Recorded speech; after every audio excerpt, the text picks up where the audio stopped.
Hey y'all, we're gonna explore Wicked. See if we can find what's going on. Why did they choose these particular people? Find the history of each one of them. A little history on them and their families and where they're from. I'm gonna start off with the countries. We're gonna watch some videos. Whoever interested, and then I'll do a reading after everything is done. It's gonna be a while. All right. All right. So here we go.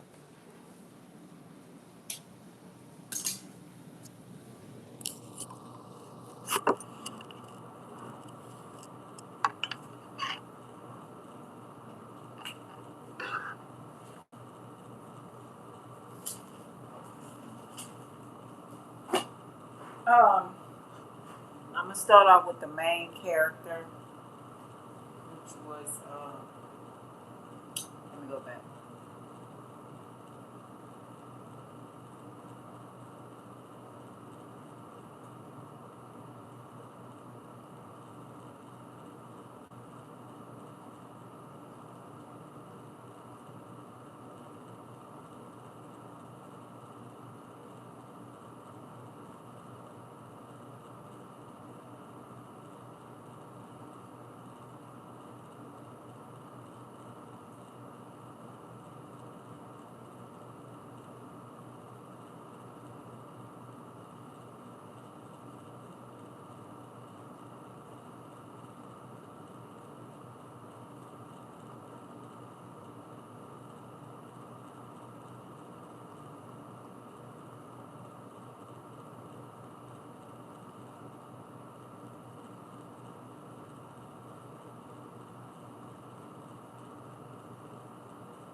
For those of y'all that don't know, I think it's five all in one.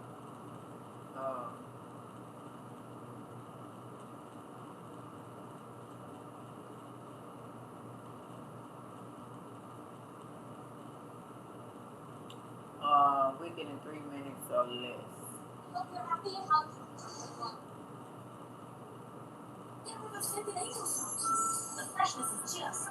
I just want to go through. Hey y'all, I'm doing some exploring today. If you want to explore with me, I'm trying to find out why did they pick those particular characters, what country they came from, and the history of each country. To see, they always got messages. So what is the message that we missing that they're doing today in our face that we might need to explore? So that's what I'm doing, and I'll do a reading later. But it's gonna be a lot of videos because I'm gonna go through each actor, the five actors that were the most important, and their countries. Talk about their families when I get through their personal life, their zodiac signs, and then. But right now we're gonna do the history on each country that they're from. So we're just gonna watch a little brief video on it.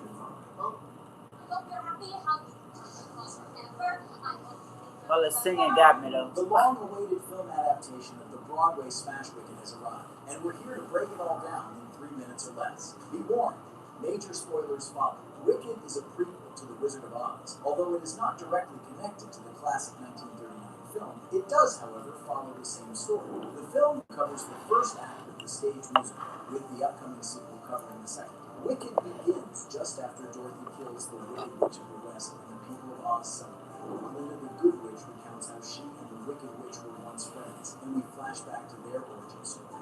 Glinda, then known as Galinda, is a student at Chiz University in London. There, she meets fellow student Elphaba Flop, who is attending with her sister Nessa Rose. Elphaba is paired in the dorm with Galinda, and the two are very different.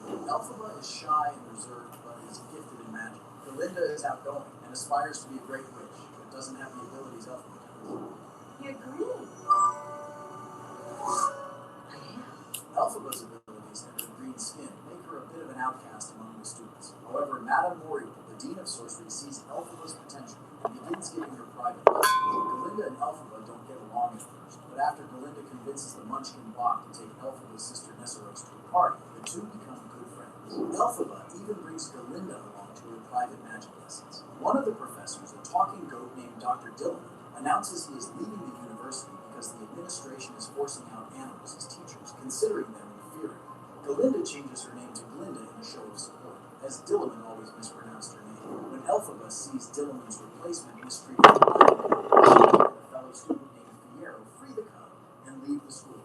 Elphaba likes Fiero, but she is heartbroken to realize he actually likes Glinda. When the wonderful Wizard of Oz summons Elphaba for a meeting, she brings Glinda along. They learn the wizard is a phony who only wants to use their magic abilities, which he does not have. The wizard and Madame Morrill have Elphaba recite a spell that creates the flying monkeys through a painful process that makes Elphaba regret what she did. You have no real power. Exactly. That's why I need you. Knowing the wizard is a manipulator trying to hold on to power, Elphaba wants nothing to do with it. Elphaba tries to leave the Emerald City, as Madame Morrill announces publicly that she is a wicked witch. Using a spell, Elphaba is able to fly on a broom to escape, although Glinda chooses to stay behind. The pair sing the song Defying Gravity, and Elphaba flies away as the film ends. And that's our recap of Wicked Part 1, with Part 2 opening in theaters in 2025. Be sure to hit the subscribe button so you never miss a video. Let's see if we can find 2.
Let me see.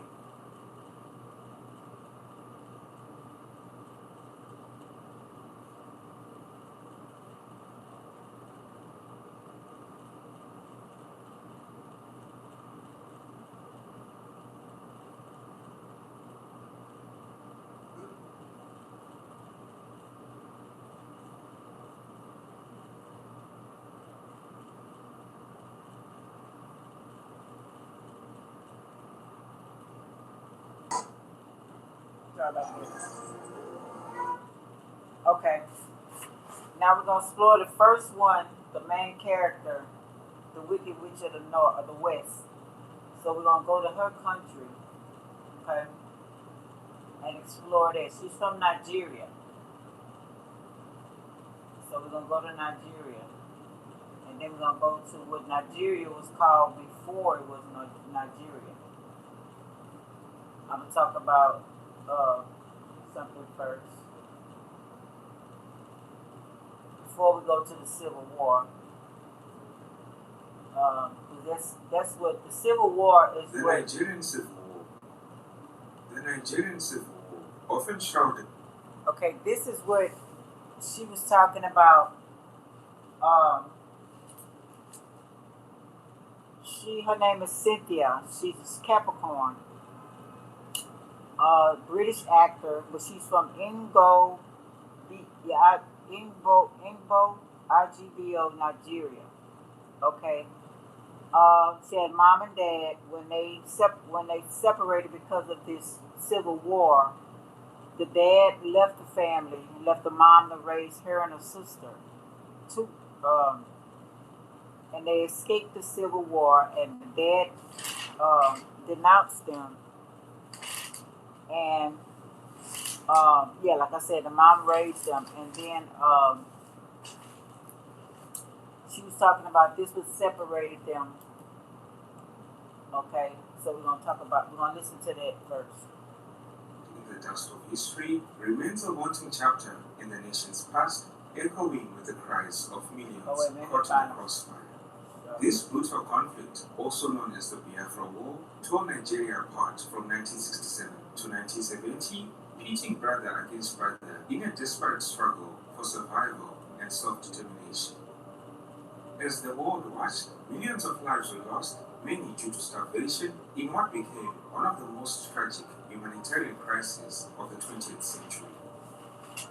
In this episode of African Biographics, we cover the Nigerian Civil War, diving into the heart of the conflict and exploring how a nation could descend into such profound division and bloodshed.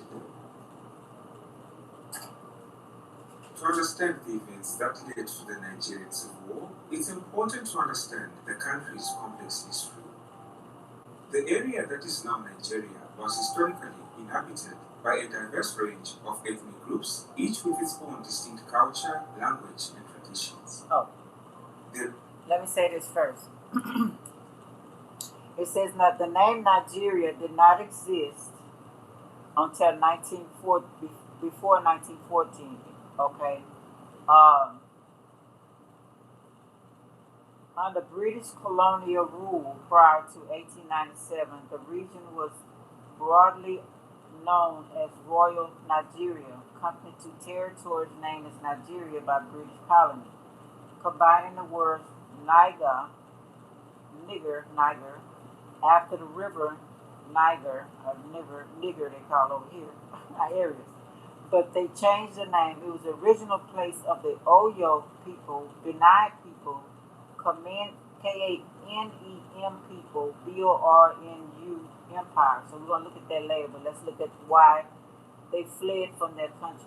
The region was home to numerous groups, but three stood out as the most significant.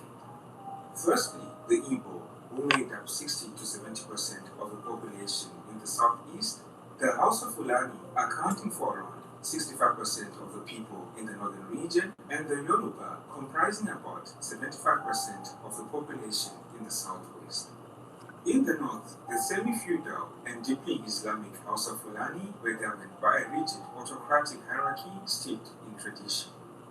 This conservative structure was dominated by over 30 emirs, each wielding considerable power within their respective domains, yet all were ultimately loyal to a supreme sultan. This sultan was regarded as the source of all political power and religious authority. The Yoruba political system in the southwest, similar to that of the House of Fulani in the north, was also centered around a series of monarchs known as Obas.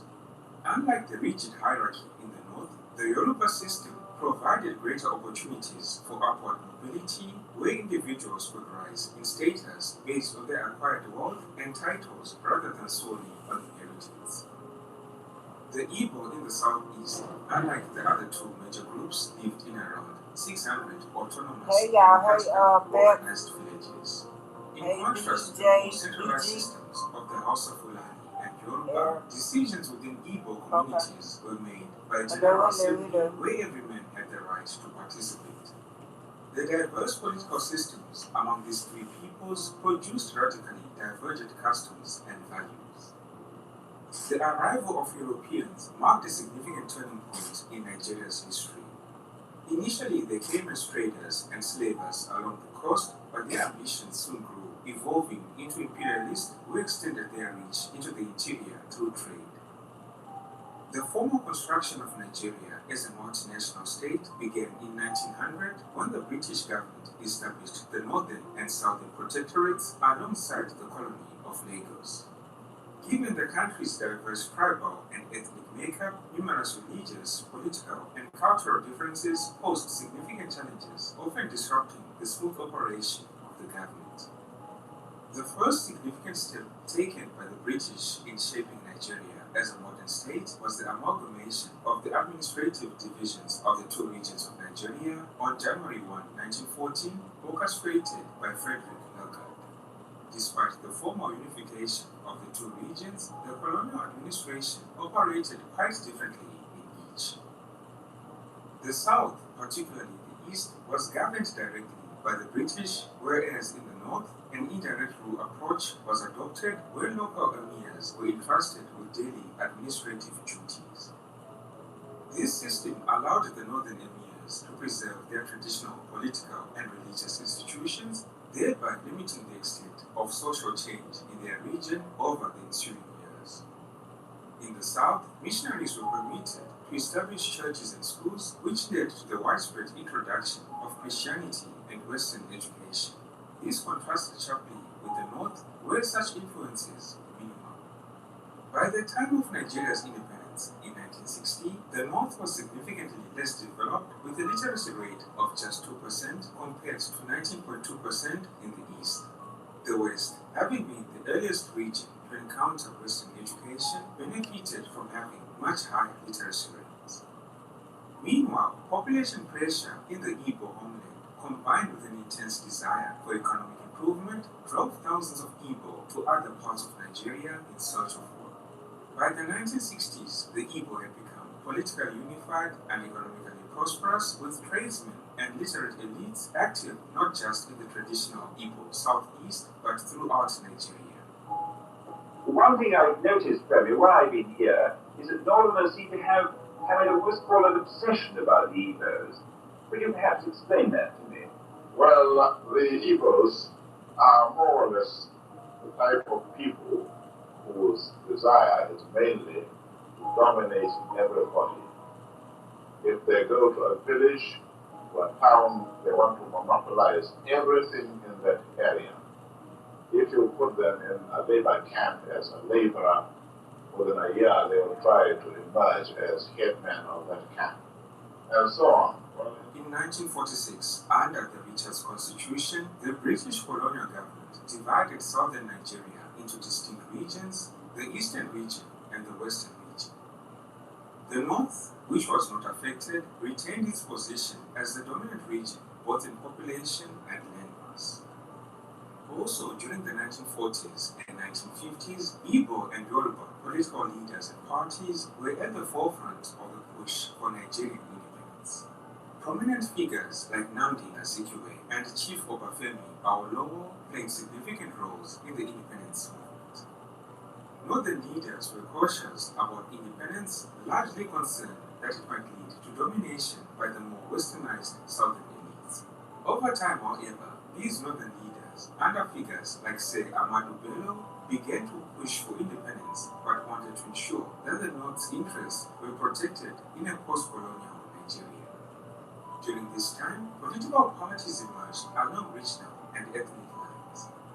In the North, the House of Fulani established the Northern People's Congress, the NPC, and in the West, the Yoruba formed the Action Group, while in the East, the Igbo led the National Council of Nigeria and the Cameroons, the NCNC, which later became the National Convention of Nigerian Citizens. Despite its size, the North did not achieve an absolute majority in the federal parliament during the 1959 elections. As a result, the NPC was compelled to form an alliance with the NCNC, the leading party in the eastern region. Meanwhile, the Action Group, which had been founded in 1951 by Chief Obafemi Awolowo, moved into opposition. The job of holding the country together falls on 4 men. Sardana or Sokoto on the left, Premier of the North, a commanding figure in any company. From the East, Dr. Azikiwe, pioneer nationalist, soon to be Governor General. From the West, Chief Awolowo, opposition leader in the federal parliament. And the cornerstone of unity, the federal Prime Minister, Alhaji Sir Abubakar Tafawa Balewa, a northerner trusted by all.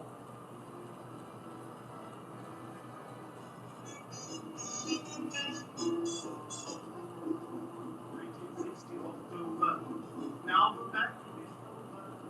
Let's protect the thing which interested in which Nigeria is racist. But very happy when our law was about us.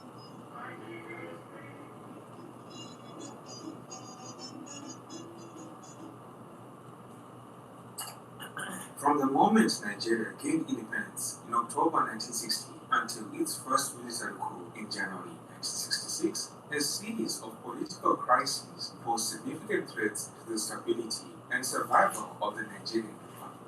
For instance, in 1962, Nigeria faced a significant political crisis that led to the declaration of a state of emergency in the Western region.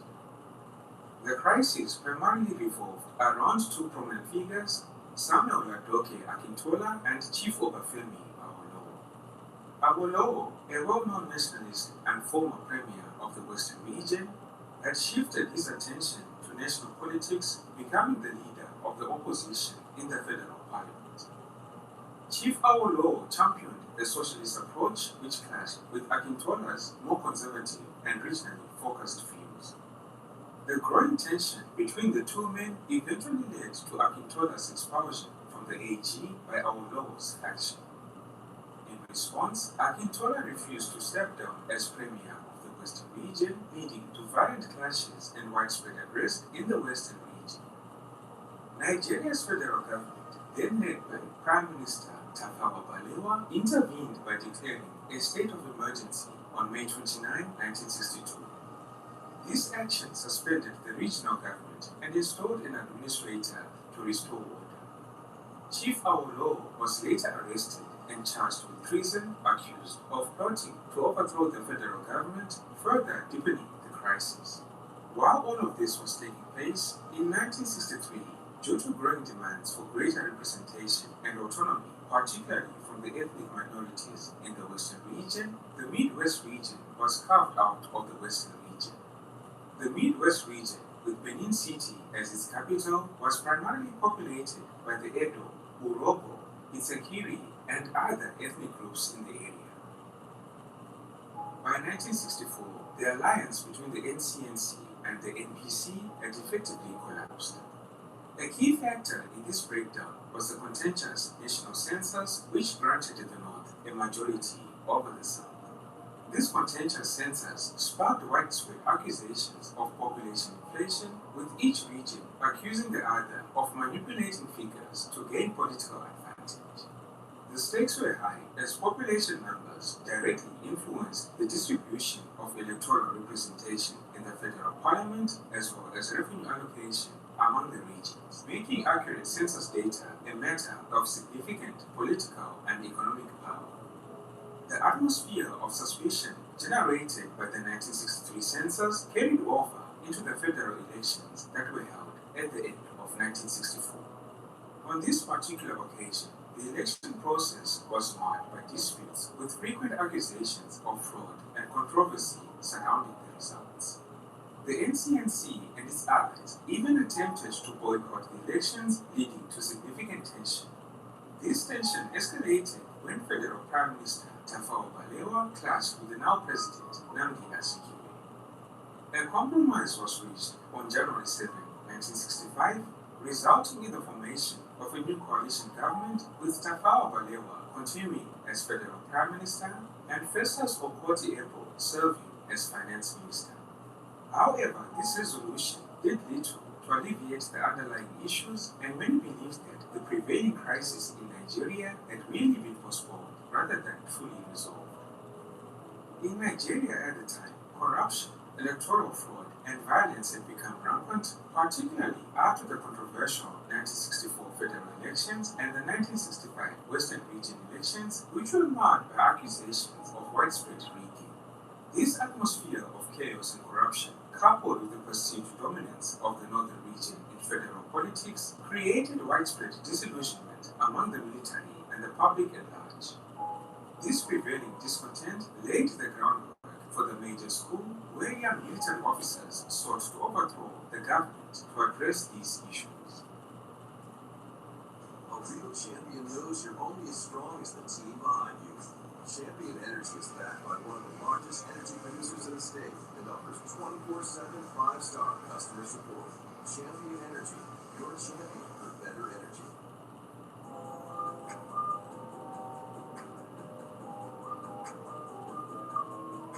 The super organizers, I'm running out of tapers. Breathe easy. There's space for you here.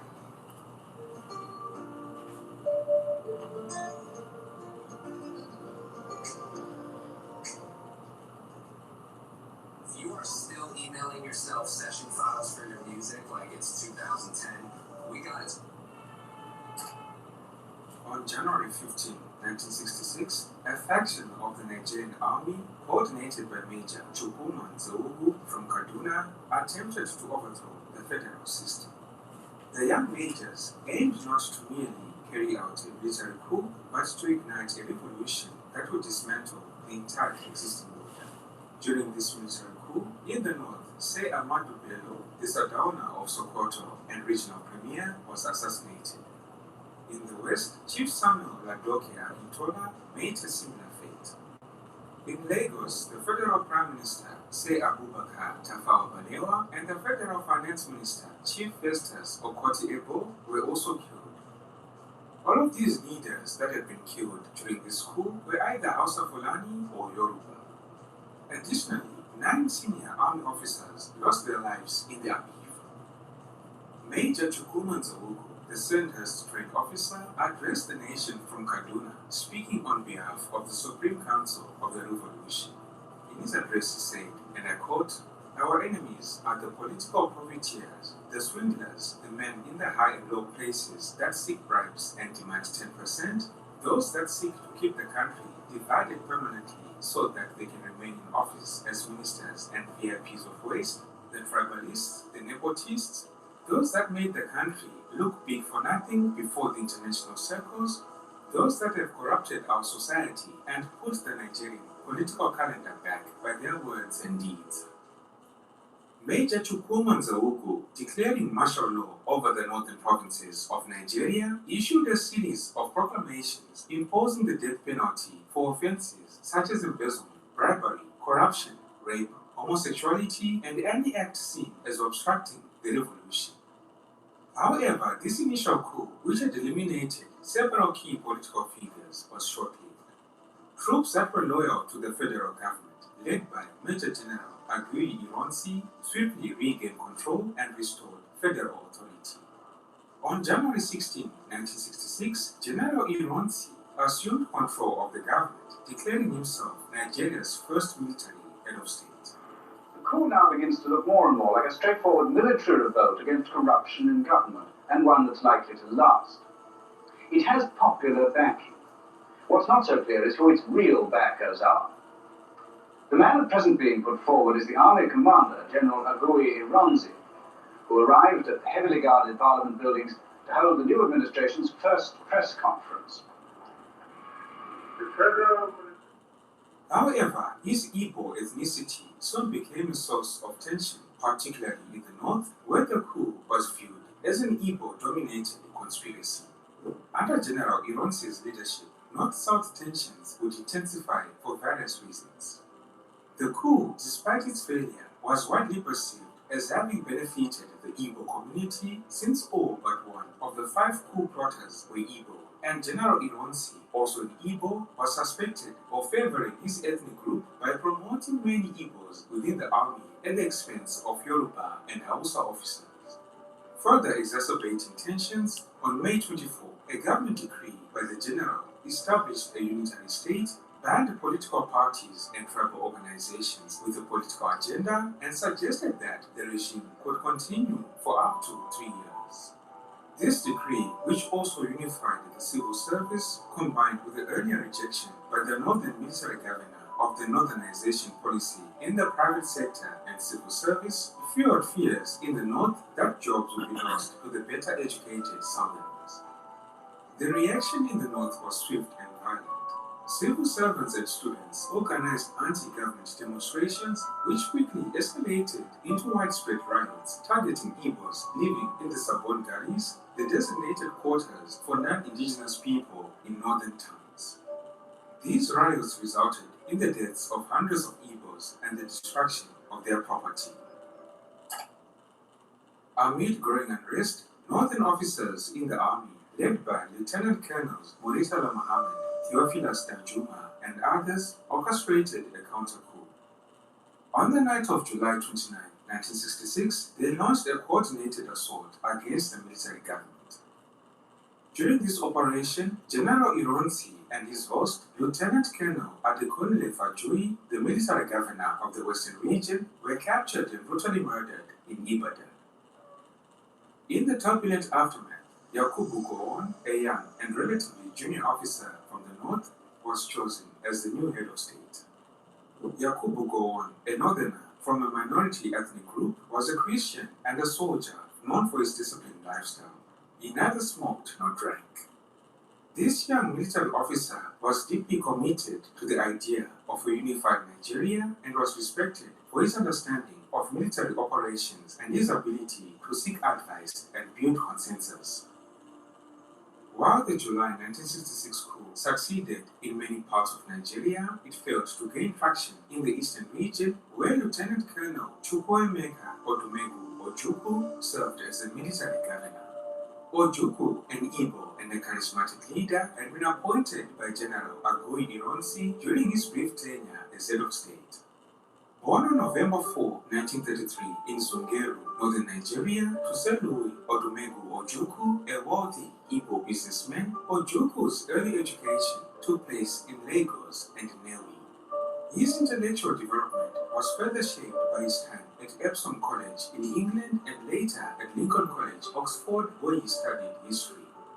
Returning to Nigeria in 1956, Ojukwu defied expectation by choosing a military career over joining his father's business empire. The young Ojukwu was commissioned as an officer in the Nigerian Army in 1957 after attending the Royal Military Academy at Sandhurst in England. Ojukwu rose rapidly through the ranks, and by 1966, his leadership qualities and charisma had earned him the position of military governor of the Eastern region. By July 1966, Ojukwu had become a key figure in Nigeria's political landscape, staunchly advocating for the rights and protection of Easterners as the country faced deepening ethnic divisions. Following his rise to power, Lieutenant Colonel Yakubu Gowon focused his efforts on stabilizing Nigeria and addressing the divisive policies of his predecessor, General Agui Ironsi.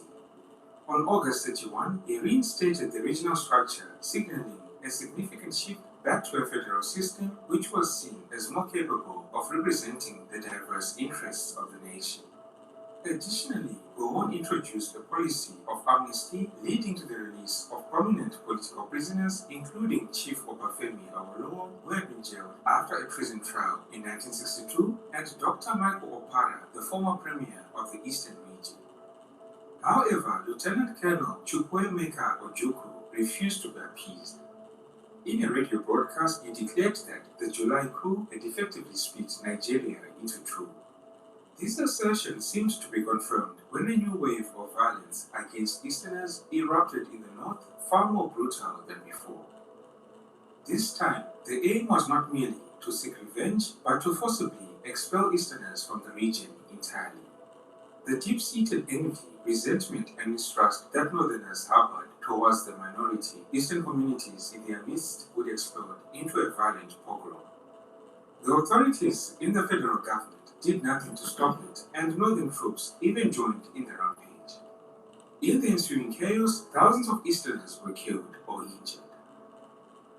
As the violence intensified, a massive exodus began, with hundreds of thousands of Easterners, traders, artisans, clerks, and laborers fleeing their homes in the north, leaving behind all their possessions as they sought refuge in the east. As fear spread among the Igbo population across Nigeria, thousands more, including civil servants and academics, joined the growing exodus.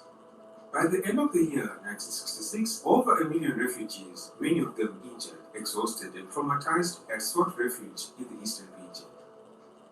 For Ojukwu and his close circle of Igbo advisors, many of whom were displaced civil servants and academics, the idea of secession appeared increasingly feasible. The eastern region, home to some of Nigeria's rich oil fields, was starting to generate significant revenue, further fueling the belief that an independent state could sustain itself economically. To garner support for secession, Ojukwu repeatedly invoked the fear of genocide, and his eastern government utilized its radio stations and press to keep the public in a state of heightened anxiety, relentlessly broadcasting propaganda that highlighted the atrocities already committed and warned of even greater horrors to come.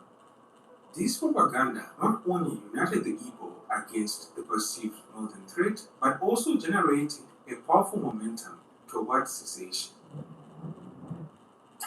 In an attempt to bring both sides together and resolve the escalating conflict diplomatically, in January 1967, a conference was held under the chairmanship of Ghana's General Joseph Ankara at Aburi in Ghana. Key provisions from the Aburi Conference included the creation of a looser federation in Nigeria, a rotational military and police command, as well as measures to prevent further coups. After the conference, however, there was a significant disparity between the Eastern region's expectation and the federal government's actions. Lieutenant Colonel Ojukwu believed that the Aburi Accord granted extensive autonomy to the regions, essentially reducing the central government's power considerably. He expected a swift implementation of the agreements that would give regions control over their own security and administrative matters. Upon returning to Nigeria, however, Yakubu Gowon encountered resistance from his advisors and other political leaders who were alarmed by the potential consequences of extensive decentralization. Angered by this change in tone, in the following month, Lieutenant Colonel Ojukwu declared that any further actions by the federal government would be considered illegal in the East, arguing that the government had disregarded the agreements reached at Aburi. Gradually, Ojukwu and Igbo nationalists began to sever the East ties with the Federation. Decrees were issued expelling non-Easterners from the region and asserting Eastern control over federal corporations, railways, schools, and courts. On April 1, 1967, the Eastern region seized a portion of the federal revenue collected within its borders, citing alleged delays in payments of their share and salaries for Eastern refugees employed by the federal government. In response, Yakubu Gowon and the federal government retaliated by suspending certain services and imposing stricter controls on international currency convertibility in the Eastern region, escalating the confrontation further. The event that ultimately triggered cessation was the federal military government's decision on May 27 to create 12 new states in Nigeria, replacing the previous 4 regions and the federal territory. But this move was perceived by the Eastern region as a direct and existential threat. This new state structure effectively severed the Igbo-dominated city of Port Harcourt and significant portions of the oil-producing regions from the majority Igbo population in the newly formed East Central State. This arrangement was seen by Eastern leaders as a breach of the Aburi Accord, which had emphasized greater regional autonomy.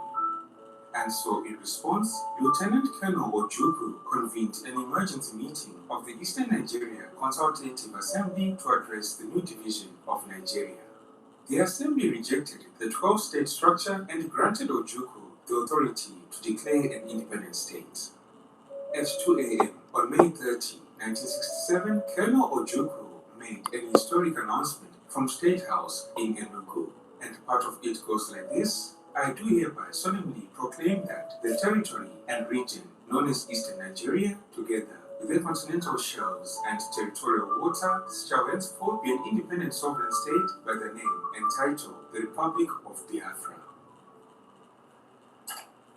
The Nigerian federal government quickly denounced the cessation of the Eastern region and the establishment of the Republic of Biafra as an illegal act of rebellion. The federal government also reacted by severing communication and postal services to Biafra, officially banning foreign exchange transactions and imposing a limited economic blockade on Biafran ports. By that July, the blockade, which was effectively enforced by Nigeria's small navy, became total when it was extended to oil tankers. In the same month, the Gowon government announced a police action aimed at crushing the secessionist movement, leading to the capture of several towns in northern Biafra. At the outset of the war, the federal government believed that Biafra would crumble within weeks. However, a new Biafran army quickly formed around a core of 2,000 officers and soldiers who had defected from the federal forces. By July 1967, the army had grown to approximately 25,000 troops. This newly formed Biafran force also included a large number of civilians, students, and volunteers from the Igbo community and other minority groups within the Eastern region who supported the Biafran cause. To garner the support and sympathy of the Igbo population during the war, particularly of the young people, the Biafra campaigners told pupils and students in the region stories of Nigeria's hostility towards them. These young people were also shown gory images of the Igbo victims of the 1966 massacres in the north. In July 1967, when 8 battalions of the Federal Army advanced on Biafra from the north, they encountered fierce resistance from more prepared Biafran troops. Then, on August 9, 1967, in a bold challenge to the federal government, the Biafran army launched a westward offensive, crossing the Niger River to occupy Benin City and the ports of Sapele and Ugeli. This westward offensive across the Niger by the Biafran troops posed a serious threat to the entire structure of Nigeria and marked the beginning of a full-scale civil war. Federal superiority in both manpower and weaponry soon began to shift the balance in favor of the federal government. By October 4, 1967, federal forces had occupied Enugu, the Biafran capital, and by the year's end, they had also captured Calabar, Biafra's second major port. In early 1968, federal forces swiftly captured Onitsha, a key port and commercial center, followed by 3 major towns, Aba, Owerri, and Umuahia. By May of that year, Port Harcourt, Biafra's principal and the last remaining port, fell to the federal forces. By September 6, 1968, most of Biafra's oil-producing areas had been taken by federal forces, leaving Biafra without even oil as a bargaining tool. Despite these clear signs that Biafra was losing the war, the Igbo people of the East continued to place remarkable faith in Lieutenant Colonel Ojukwu, who by now was a general and the president of the Republic of Biafra. At the same time, Biafra maintained an optimistic propaganda front both to reassure its people and to garner international support.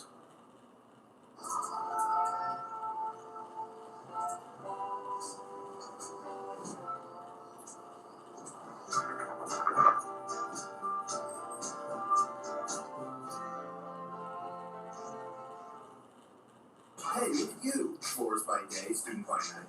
PT by dawn, Dean's List by dusk. Always powered by Penn State World Campus. With more than 175 in-demand programs, Penn State World Campus delivers on your time. At Marshall's, our buyers hustle 24/7, so you never have to compromise on quality or price. We're getting you a better deal because we believe that everyone deserves the goods. Trident vibes. It's soft. It's juicy.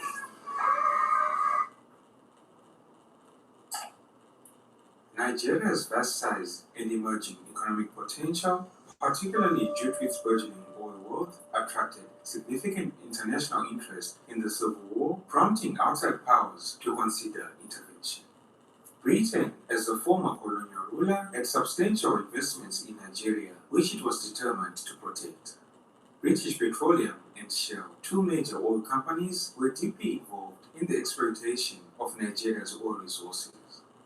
Initially, Britain attempted to remain neutral, but eventually sided decisively with the federal government, becoming its primary supplier of light arms throughout the conflict. The nation of France, pursuing its geopolitical interests in the region and seeking to expand its influence in West Africa, supported the breakaway state of Biafra. France provided arms and other forms of assistance to Biafra through its allies Cote d'Ivoire and Gabon. I was going to ask that The question. Who Soviet gave them the Union, whip? ideologically opposed to the disintegration of federations back to the federal government. Moscow saw this civil war as an opportunity to gain influence in a region where it previously had little presence. Throughout the war, the Soviet Union supplied about 30% of the federal government's arms, including MiG fighters and Ilyushin bombers. The United States chose to remain largely uninvolved in the conflict, while Portugal and South Africa, both facing international criticism for their white minority rule policies, found a strategic interest in supporting Biafra.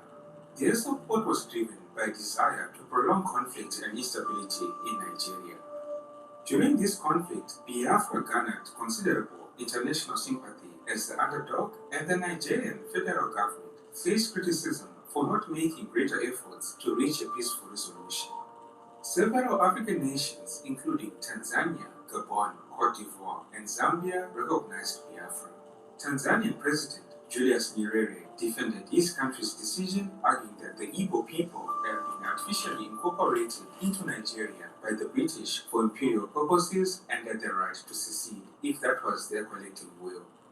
Zambian President Kenneth Kaunda echoed Nyerere's reasoning, while Cote d'Ivoire and Gabon were seen as acting in alignment with French interests.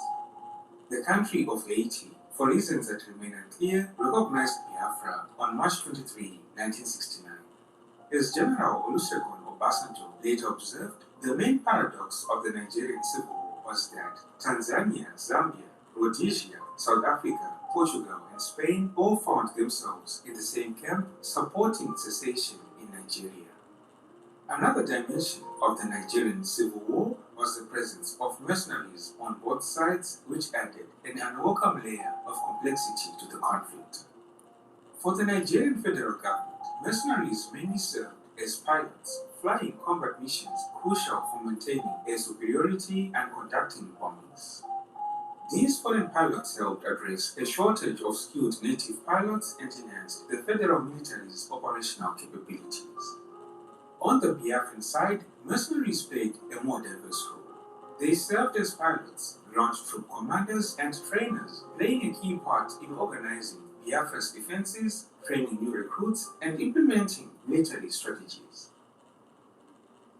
The devastating famine in Biafra became a crucial factor in bringing the Nigerian Civil War to the attention of the international community.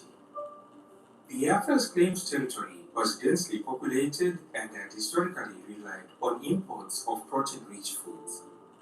As the Nigerian army advanced and captured Biafran territories, an increasing number of people fled into the shrinking Biafran enclave.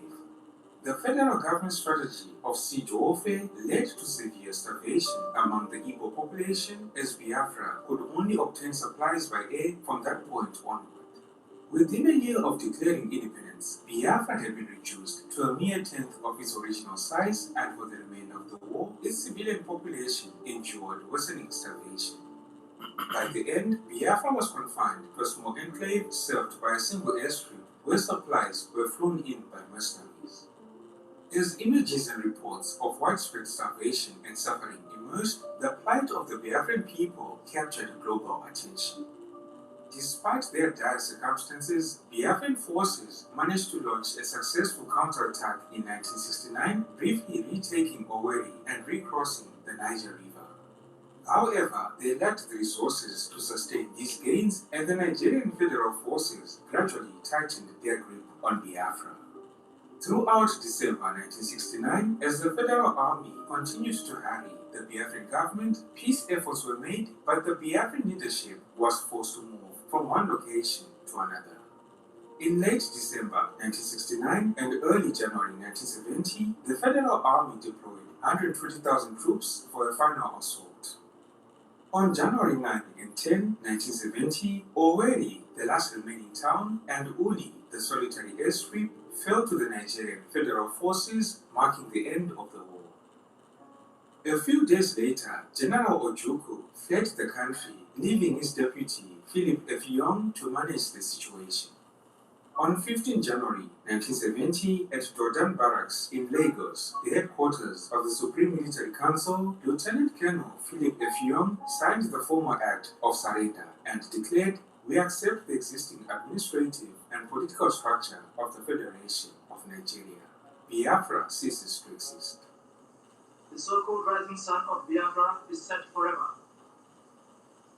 It will be a great disservice for anyone to continue to use the word Biafra to refer to any part of the East Central state of Nigeria. The tragic chapter of violence is just ended. We are at the dawn of national reconciliation. Once again, we have an opportunity to build a new nation.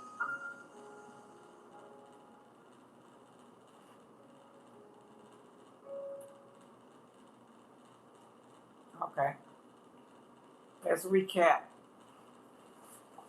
Okay, so third parties came in to take over, to start some bullshit. They were already having problems within themselves, right? So these people came in, gave them power, offered them bribes. So the greed and the power came into play, right? And they turned against their own people for power. Everybody wanted power. They complained about the Yoruba people, but they also wanted power as well. So it was easy for the third party to come in and start some shit and take over the country and cause famine and all of that stuff, right? So now we're going to go to what they were before it was called Nigeria. The tribe's name, okay? Where I got it. Okay, and we'll go to, yeah, clear.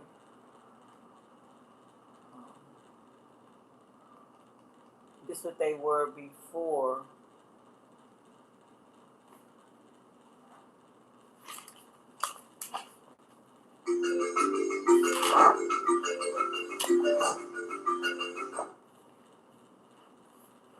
Before others only egos. name. We see an era of billionaire athletes, a fad to some, the future of money to others. We see crypto's trillion-dollar swings, the end of jobs, or the end of human struggle. We see the endless funds fueling the AI hype, while others follow the noise. We follow the money.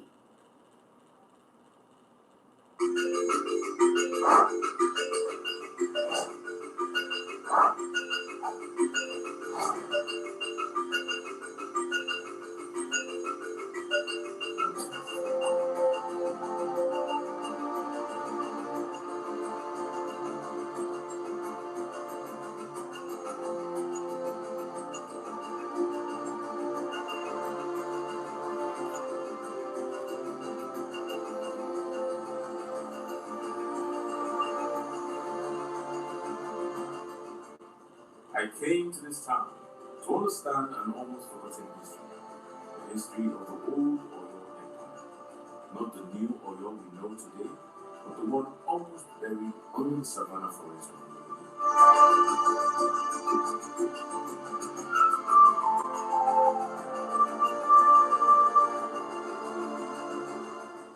Little or nothing is being said about the largest West African empire to exist in present-day Yoruba land, and also the most important and authoritative of all the early Yoruba principalities.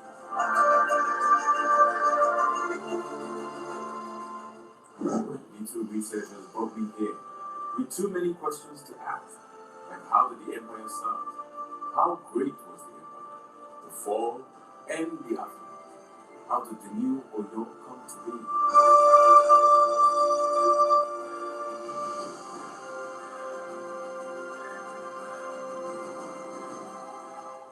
I decided to visit a custodian of history in order to get my facts. Here I learned first about the mythical origin of the empire. But can history prove this mythical theory?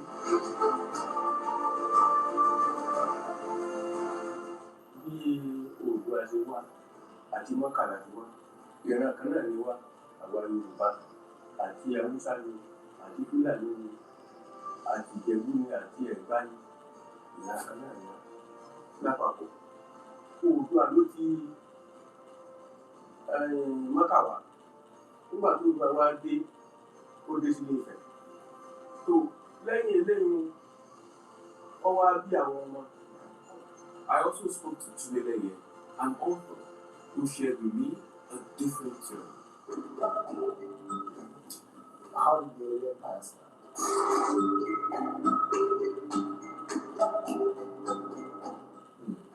That's a very tough question, and there's quite a bit of speculation. So the more circulated story is the mythical one, but there will usually also be the more historical one. And many times you find some elements of the historical in the mythical.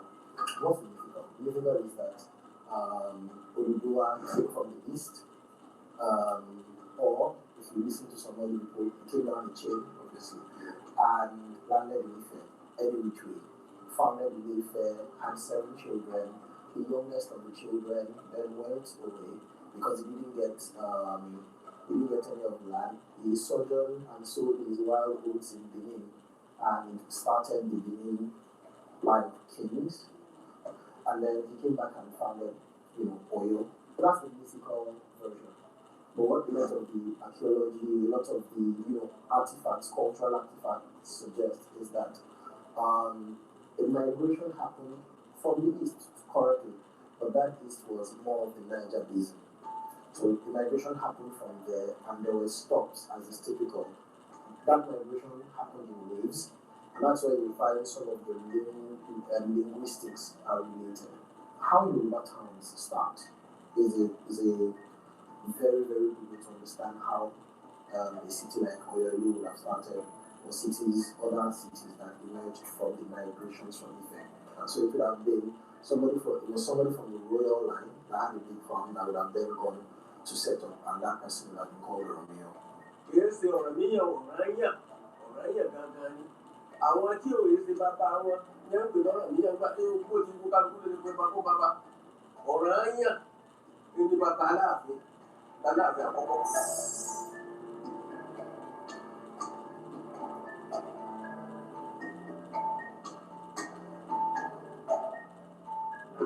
Like I would say, myths would usually have an element of the reality in it to explain portions of it. So an Romeo historically settled in a place that was Oyo.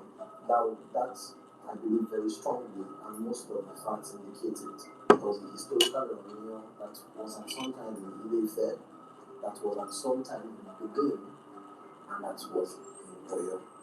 For all these 3 cities to agree about his person and the things he did, it means that he was around, and he was a great, great, great man when he was around.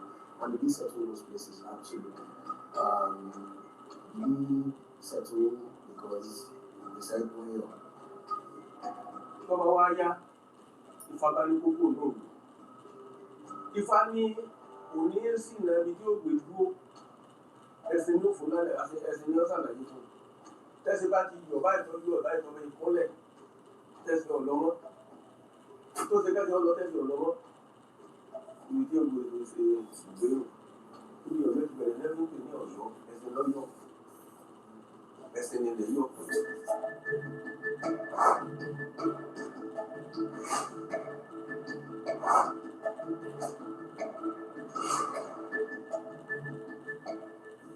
To understand how great the empire was, we must also understand how the Yorubas settled in Oyo, the seat of power, and the advantages of its location. Searching for evidence of the first settlement has taken us miles into the dry savannah, through rocks and close to the Niger River than any other known Yoruba land. When Oromia came initially, he first settled here at Ababu. As a warrior, everybody knew I'm looking for safety. So people started joining him as a warrior. Where people now, they discover the population is getting higher. They now move up. Go and move their balance and settle them. Among the security network we set up them was using of Mijo court to secure the empire and the center of their army, using Ari Onakaka as chief of staff. The house of Ari Onakaka is outside the empire, so that you will have access to monitor the security of the empire. This settlement surely gave birth to the empire, with less than 50,000 people spreading across the vast land. Life during this time was quite different, and they had their own technology to help them survive. Mostly farmers and traders, they had rationed water supply during the dry season, information center for communication, a refuge place for missing people, including a community gathering site.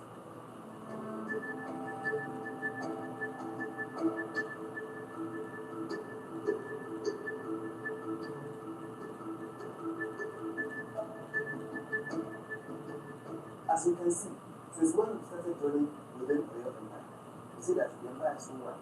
So they're saying that it's not easy for a town crier to go around and disseminate information. They now need to pick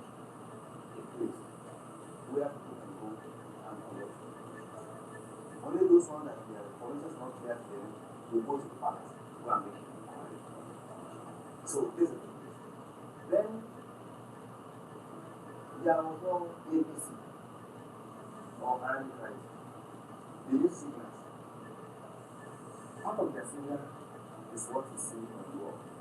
They come here, they make a mark. To prove it right, not every rock here has that. You can check out. Not every rock has that, except the one you use for it. So this is your information center, where they receive and distribute information to people in the market.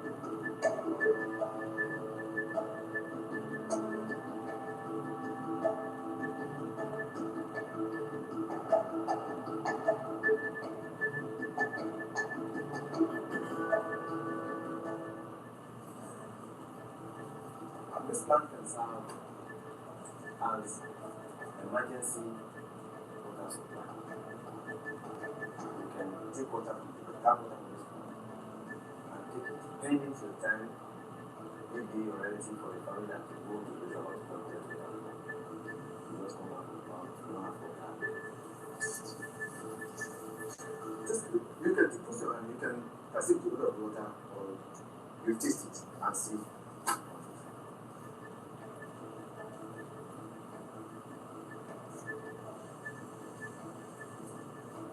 Discover that it's odorless and it's tasteless. It's tasteless. The Oyo Empire flourished from the 17th to the 19th century in what is today's southwest Nigeria. History tells us of a settlement that rose to greatness with its outstanding organizational and administrative skills of the Yoruba people. Monday Airgain's multi-award winning shampoo and conditioner is your dream wash this year. Cleanse and hydrate with their ultra-nourishing formulas to smooth, moisturize, or harmonize. Your best hair doesn't have to waste. With Monday Airgain, have good hair. I need women to know that you're not limited to anything other than living your life openly and honestly. Ask your healthcare provider if Big Tarby is right for you, and visit BigTarby.com to get the important facts, including important warnings.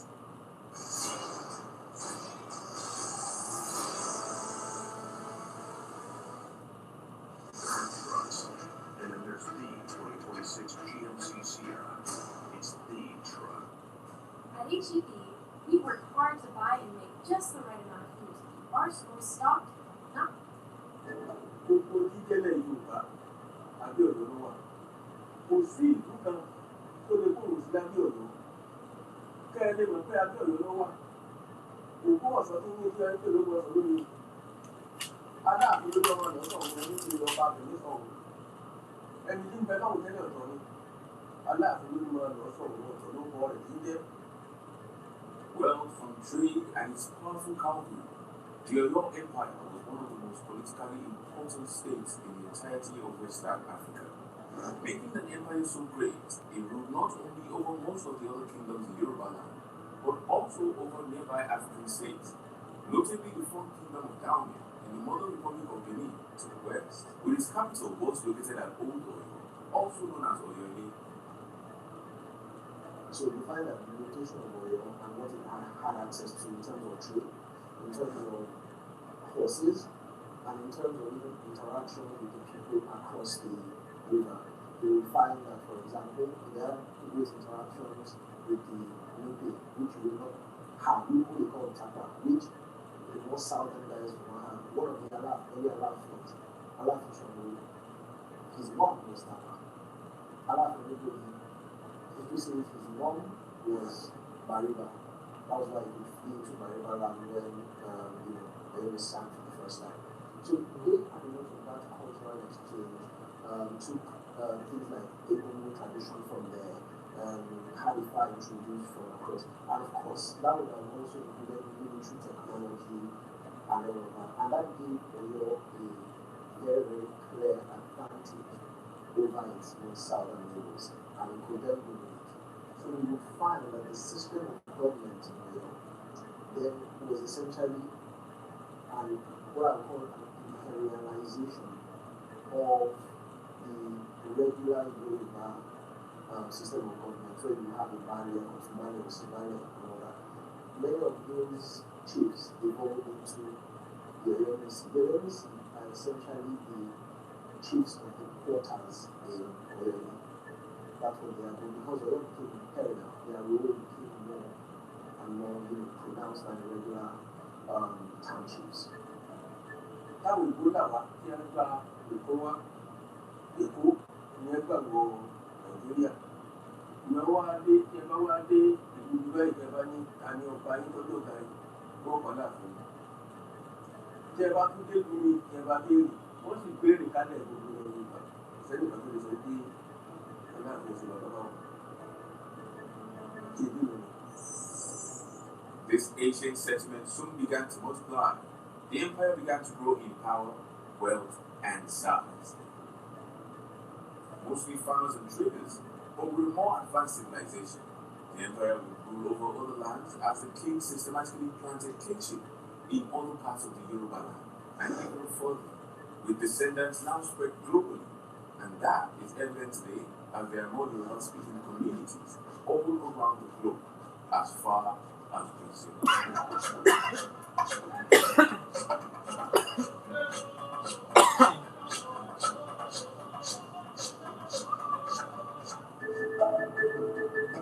With its location, trade routes, and imperial system of ruling, Oyo was only bound for greatness. But why and how did the empire fall?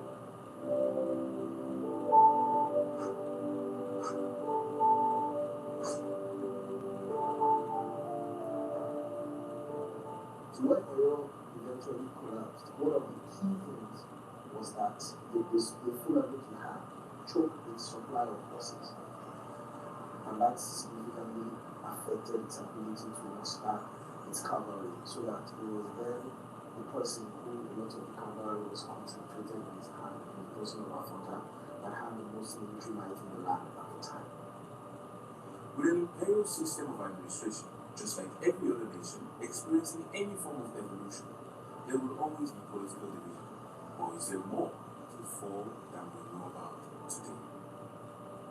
Where it was founded, it was doing well as a town, but it was not yet at imperial phase, even in the days of Shango and Ajaka and all of that, both these incarnations of our and then when the nuclear were rising across the Niger, and the nuclear just across the Niger, and they had, Shango one was ruling, so there would have been interactions between them. One of those days, the Alaafin sent out an expedition and the city was left undefended. And Shola at that time, was very martial and militaristic. And so they crossed the Niger and sacked. They literally crossed the Niger and sacked Oyomi. Because Oyomi, the main disadvantage of his city, of his location, is that once you cross the Niger, there's not a lot between the Niger and the city. It's just a day's march from being there in those days. And if you had horses, you'd be there in no time. If the city was undefended, then you needed to sack.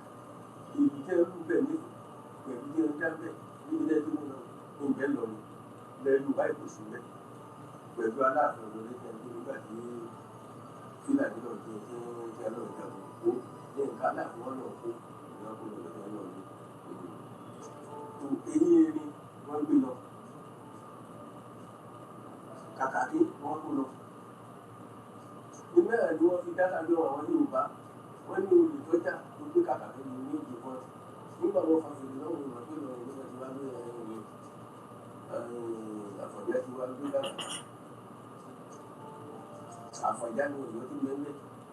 Àbáde ló bàbá lọ́wọ́. By the time Apipa had moved the capital back to Oyomi from the Igbo, the king was Alaafin. There was a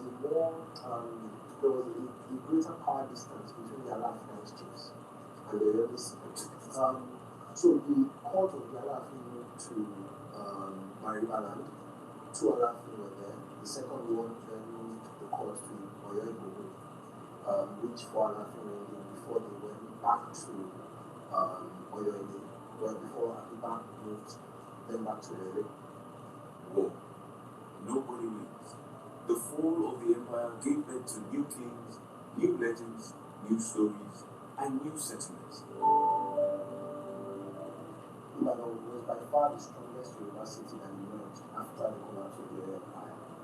It was mainly Oyo refugees, but Ibadan used to be a river town. It was one of the river towns that were destroyed in the destruction of the river townships of the forests. It was the edge of the river forest in the south. The people that settled Ibadan were Oyo, Ife, Ijebu, all an amalgam of towns, led by Ife from Mali. So Ife was leading Ibadan at the beginning. Then there was like Rancor internally until the Oyo complement of Ibadan took leadership, supported by Colonel Ovigai in what I mentioned earlier, the Ibadan War. That was what the war was called.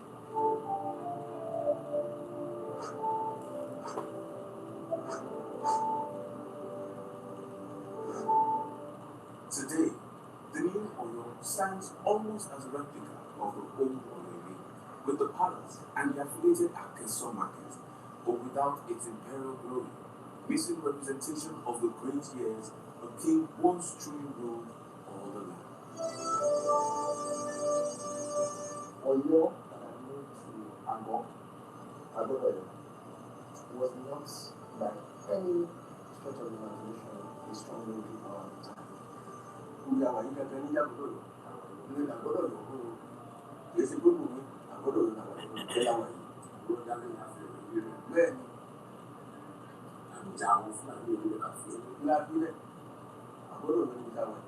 Their life was respected, but they didn't have a lot of say in the military campaigns that were happening at that time. This was cities asserting themselves, new generals emerging, people like Kuro Vijay, people like Shireke or Abeokuta, people like Momola from Ibadan, all over the place, people like Mujamepe, all these kind of guys were this new crop of militaristic leaders that emerged to fill the power vacuums that came when Oyo collapsed. And a lot of them were fighting on two fronts, fighting among themselves, but also fighting to halt the advance of the Ilorin Fulani towards the south. And that was ultimately answered by the Ibadan to show you. So it wasn't an attempt by Oyo to recreate itself as an imperial power or reassert itself.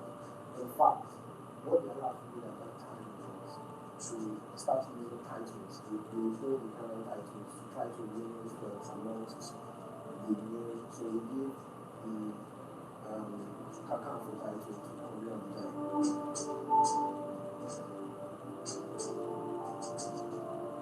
Old routes have come to serve as the trademark of this ancient city, while the true history remains buried in the forest, miles away, forgotten over the years.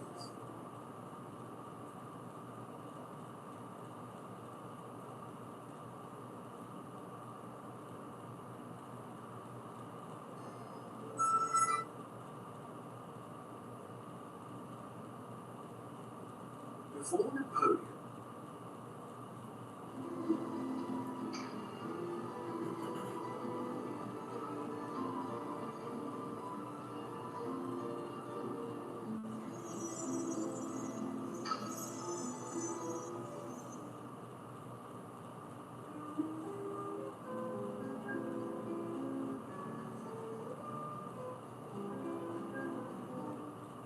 Before Napoleon's armies thundered across Europe, before the Ottomans shut the gates of Vienna, there was another warrior state, not in Europe, not in Asia, but in the vast grasslands of West Africa, a state forged by a young people, masters of cavalry, politics, and power.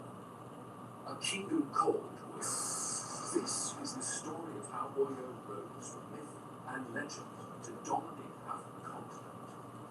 How built a warrior state so feared that even European traders bent to its will, and how, like all empires, it finally collapsed under the weight of ambition, betrayal, and change. This is the story of the Oyo Empire. The Yoruba people trace their origins to a place of myth and mystery in Ife. It was here, legend tells us, that Odudu descended from the heavens, carrying a chain, a rooster, and a handful of earth. From these sacred gifts, land was formed and civilization began. Ife became the spiritual heart of the Yoruba world, the city of gods, kings, and bronze masters. But empires are not built on faith alone. To the north of Ife stretched endless savanna, perfect for horses, for armies, and for conquest. And it was here, in the 14th century, that Romeo, a prince of Ife, founded a new kingdom, Oyo. Oyo's position was no accident. It sat at the crossroads of trade, linking the forest kingdoms of the south, the Saharan caravan routes to the north, and the Atlantic coast beyond. From the start, Oyo was destined not just to survive, but to conquer. What made Oyo different was the horse. In the thick forests of West Africa, cavalry, an army on horseback, was useless. But Oyo, sitting on open savanna, had the perfect terrain. From the Hausa lands and the Niger Bend came horses, tall, swift, and thin. And with them, the Yoruba forged one of Africa's first true cavalry states. The Alaafin, the king of Oyo, commanded these armies. But he was no tyrant. He ruled through generals, war chiefs, and the crown prince. Known as the Arebo, battles were not just about swords and arrows. They were also spiritual. The god Shorga, patron of lightning, was invoked before each campaign. By the 16th century, Oyo was unstoppable. It defeated the Nubian to the east, humbled Dahomey to the west, and raided deep into the forest kingdoms to the south. Its armies were fast, ruthless, and disciplined. Oyo had become West Africa's Sparta, a warrior state built on the back of cavalry. But brute force alone does not sustain an empire. Oyo's genius lay in its politics. The Alaafin was a divine monarch, the chosen of the gods. But he was not all-powerful. The Oyo Messi, a council of 7 noble chiefs, could challenge him. If a king grew corrupt or tyrannical, they had the power to present him with an empty calabash or parrot egg, a silent command to commit suicide. Balancing them was the Ogboni, a secretive society of elders and priests, guardians of Yoruba religion and morality. In Oyo, power was never absolute. It was checked, balanced, and negotiated centuries before European states would develop similar systems. But Oyo was more than politics. It was culture. It was drumming that echoed across the savannah. It was masquerades where spirits were believed to walk among the living. It was the worship of gods like Shorga and Ogun, and the crafting of art so refined that even today, Yoruba bronzes and carvings astonish the world. This was not just a warrior state, it was a civilization. By the 17th century, Oyo stood at its zenith. Its borders stretched from the Niger River in the east to the Atlantic Ocean in the south, and deep into Dahomey in the west. Tribute poured into its capital: slaves, ivory, cola nuts, horses, and textiles. Caravans carried salt and gold from the Sahara. European ships brought muskets, gunpowder, and goods from across the seas. The Alaafin was no longer just a king. He was an emperor, commanding one of the wealthiest most VN states in Africa. European traders, Portuguese, Dutch, British, treated Oyo with respect, for they knew its armies could crush rivals and its markets, control the flow of slaves and goods to the coast. At its height, Oyo was not just a kingdom, it was a superpower. But all empires carry within them the seeds of their downfall. For Oyo, those seeds were ambition and betrayal. The empire had grown too large, too unwieldy. Princes quarreled for power, generals schemed for the throne, provinces resented their tribute. The Dahomey resisted fiercely, sometimes paying tribute, sometimes revolting. And as the Atlantic slave trade expanded, Oyo became entangled in a system that corrupted its politics and drained its people. Then came Ilorin. Once a loyal province, it rose under the rebel general Afonja, allying with Fulani jihads sweeping in from the north. Ilorin turned against Oyo. Cavalry fought cavalry, brothers fought brothers, and for the first time in centuries, Oyo was on the defensive. By the early 19th century, the unthinkable had happened. The empire that had terrified its rivals for 400 years collapsed. The Amalafins' palace was abandoned. The cavalry disbanded. The warrior state was no more. And yet, Oyo never truly died. Its political traditions, councils, checks on kingship, religious societies survived among the Yoruba people. Its culture, drumming, festivals, gods still thrives in Nigeria, and even across the Atlantic, carried by the slave Yoruba to Brazil, Cuba, and the Americas. Today, the spirit of Oyo lives on Yoruba pride, Yorubahood, and Yoruba identity. The empire may have fallen, but its echoes still shape the world. The Oyo Empire rose from legend, built a warrior state that rivaled the greatest powers of its time, and left behind a legacy that endures centuries after its fall. But what do you think? Could Oyo have survived if it had adapted to the new world of gunpowder and empires? Let us know in the comments below.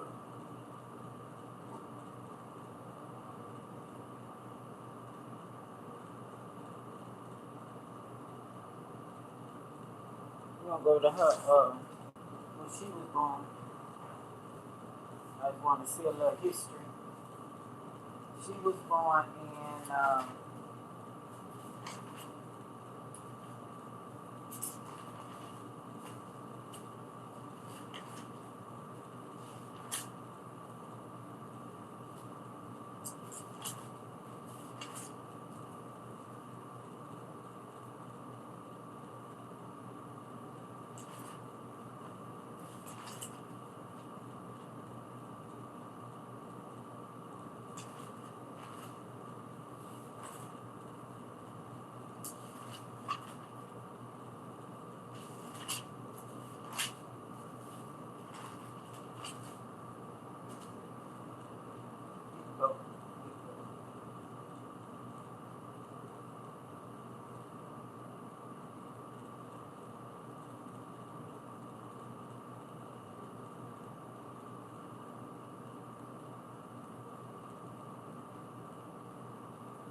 You don't just love your pet, you obsess.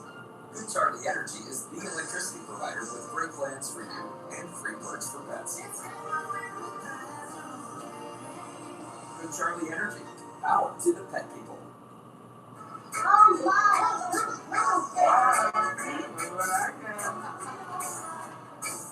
The best way to make family memories in the Caribbean is at a place found it. Most Nigerians are either Christian or Muslim, but in a corner of southeast Nigeria, some members of the Igbo tribe keep kosher, pray in synagogues, and celebrate Jewish holidays, which makes them Jewish, right? Well, depends on who you ask.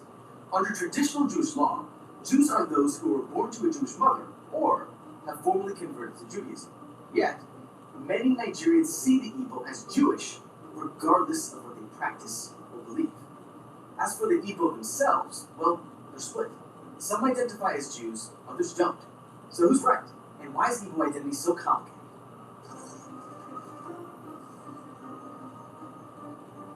The Igbo people have lived in what we now call Nigeria for thousands of years.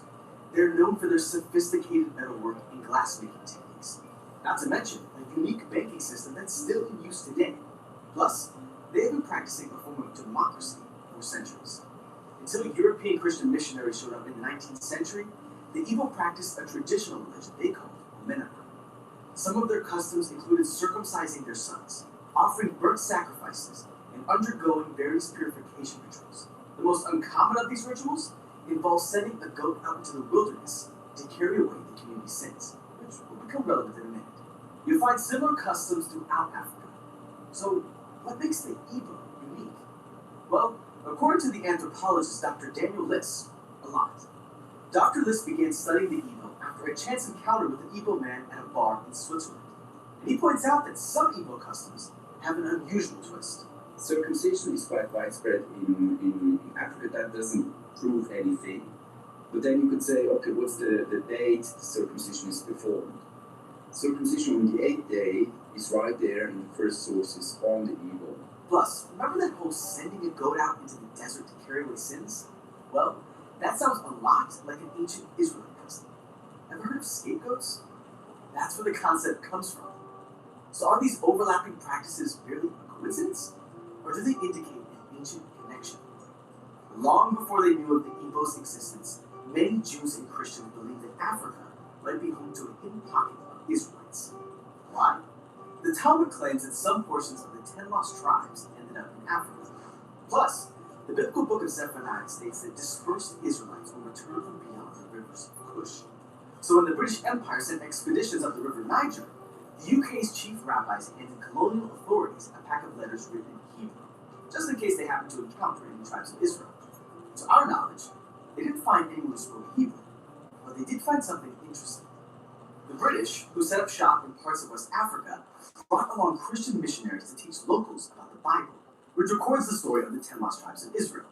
And as the Igbo were learning about and even converting to Christianity, they referred to themselves as descendants of the ancient Israelites. They recognized their customs in the customs of the Hebrew Bible. British missionaries loved this. It supported their narrative that Christianity is the natural evolution of Judaism. Now, the Igbo always identified this way, or did this identification start once the Brits showed up?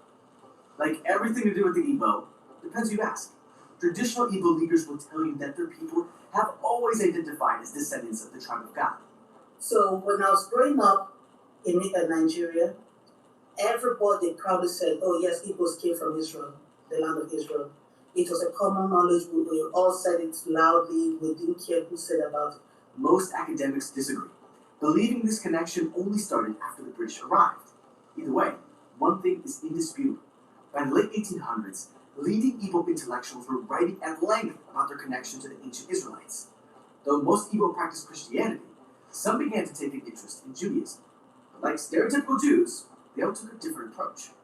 Some mixed Christian and Jewish rituals with their ancestral traditions, forming the Sabbatharian movement. Some went back to their ancestral religion, Mennonite, which they believed to be biblical Judaism. Then, Rabbinic Judaism came to Igbo land. We have a number! That is the form of Judaism that most Jews practice today. You know, lighting Hanukkah candles, holding Passover seders, praying in synagogues, and rocking out to the Miami Boys Choir. Okay, maybe that's just me. So, some Igbo began incorporating rabbinic Jewish rituals into their practice, while others embraced it full on. So let's recap, because things are about to get wild. Many Igbo identify with an ancient Israelite origin. Of these, only a tiny minority actually practices rabbinic Judaism. So only that tiny minority identifies as Jewish, right? Not so fast. There's one more complication in the mix. The moment the British entered the picture in the Igbo history, in Nigeria, in the involvement of the Nigerian state, The British bring along their kind of anti-Semitism. Now, hate isn't specific to any one culture. Every society has its prejudices and scapegoats. Yes, that's a callback. Now, historically, different ethnic groups in Nigeria had minimal contact with one another. Each group had their own system of government. By 1900, the British turned Nigeria into a colony, which brought each of Nigeria's ethnic groups into competition for power and opportunities. And when different groups compete for resources, trouble is sure to follow. The Igbo were a highly successful ethnic minority with unique cultural practices, which opened them up to a lot of hatred. The Brits gave this hatred a new language, a new set of tropes and stereotypes. So as the Igbo left their homeland in search of opportunities, they encountered a form of prejudice that looked a lot like anti-Semitism. Because anti-Semitism, unlike other forms of hatred, is rooted in conspiracy theories about a small group of people pulling the strings from behind the scenes. The image that the Igbo are money-loving people, very greedy and domineering. It's a conspiracy theories, Sound familiar? It's basically lifted from the anti-Semites playbook. Anti-Semites don't care how you identify. They don't care if you're religious, if you're on the right or the left. They don't even care if other Jews accept you as Jewish or not, because anti-Semitism isn't rational. When I was growing up in Nigeria, it became a thing that your parents would call into the bedroom and tell you, look, remember, no matter how much of the other language you think you speak or you think you can identify as them, they all know you're Igbo first, and second, you know we come from Israel. They don't like you as an Igbo person, and they know that you come from Israel. Mind how you walk. Nigeria achieved independence in 1960. It was a moment of hope for all its people who were tired of British rule. But establishing a post-colonial country is never easy, and the instability brought with it terrible anti-Igbo violence. The Igbo were purged from the military, from everywhere, from government position, from universities, outside of Igbo land. So, in order to survive, really, millions of people had to go back to the southeast. So it didn't matter whether the Igbo saw themselves as descendants of ancient Israelites. It didn't matter if most of them actually practiced Christianity. And it definitely didn't matter if Jews outside of Nigeria accepted them as Jewish. As far as they were concerned, they were being violently attacked for tropes that looked and felt like Jew hatred. Just like the Jewish people, the Igbo found themselves fleeing back to their native homeland to escape persecution. And just like the Jewish people, they wanted to be the masters of their own destinies. So in 1967, they did something that the Nigerian government really didn't like. They seceded. Have you ever wondered why the Wright brothers actually wanted to fly? We get it over, you get a hot dog, and you get a hot dog, and you get a hot dog. Maybe not. But either way, try Bar X, the #1 hot dog in American history. Find your purpose at GCU. Over 360 programs shaped by industry leaders. Donna's loving the sound of selling and earning on vintage. Don't wear it, sell it. When I made my Botox cosmetic appointment, I was nervous that I might look overdone. I wanted results that looked like me. Establishing an independent country called Biafra. His wish for independence of the southeast of Biafra, that was because of the massacres, because they just feared for their lives, and that's why they said we need our own state. But, like we just said, trying to establish an independent country isn't always a smooth process. For 3 years, Nigeria and Biafra were locked in a hideous conflict. Nigerian forces massacred hundreds of thousands of Biafran civilians, and many more were starved to death. The state of Biafra was defeated, and the Igbo were forcefully reintegrated into Nigeria and reduced to poverty. Non-Igbo Nigerians call this period the Nigerian Civil War. Many Igbo call it the Biafran Genocide. It was just one more point of identification between Igbo and Jews. Again, it didn't matter if the Igbo identified as Jewish, or as ancient Israelites, or as Christians, or as Sabbatharians, or something else entirely. Jews around the world sympathized deeply with their plight. Holocaust survivor Elie Wiesel spoke out on their behalf. So I remember when I saw the first time children of Biafra, hungry and sleep. I tried everything I could really around me to the bank afterwards. I called up people, organized activities to send food to those children. Several Jewish organizations appealed to the U.S. Senate Foreign Relations Committee for aid testifying that, quote, "We cannot be silent in the face of the deliberate destruction of human life in Biafra." In a White House memo to President Nixon, Secretary of State Henry Kissinger described the Igbo as the wandering Jews of West Africa, gifted, aggressive, westernized, at best envied and resented, but mostly despised by their neighbors in the Federation. But here's the thing. Anti-Semitism doesn't define Judaism. Our identity is thousands of years old. We know where we come from. We know who we are. The same is true for the Igbo. Their identity isn't defined by their persecutors or by the people who hate them. It's defined by their roots, by their history. Denial of the Israelite or the Jewish or the Hebrew identity or the Igbo identity is never ever going to be a solution to anti-Semitism. I believe that the solution will be identifying with who you are and then facing the problem squarely. Many, though not all, Igbo identify as descendants of ancient Israelites. But that doesn't mean they see themselves as Jews, even if they practice some customs that are considered Jewish. For most Igbo, circumcising their sons on the 8th day or getting married under a canopy are cultural rather than religious customs, an homage to their ancient lineage. That's why so many Igbo integrate Jewish customs into their lives, even as they practice Christianity. Every Igbo, including even the guy in the Vatican that is a cardinal, lives by traditions that Jews will recognize as Israelite traditions. I think that's really cool, because unlike missionary groups like Jews for Jesus, they have no interest in replacing Judaism or converting other Jews. As long as we both respect each other's boundaries, our shared customs are a beautiful source of solidarity and allyship.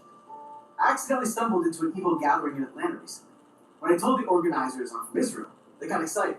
They even told me, "Hey, our ancestors are from there. We love Israel." It was a really nice moment of warmth in a world that doesn't always welcome Jews. But do all Jews welcome the Igbo? Especially the thousands of Igbo living in Nigeria who identify as Jewish and practice rabbinic Judaism? These Igbo have taught themselves to read and pray in Hebrew. Their prayer services look almost exactly like Orthodox Jewish services around the world.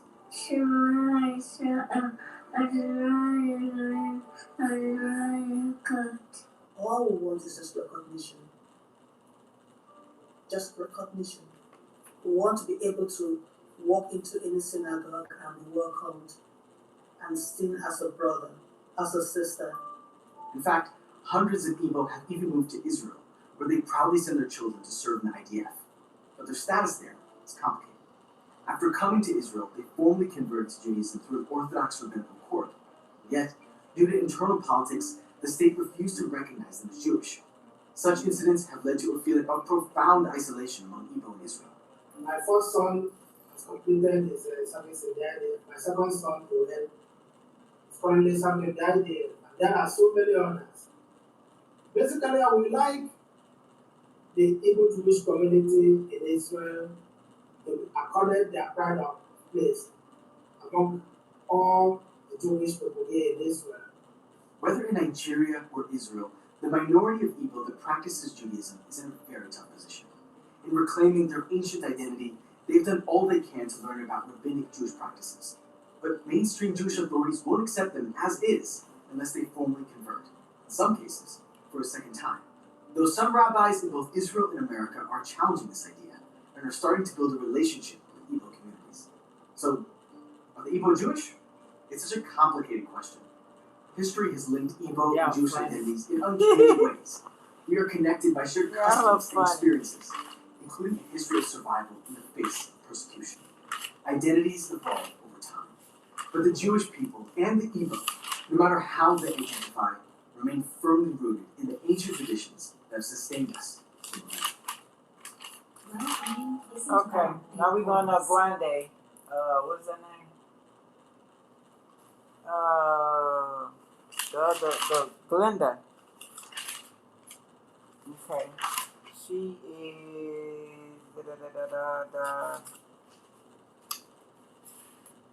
She is from New York, but her ancestors.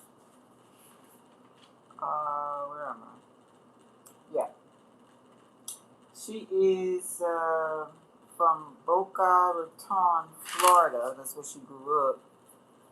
But she's Italian roots. Italian American, Sicilian, and somebody roots. Okay, so we're gonna look at that.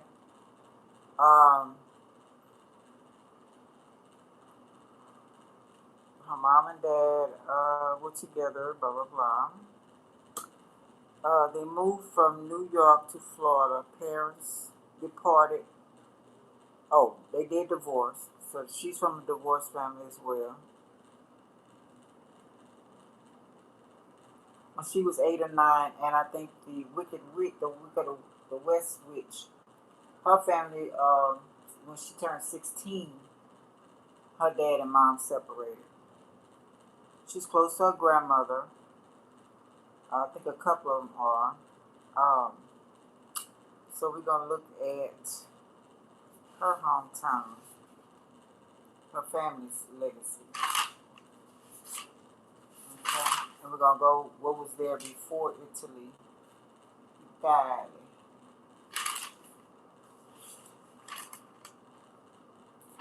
And it is, where is it?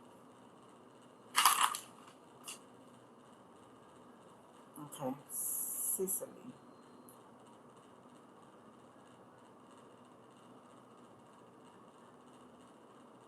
S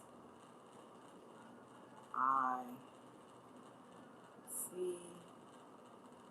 I'm doing this for a reason. Cause they don't just make movies for nothing, and they don't choose the characters for nothing. Sicily, Italy.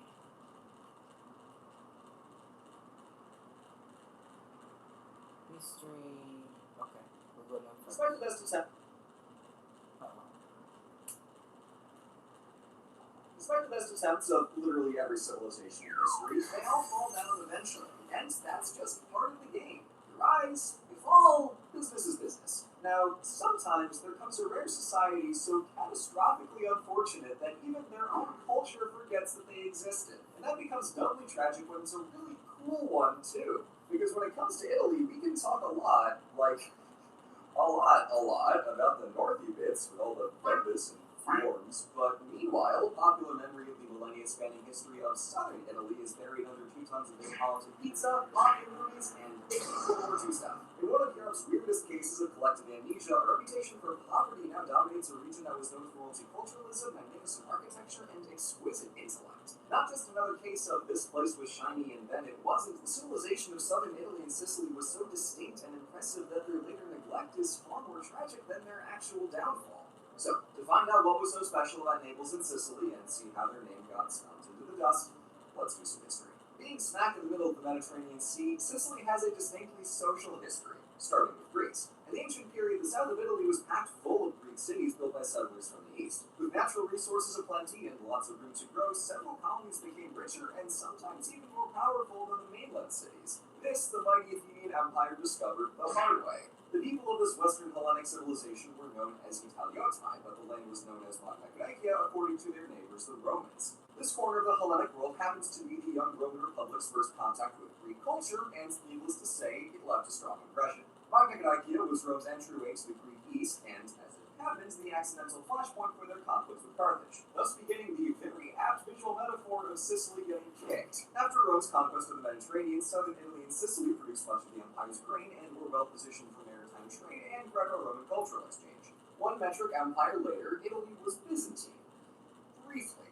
Though they reconquered the peninsula from the Goths in the mid-500s, their work was undone with almost insulting swiftness by a Germanic people called the Lombards, who poured over the Alps in the decade after and made the peninsula a checkerboard, carving out duchies all across the north and in pockets of the south. A few centuries later, the new threat came from across the sea, as Muslim conquerors gradually wrestled Sicily from the Byzantines over the course of the 800s. So by the year 1000, the situation in Italy goeth thusly. In the north, the Lombard duchies became domains of the Holy Roman German Empire, and the northern Byzantine territories of Venice and the Papal States had become independent. So broadly, the north was chill. Meanwhile, southwards, the Byzantines are holding on to the pointy bits of the boot in Calabria and Apulia, while the Duchy of Naples is technically still a Byzantine state, but is essentially on its own, just sailing around for happy merchant fun times. Inland, the Lombard duchies of Benevento, Salerno, and Capua were locked in the cycle of breaking and reassembling, and, of course, Sicily belonged to the Saracens. The south was having quite a rough time. Then the Normans came. As if our cast list isn't complex complex enough, our next players come from the opposite end of Europe on the north coast of France. There, Scandinavian Viking raiders had been generously bribed by the Frankish king to sit down, stay put, and stop attacking Paris. These Northmen, or Nordmani, became Christians and learned French, but maintains that characteristically Scandinavian desire to sail places and fight stuff. So they became extremely successful mercenaries around their home base in Normandy, as well as in the south of Italy, where, given the state of things, it was a good time to be in the mercenary business. In the early 1000s, they fought for the Lombards against the Byzantines, and for the Byzantines against the Lombards. Now, exploiting conflict for financial gain is distressingly standard practice, but the Normans had a knack for getting land out of the deal. So, in 1043, they gained a slice of Apulia, and then they kept on going. The Normans had the best army in the south by far, and over the decades they chipped away at the Lombards, Byzantines, Sicilian Muslims, and, a couple of times, even the Pope. By 1091, Duke Roger I conquered all of Sicily and southern Italy, except for a tiny sliver on the Bay of Naples. In 1130, the Pope crowned Roger II as King of Sicily, and 7 years later, the Normans nabbed Naples to count the second. So, having consolidated the entire south for the first time in half a millennium, what kind of kingdom was Roger working with? Simply put, the king and his royal court were multilingual, and they needed to be. The mainland was home to French-speaking Normans, Byzantine Greeks, the descendants of the Lombards who spoke an early form of Italian, while Sicily was sporting a mix of Muslim Arabic speakers and post-Byzantine Grecois. This multicultural atmosphere was a product of circumstance, but Duke Roger I took it as an advantage and ran with it. So the young Roger II grew up learning from Greek and Muslim tutors, and upon becoming king, he doubled down by sending out a new legal code in 1140, which established equal rights for all subjects regardless of religion or ethnicity. Drawing inspiration from Norman French law, Islamic law, and Byzantine law from as far back as Justinian, this hybrid code built a centralized Norman state but specifically allowed for local customs to pick up where statewide laws left off. That said, this was still very much a monarchy, and the king had final say on everything, but it's remarkable that Roger cultivated such an enthusiastically pluralistic state. And against the context of the Crusades actively going on in the Holy Land, Norman Sicily is utterly wild, a multicultural home for scholars and traders from all over. To that end, Norman coinage was stamped in Latin and Arabic, and became extremely popular for long-distance trade in every direction. Sicilian wheat and citrus exports were off the charts, and all that cash paid for quite an impressive building program back home. When the Normans arrived, southern Italy's architecture mirrored its linguistic diversity, with Byzantine architecture here, Islamic architecture over there, and Romanesque sprinkled in between. They would soon realize that it looks really good when put together. And so, the multiculture of Norman Italy took a physical form in buildings like the Cappella Palatina in the Royal Palace of Palermo. The structure of the church is a Latin cross, but nearly every surface is drenched in golden Byzantine mosaics, including the very Byzantine dome. Meanwhile, classical Corinthian columns are capped with Arabic arches, which lead up to colorful Islamic stalactite vaulting on the ceiling, and to inscriptions written in Greek, Latin, and Arabic. Lots of fancy words to say the place is freaking gorgeous, and the synthesis of all these different styles represents the great accomplishment of Norman Italian society. Another major outlet was scholarship. With simultaneous access to Greek, Latin, and Arabic sources in one place, plus local geniuses in every field and branch of knowledge, southern Italy might have been one of the single smartest places in the medieval world at the time. And everyone could participate, as, for example, many Muslims worked in the royal court, Arab mathematicians handled finance, and the cartographer Muhammad al-Idrisi spent 15 years working on a map of the world for King Roger. The Tabula Rogeriana was the most accurate and detailed map ever made, and in addition to a circular drawing of the world, al-Idrisi made a mammoth 70-piece chart of the northern hemisphere, with each subsection described at length in the whole-ass encyclopedia that he made alongside the maps. The book was written in Arabic and in Latin, though everyone at the court could read both anyway, and this astounding feat of scholarship pairs like a fine Sicilian wine alongside the Cappella Palatina in illustrating what made Norman Italy so uniquely fascinating. So, here's what went wrong. The royal Hotwil family stayed in power through the rest of the 1100s, doing their thing, occasionally dabbling in pointless wars with the Byzantines, and ultimately sealing their fate with some dodgy marriages that handed the crown to the royal German Hohenstaufen family in 1194. And the next century sees Sicily pivot away from the Mediterranean to instead face north toward mainland Europe, and this resulted in the steady disassembly of everything the Hotwils worked for. In 1224, all Muslims were expelled from Sicily to Apulia, but they were kicked out of the kingdom entirely at the end of the century. Because while the Hohenstaufen family were at least half Norman and had some respect for the kingdom's history, the rulers who came after were not at all, and thus had none. In 1266, the whole south was conquered by the French Count Charles of Anjou, but 16 years later, Sicily was invaded by the King of Aragon and the War of the Sicilian Vespers. Big mess, lots of stabbing, end result in 1302 is that Sicily belongs to Aragon while the mainland stays French. For the next few centuries, the histories of Sicily and Naples diverge in their politics, style, and language, but it's the same basic story. Dominion by an outside state that didn't understand the territory and couldn't enforce a strong central authority through anything but violence. Power fell to local cities and aristocratic estates, and while this problem dated back to the Huckvilles, they could actually keep their barons in line. Here, not so much. Although the Sicilians may have welcomed Spanish rule as a relief from the domineering hatred of the Angevin French, the result of being pleasantly ignored is that they were largely neglected. And as Sicily entered the 1300s, tethered to distant Iberia rather than Italy, they would miss the Renaissance entirely. The Cold War between the Aragonese and the Angevins was broken when Aragon conquered Naples in 1443, so in 1494 the King of France marched an army down the peninsula in an attempt to retake Naples. And they did, for a year, but Aragon came back, fighting land by 1504, the south was firmly Spanish, and the story settles down. In the south. In the north, the fighting continued, subjecting those poor defenseless scamps to 65 years of invasions. Wild times, way off topic. With a few brief exceptions, Sicily and Naples remains loosely ruled by Spanish royals and locally controlled by the Spanish nobles who had vast amounts of land and wealth. After the discovery of the New World, southern Italy had stopped being particularly useful, but with Spain now traveling in empire money, they could afford to spruce the place up a bit. In 1693, eastern Sicily suffered a devastating earthquake, so with space to build and cash to burn, the aristocracy and the church got to work on their new digs. Entire cities were replanned from scratch, and this rebuilt Sicily took on its own flavor of Baroque architecture. It's got classical elements if you squint, but it's dense, swooshy, and very expensive looking. And yet, the extravagant grandeur of Southern Italian architecture did nothing to make life better for the impoverished masses. I can't imagine why. To make matters even worse for Sicilians, after the Napoleonic Wars, the kingdoms of Naples and Sicily were combined into the Kingdom of the Two Sicilies, ruled from Naples, much to the disappointment of the Sicilians, who were now doubly second-class citizens.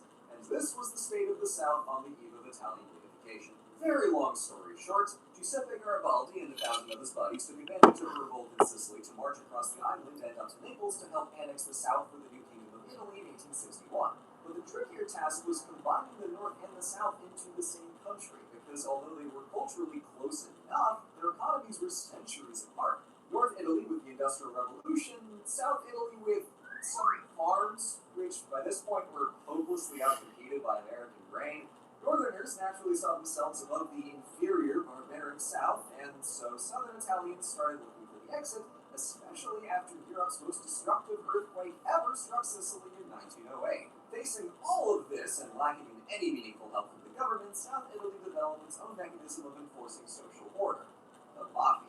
Taking advantage of the power vacuum left behind by the old aristocracy, the Mafia informally governed the South through private dealings and violence. In the 1920s, the Mafia met their match in Mussolini, who thought that stomping them out would be good PR for the fascist party. And it kind of worked, but the alternative wasn't great, so in World War II, the Allies buddied up with the Mafia for their march up the peninsula against the fascists. And at the risk of dragging us into modern history, that is where we'll cap the winding tale of Sicily and southern Italy. They strike the unfortunate balance of being always in the middle, but nearly always in the background. Yet, for as much of Sicilian history was written for them by outside powers, it remains a product of its people, from Magna Graecia to today, but especially during the Norman Golden Age. While Sicily was no stranger to prosperity after the Huckville kings, those riches lacked meaning. The Normans found the region locked in conflict at a time when holy war was all the rage and forged a new type of state, built on the quintessentially Norman idea that culture is harmonic, that it gets exponentially more beautiful when combined and transformed into something that each culture could never have been on its own. And the tragedy of Sicily is how no one else realized that. And sure, this happens to be exactly my aesthetic, but how can anyone miss this? With those maps and mosaic domes? I swear, Normans are OP. Look the damn Normans. Thank you so much for watching.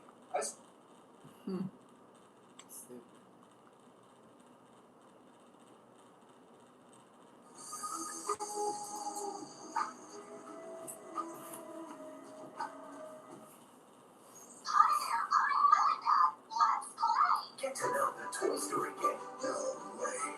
Buzz is the ultimate space ranger. Sicily, the jewel in the Mediterranean's crown. This island has been capturing the hearts and minds of people for centuries. But most travellers tend to limit their visit to the same few spots, unaware of the beauty that lies elsewhere on the island. The region of Western Sicily is home to a dramatic coastline, romantic Baroque cities, medieval hilltop towns, a regional cuisine that tells the story of its layered history, and dreamlike islands with some of the bluest waters in all of the Mediterranean. It's a part of Sicily that deserves to be discovered slowly and fully.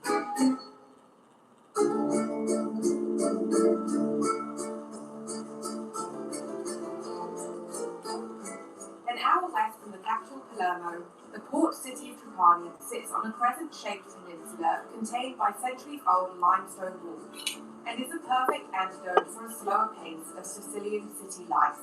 The Lungomare is a beautiful coastal stretch that goes all along the city of Trapani. So you've got the sea, and you can see the historic district from here, and all the beautiful cupolas of the old churches.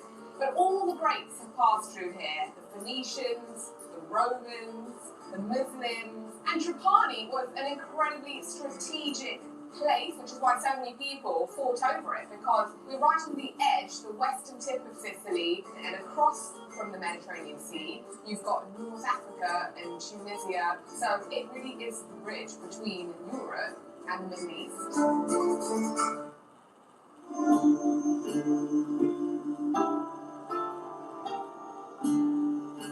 Even though this old town is very lived in, you still come across so many grand, beautiful buildings, some of which are hundreds of years old, dating back to the 17th century. They're all sort of Baroque in style, incredibly romantic. Most of the buildings are made using local limestone, so it gives it a very sort of warm, honey-coloured tone, and it's just beautiful, especially in the Sicilian sun.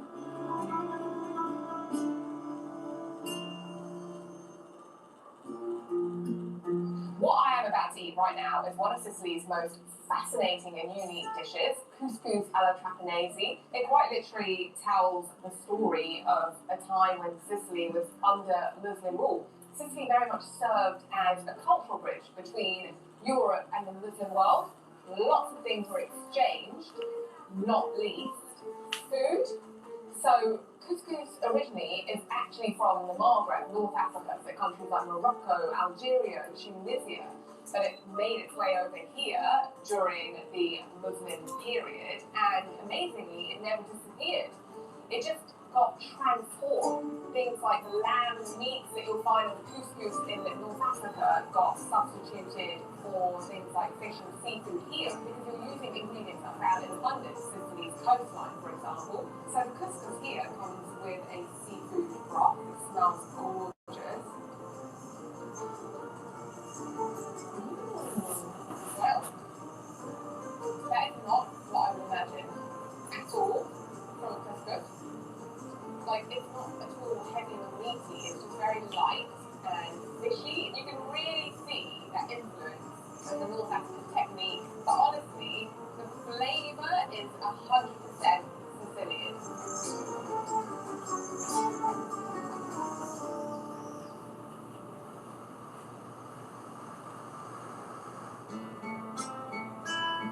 Walking through these old towns and just coming across so much beauty in the architecture really inspires me. It makes me want to be creative like these people were to just design such beauty.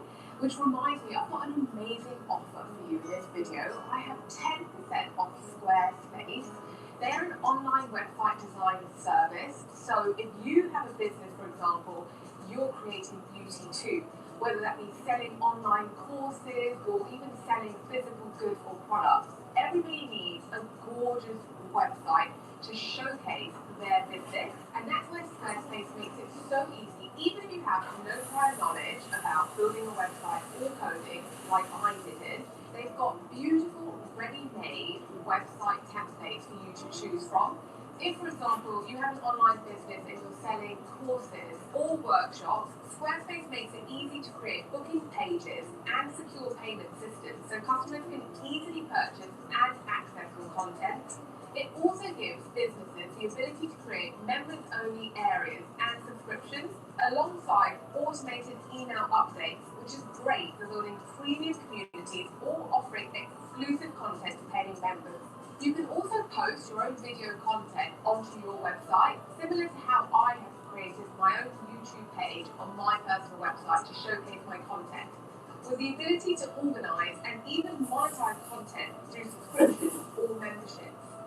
And because so many people access online content via their phones and tablets today, what's great about Squarespace websites is that they're built to look clean and professional automatically across all devices without needing any extra development work. So if you need to build a professional website, I definitely recommend checking out Squarespace.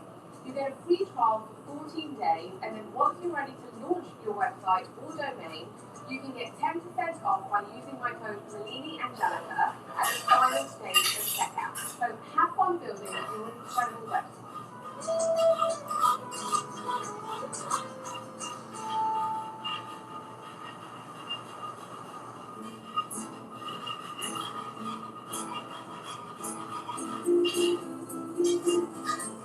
Sitting majestically at 750 metres above sea level, the medieval hilltop town of Elice commands panoramic views over the west coast of Sicily and has seen a parade of civilizations from the ancient Elamians to the Greeks, each leaving their unique mark and a palpable sense of history in its narrow stone streets.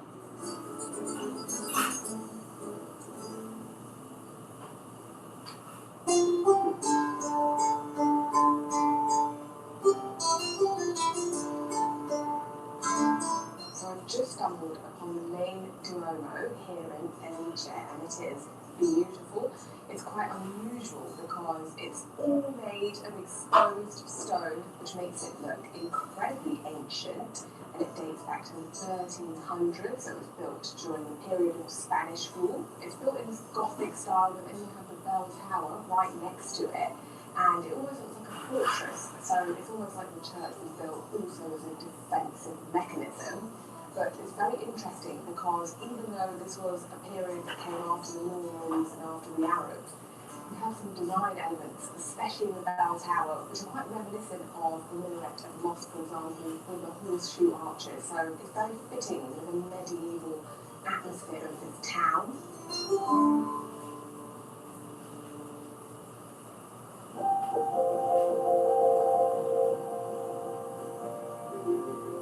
Wow. This is one of the best things about coming to the mountaintop town of Elice. It's the views, because of course we're so high up and all around you just have 360-degree views of northwest Sicily.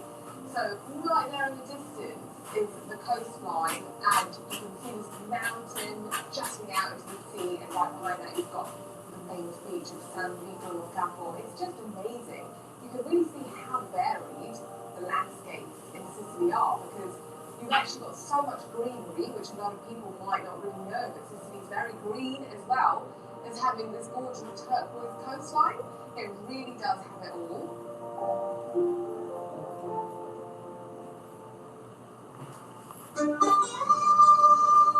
This might be the most impressive thing in the whole town of Elice. It's the Castle of Venus, and it just looks amazing the way it's jutting out at the edge of the mountain with the Mediterranean just stretching before it. It is quite the sight. And what I just love and find fascinating about it is the fact that thousands of years ago it was an ancient temple dedicated to the goddess of love and beauty, Venus. And then during the Norman period, around the 12th century, they built this castle over the ancient ruins of the temple.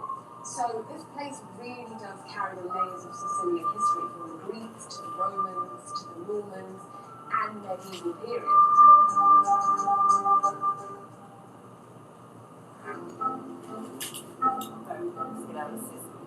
Beautiful. I've been dying to try. Okay, let's go to.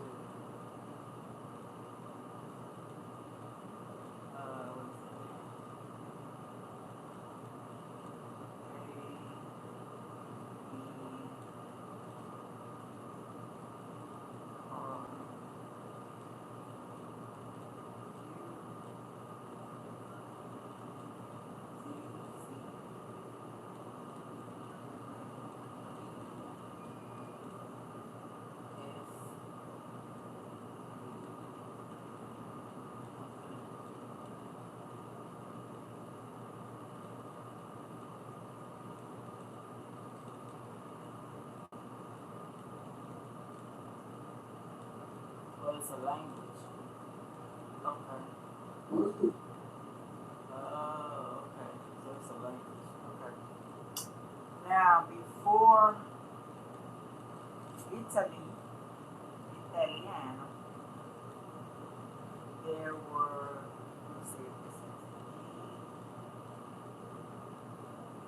T, or U, S, C, A,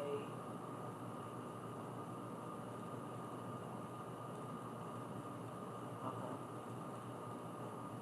Let's go to history. They built Rome before Rome. Before the mighty? History of blah, blah, blah, or the,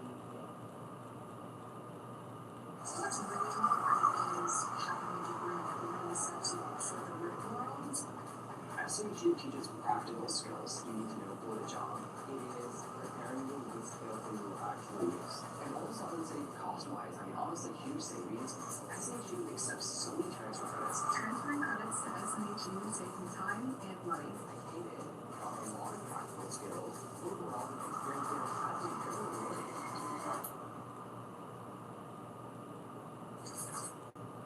Here are the cities founded by the Etruscans. Today, a quarter of Italy's population lives in England. According to myth, even Rome was founded following Etruscan rituals. The last kings of Rome were also Etruscans. The Romans adopted many aspects of Etruscan society, including their social, political, and military organization, as well as their arts and crafts. Etruscan religion also had a strong influence on Roman beliefs. Even the Latin alphabet is just a slightly modified version of the Etruscan one. Through Latin, the Etruscan language has made its way into our own. Here are some English words that come from Etruscan. Yes, Sergio is an Etruscan name. It comes from the patrician Sergius family, which also had Etruscan roots. But who are the Etruscans? Where do they come from? Why are they still remembered? And why did they disappear? Let's figure it out together. Herodotus believed the Etruscans were migrants from the Lydian kingdom in Asia Minor. Indeed, there are clear parallels between Etruscan culture and the civilizations of the ancient Near East. But there are also contradictions. For example, if the Etruscans came by sea, why are there no Etruscan settlements along the coast? And if they were newcomers, why did they use the Greek alphabet instead of bringing their own script? Moreover, modern genetic studies show that the ancestors of the Etruscans and those of prehistoric Asia Minor split as far back as the Neolithic period, thousands of years before the rise of the Etruscan civilization. Dionysius of Halicarnassus, a historian from the 1st century BC, argued that the Etruscans were native to Italy. For a long time, this idea was dismissed as fiction, possibly even a political move to flatter Octavian Augustus, whose family claimed Etruscan ancestry. But today, evidence increasingly supports the idea of cultural continuity between the Etruscans and an early Villanovanan culture of the Iron Age. In fact, the only reliable way to tell a late Villanovan burial from an early Etruscan tomb is the presence of an inscription. If there's writing, it's Etruscan. No writing, it's Villanovan. Other theories exist. Some scholars suggest the Etruscans came from the Alps, or migrated from the island of Sardinia. But these ideas remain speculative at best. Archaeology shows that the Etruscans expanded from Tuscany northward toward the Alps, not the other way around. As for Sardinia, its ancient inhabitants built massive stone towers called nuraghi, probably for religious purposes. But nothing like these towers exists in mainland Italy, which weakens the Sardinian origin theory. The most convincing explanation is that the Etruscans emerged from the local Villanovan culture, gradually shaped by contact with Phoenicians and Greeks, and possibly even intermixing with them. There's even a reflection of this blending in Roman legend. King Lucius Tarquinius Priscus, one of Rome's early monarchs, was said to be half Etruscan and half Greek.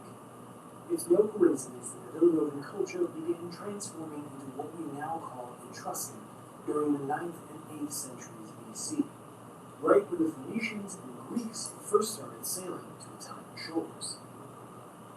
The Etruscans are wrapped in a mantle of mystery, mostly because their language still hasn't been fully deciphered. They wrote using the Greek alphabet, and every year new studies claim to have finally cracked the code.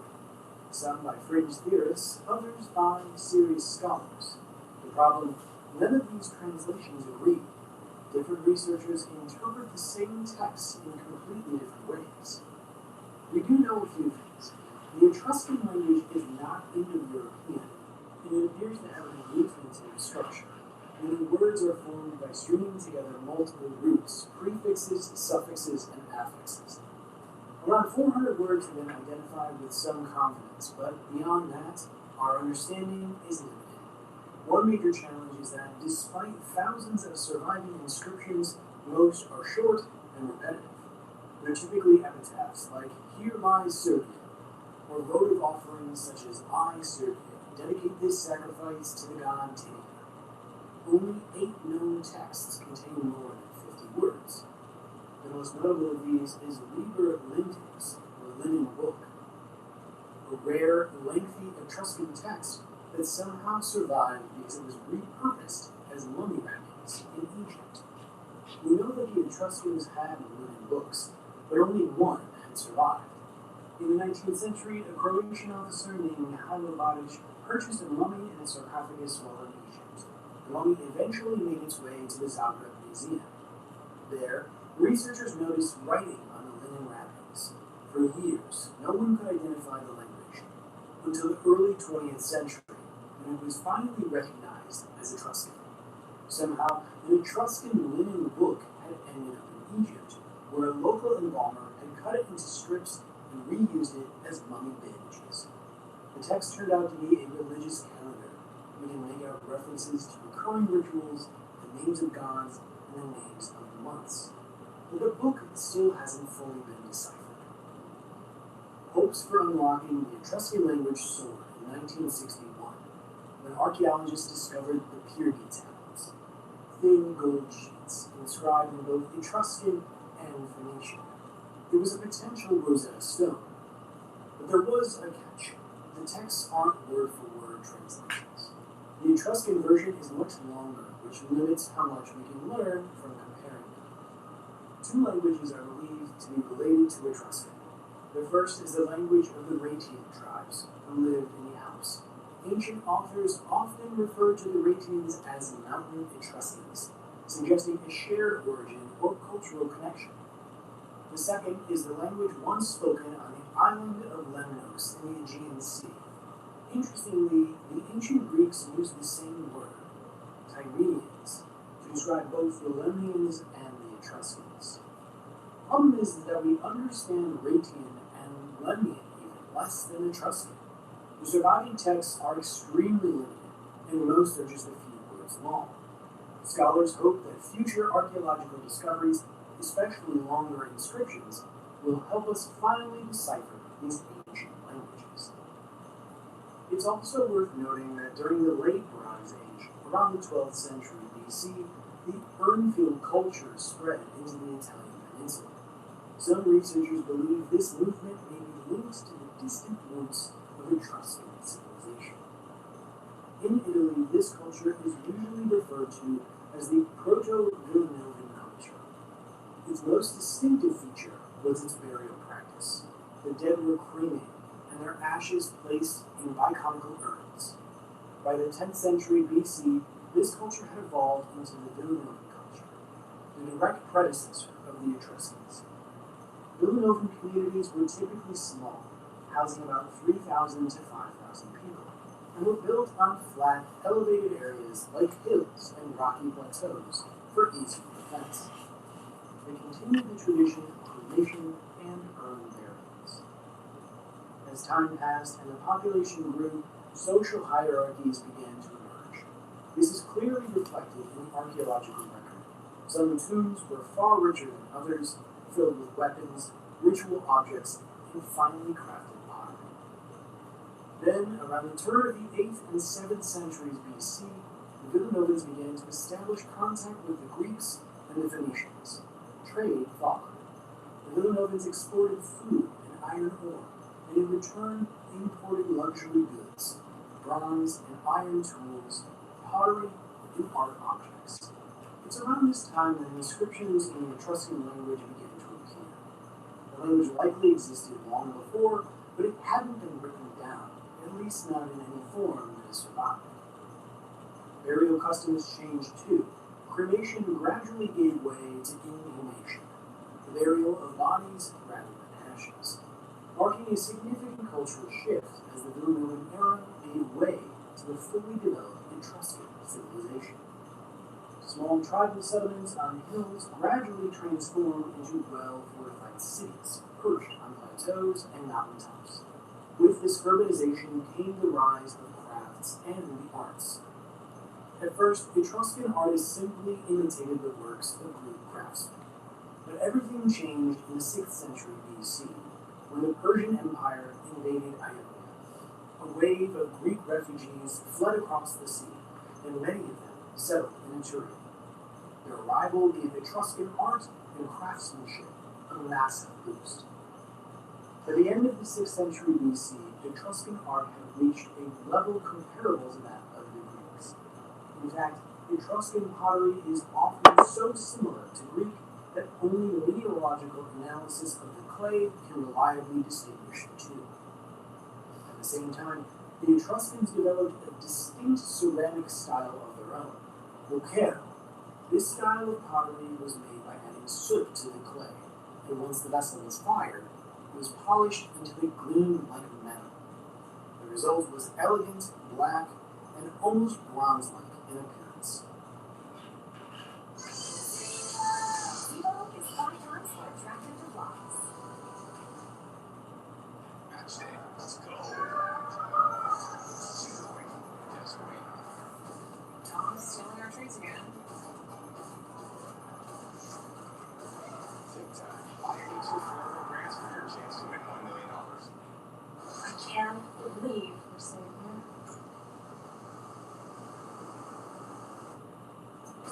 This is the 2026 Nissan Frontier. With a 310 horsepower V6 engine. When I switched to Allstate, I saved hundreds. My old insurance company raised my rates, so I started looking around. Allstate made it. Interestingly, both the Greeks and later the Romans described the Etruscans as incredibly promiscuous and decadent. Rumors of Etruscan promiscuity mostly stem from the unusually high status of women in their society.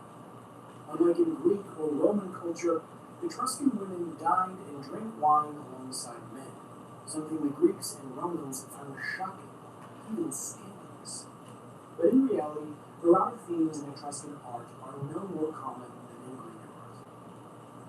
The Etruscans also loved music and dance, activities that the stern, patriarchal Romans considered frivolous or even indecent. The reputation for decadence was further fueled by everyday habits. The Etruscans ate hot meals 2 or even 3 times a day, while the early Romans prided themselves on eating them once. The Etruscans were master metalworkers and jewelers, achieving extraordinary levels of detail and refinement. Take, for example, this tiny pendant depicting the river god Achelous. Isn't it stunning? Look closely. The beard is crafted from minuscule grains of gold, each less than ½ millimeter in diameter. Such delicacy speaks volumes of the skill of Etruscan artisans. The arts of painting and sculpture also flourished in Etruscan civilization. This is especially evident in the rich necropolises found near the Etruscan cities. The Etruscans built elaborate tombs, essentially full-scale houses for the dead. Inside, they placed sarcophagi, along with a wealth of objects the deceased might need in the afterlife. The tomb walls were often beautifully painted and decorated, and the entire structure was covered with an earthen mound, or tumulus. Etruscan military craft also developed significantly. They fought many wars, not just against their neighbors, but also among themselves. Yet these were rarely wars of conquest. Their main goals were to capture trophies, steal cattle and harvests, and take slaves. The Etruscans had little interest in occupying foreign cities. From early on, they also engaged in piracy along Italy's western coast. By the 7th century BC, Etruscan piracy had grown so bold that Greek and Phoenician ships avoided sailing beyond Sicily and Sardinia. The Etruscans are the inventors of the naval ram, a heavy bronze projection mounted on the prow of their ships. Thanks to this innovation, their pentaconters, fast warships rowed by 50 oarsmen, became a serious maritime threat. In the same period, Etruscan influence expanded rapidly. They settled along the southern coast of the Tyrrhenian Sea and pushed north into the Po River Valley. They even founded colonies on Corsica. By the late 7th century BC, the Etruscan kings were ruling over Rome. Ancient sources don't say this outright, but the evidence suggests that Rome became something like an Etruscan client city, and that its kings may have acted as governors under Etruscan authority. This period greatly benefited the Romans, who learned a great deal and adopted many crafts and artistic traditions from the Etruscans. At the beginning of the 5th century BC, the Etruscan civilization had reached the height of its power. After that, its decline began, but more on that later. According to Etruscan belief, their religion was revealed to them by a mysterious figure named Tagus, a bearded, white-haired infant who emerged from a sacred furrow in the earth. Tagus dictated 5 sacred books to the Etruscans, detailing rituals and methods of divination. The main gods of the Etruscan pantheon included the thunder god Tinia, equivalent to Zeus or Jupiter, his wife Juno, who entered Roman mythology as Juno, and Minerva, a goddess of wisdom, a counterpart to the Greek Athena and Roman Minerva. The Etruscans also worshipped Apu, considered the same as the Greek Apollo, but in fact Apollo was originally borrowed by the Greeks from the East. If the theory of the Etruscans' Aegean origins is correct, it's possible they adopted Apollo directly from the Babylonians or the Hittites, who worshipped a similarly named deity, Abu. Finally, the goddess of fertility Tirana. Her closest Roman counterpart is Venus. When speaking about Etruscan religion, one cannot ignore their elaborate methods of divination. They interpreted omens from the entrails of sacrificial animals, the flight patterns of birds, and even the bolts of lightning. These forms of divination played a central role in Etruscan society. No major decision was made without consulting the signs. If the omens were unfavorable, plans were simply abandoned, no matter how important they were. Each type of divination had its own specialist. Divination by birds was performed by augurs. Reading entrails was the domain of the haruspices, and interpreting lightning was done by fulgurators. Among these, the haruspices were considered the most accurate and authoritative. Their method involved sacrificing a black ram to the gods. The liver was then extracted, boiled, and carefully studied. It was divided into numerous sections, each corresponding to a specific deity. The haruspices would look for any irregularities, spots, growths, or discolorations, and interpret the meaning based on which god's selection of the liver that they appeared in. This was believed to be a direct message from the divine. If I had to name just one reason for the decline of Etruscan civilization, I would sum it up with one word: disunity. The lack of centralized authority and internal cohesion left the Etruscans unable to cope with the mounting challenges of the 5th and 4th centuries BC. At the end of the 6th century BC, the Romans overthrew their last Etruscan king, Tarquinius Superbus, and despite several attempts, the Etruscans were unable to retake the city in the wars that followed. Soon after, the Greeks drove the Etruscans from the Tyrrhenian Sea. In 474 BC, the fleet of Syracuse, led by Hero I, defeated the combined Carthaginian and Etruscan navies at the Battle of Cumae. This marked a turning point. The Greeks took control of maritime trade in the western Mediterranean. In the late 5th century BC, Rome began expanding northward. In 396 BC, it captured Veii, the largest city in Europe at the time, with an estimated population of 400,000. Then, in 387 BC, the Gauls invaded from the north. They passed through Etruria, sacking Rome and many other cities along the way. The entire 4th century BC was marked by near constant warfare between the Etruscans and the Romans. With each battle, Rome's borders crept further north, and yet the Etruscans never united against this common threat. On the contrary, many Etruscan cities allied with Rome against their own neighbors. Only at the very end of the 4th century BC did they attempt to form something resembling a military alliance. But by then, the Roman war machine was already too powerful to be stopped. By the beginning of the 3rd century BC, most Etruscan cities had effectively become client states of Rome. Once under Roman rule, the Etruscans adapted quickly to the new reality and offered little resistance. When Hannibal invaded Italy at the end of the 3rd century BC, he hoped the recently conquered Etruscans would rise against Rome, but not a single Etruscan city joined him. Over time, many Etruscans gained Roman citizenship and began to play prominent roles in the state. At least 2 consuls during the Republic were of Etruscan origin. In 27 BC, the people of Etruria became the first non-Roman Italians to be granted full Roman citizenship. The Etruscans did not vanish during the Empire. In fact, several Roman emperors were of Etruscan descent. Among them were Irenaeus Etruscus, Hostilian, Trebonius Gallus, and Volusian. Even Augustus, the first Roman emperor, traced his roots to Etruscan ancestry. Emperor Claudius was a great admirer of Etruscan language, culture, and history. He even wrote the 20-volume history of the Etruscans, now tragically lost, known only to us through mentions in later sources. By the 2nd century AD, the Etruscan language had disappeared. The Etruscans themselves had fully Romanized and became part of the Roman world. And yet, they did not vanish entirely. DNA studies show that until as late as the 15th century, many residents of Tuscany were direct descendants of the ancient Etruscans.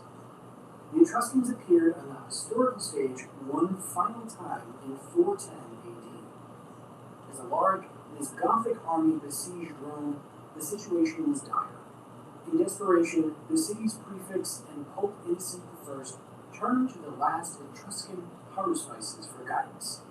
But the reading was grim. The haruspices said that Rome would fall. And fell Rome did. Once again, if you made it to the end of this video, we really appreciate it if you liked and subscribed. Yeah, with the We have a whole team behind us. We really love seeing you follow along the journey through ancient cities. That's great. Who's the next one? Let's see. The stress today was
modern nation of France is as rich as it is ancient. A complex tapestry of a proto-Celtic population emerging from the Bronze Age, which would be infused with Roman influence, followed by the influx of Germanic tribes from the east. This would eventually give rise to the population group and demographic of the early nation. France would shape the history of the European continent and beyond for centuries, going on to found a sprawling global empire, upending the European monarchical model with its revolution, and producing great leaders such as Napoleon, who would help ensure French domination on home shores.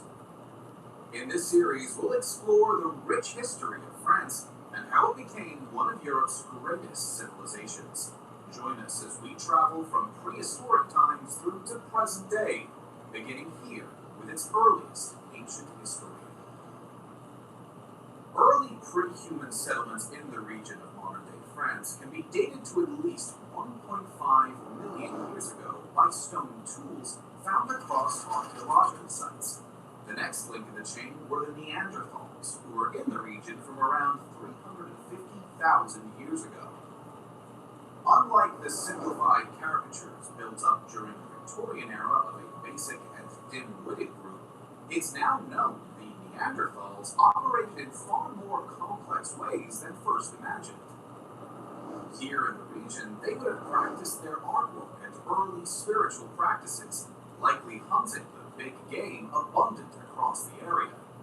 They did operate in smaller and less stratified social groups, though, which made them vulnerable to the often larger and more organized emerging groups of Homo sapiens. Entering from the region around 40,000 years ago, they would eventually replace the Neanderthals, although also intermixing and ensuring the survival of Neanderthal DNA. The next period of Homo sapiens dominance brings us into the era of prehistory, slightly more well documented. These people groups gave us the magnificent cave art found in examples such as Lascaux and Chauvet. Here, the thrill of the hunt is portrayed in vivid detail, all done by ancient artists by the light of flickering candles. Rich red ochre, charcoal, and manganese oxide used as color mixes across the cave walls. The hunting with large mammals such as European bison as well as deer was an integral part of their society. The cave art reflects this and shows a people whose lives were deeply intertwined with the game they hunted, and of which they possessed detailed anatomic knowledge. The exact reasons for these paintings remains a mystery, though. Was it solely a record of a hunt for posterity, or instead was it more spiritually oriented work? Groups were gradually becoming more organized, though still limited in size by a largely nomadic and hunting-based culture. Things continued this way through the Mesolithic period, which for parts of France encompassed the years of around 13,000 to 5000 BC. Following this, there was another key advent in the form of agriculture, leading to a more settled farming-based society. This period, known as the Neolithic, spanned around 5000 to 2000 BC and led directly into a period now just at the fringes of recorded history.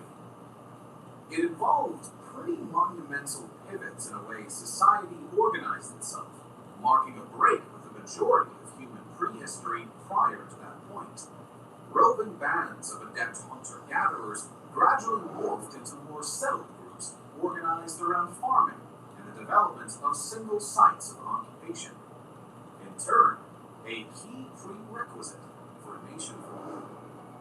The agricultural revolution of the Neolithic led directly into the next sweeping change to encompass the region, that of the Bronze Age.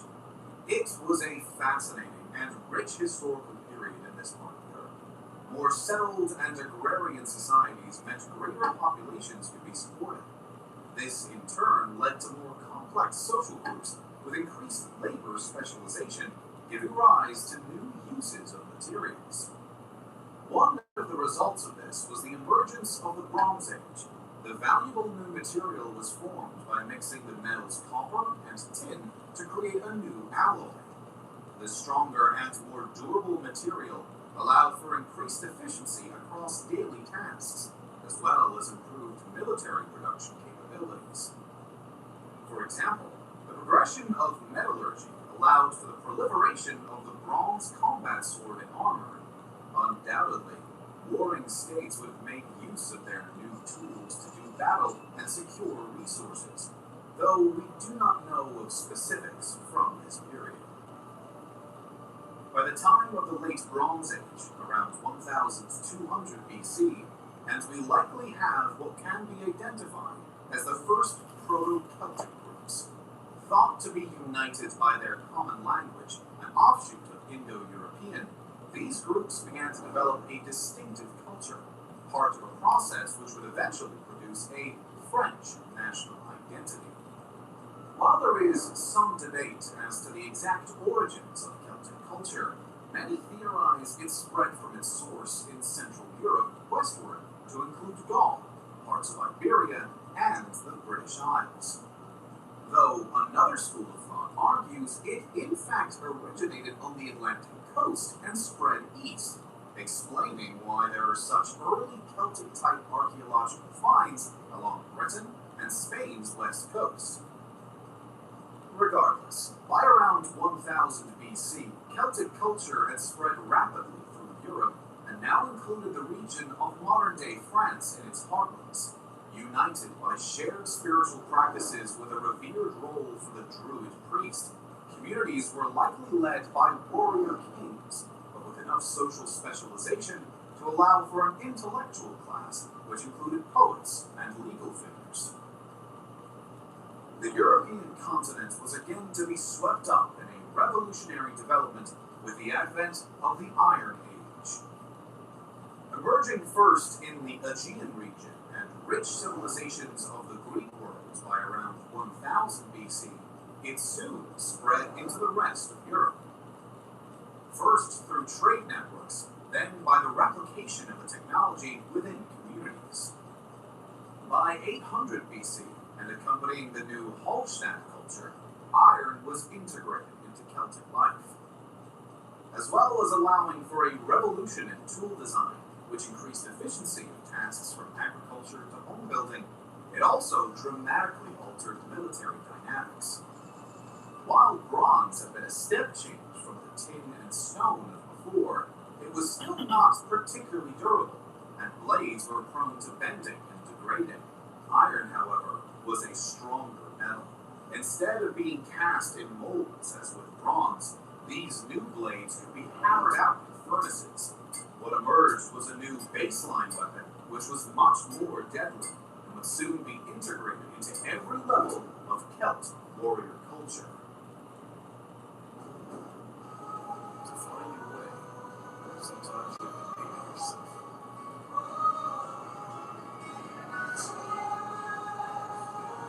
Forge your own path through grit and determination.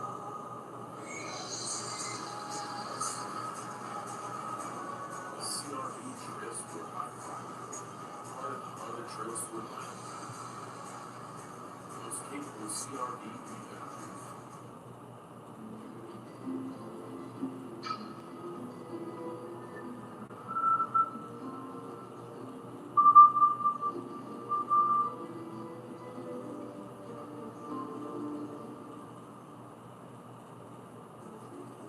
Oh my god, should I say hi?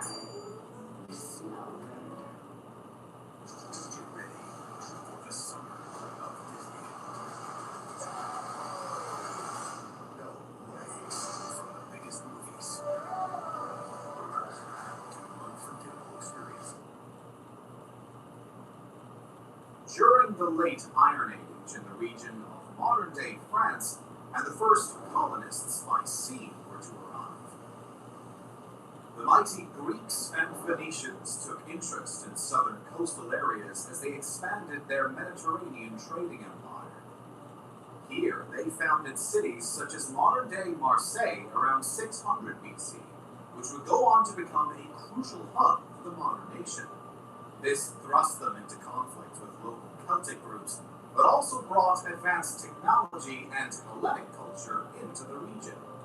While we lack historical records for the intervening period until the emergence of Roman written records, what can be said is that Celtic groups have become strong and were highly developed.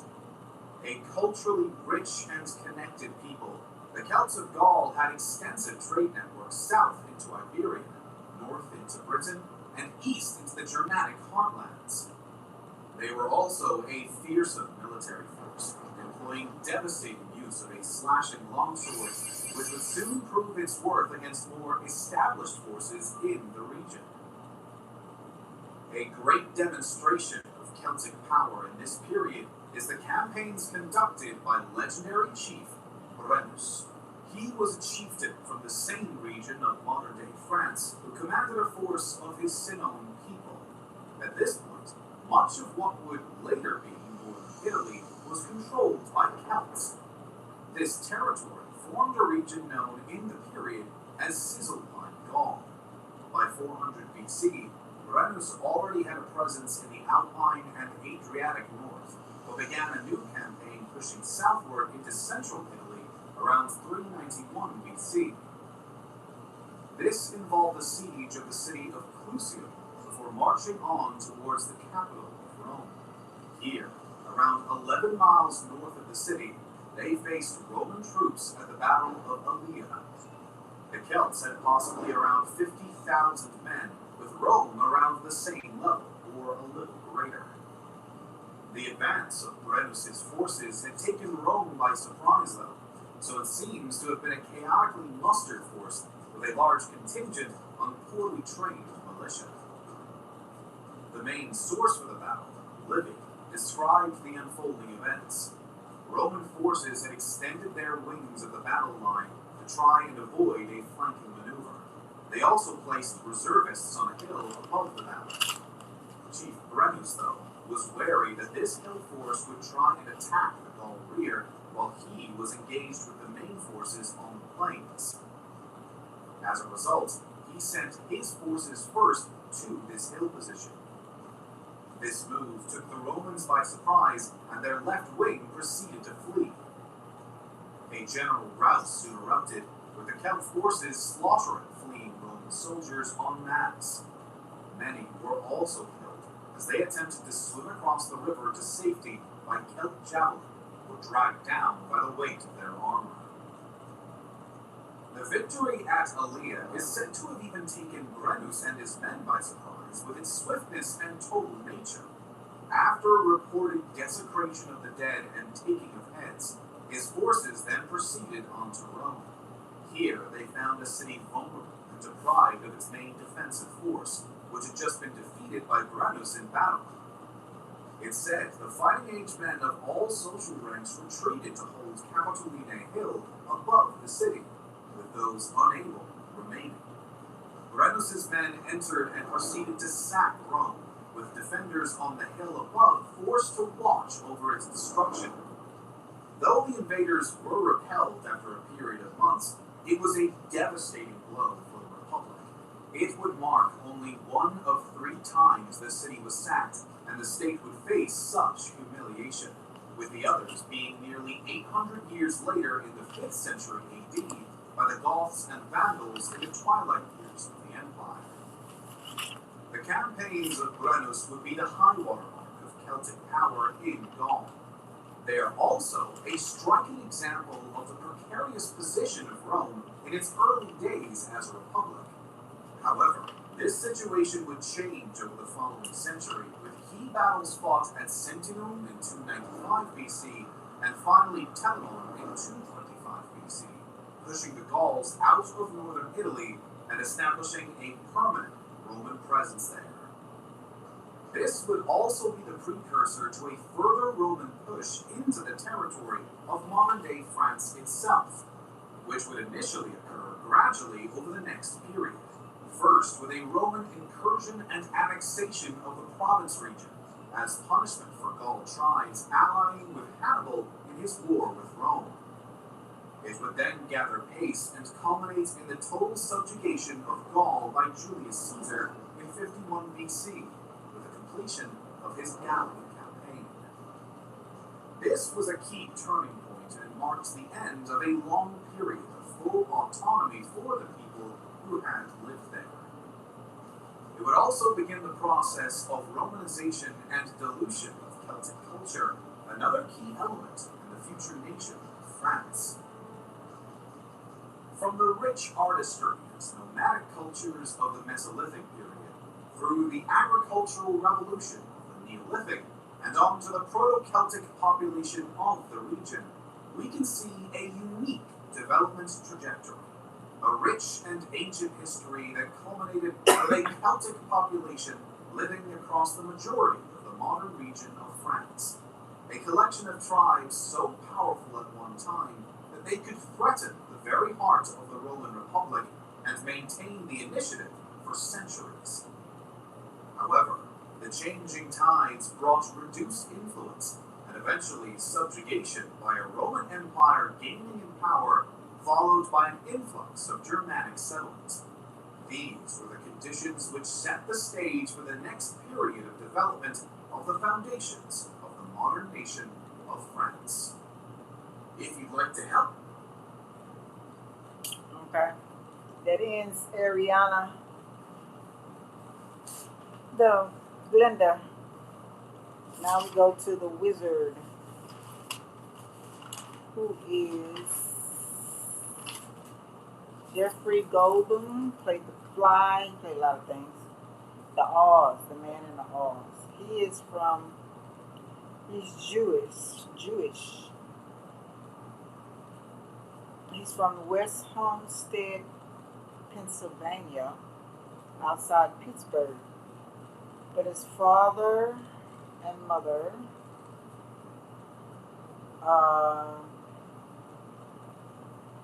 they're from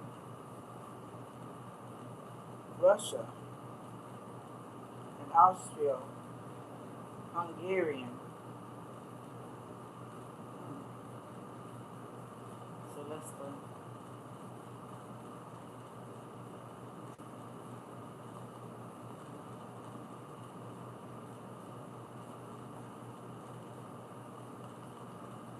Like Russians too.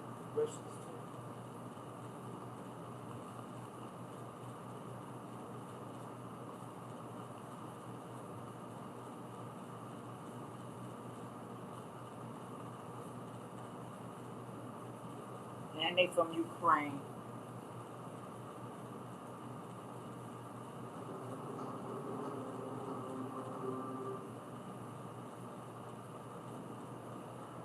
Destination everywhere. This even the hottest samples with comfort.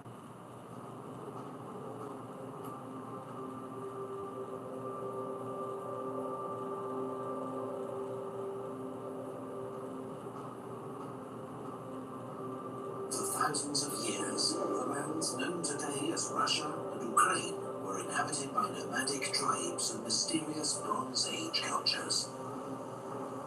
The only record they left were their graves. In the great open grasslands of the south, the steppe, they buried their chieftains beneath huge mounds called kurgans. The ancient Greek historian Herodotus called these people Scythians. Their lands were overrun by the same nomadic warriors who brought down the Roman Empire. The land was then settled by Slavs. They shared some language and culture, but were divided into many different tribes. Vikings from Scandinavia, known in the east as Varangians, rode up Russia's long rivers on daring raids and trading expeditions. According to legend, the East Slavs asked a Varangian chief named Rurik to be their prince and unite the tribes. He accepted and made his capital at Novgorod. His dynasty, the Rurikids, would rule Russia for 700 years. His people called themselves the Rus and gave their name to the land. Rurik's successor, Oleg, captured Kiev, making it the capital of a new state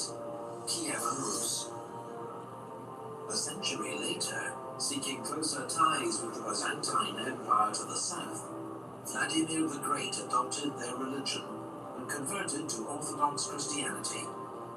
He is still venerated today as the man who brought Christianity to Ukraine and Russia. Yaroslav the Wise codified laws and conquered new lands. His reign marked the golden age of Kievan Rus. It was amongst the most sophisticated and powerful states in Europe. But after Yaroslav's death, his sons fought amongst themselves. Kievan Rus disintegrated into a patchwork of feuding princedoms, just as a deadly new threat emerged from the east. The Mongols under Genghis Khan had overrun much of Asia. Now they launched a great raid across the Caucasus Mountains and defeated the Kievan princes at the Battle of the Kalka River, but then withdrew. 14 years later, the Mongols returned.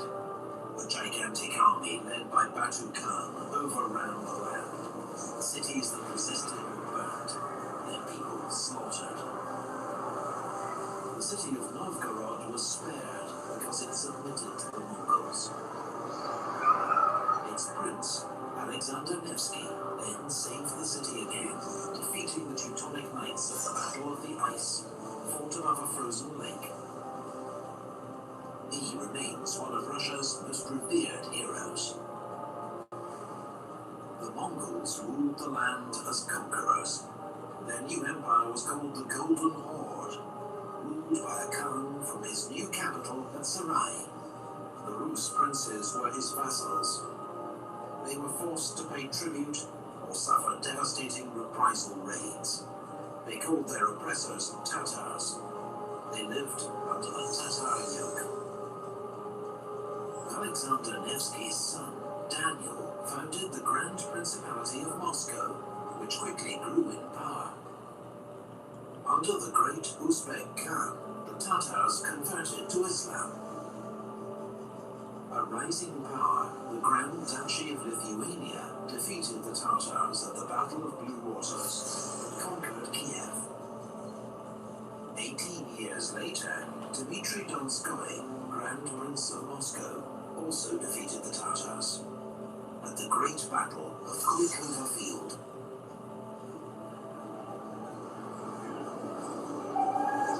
After years of infighting, the Golden Horde now began to disintegrate into rival khanates. Constantinople, capital and last outpost of the once great Byzantine Empire, fell to the Turkish Ottoman Empire.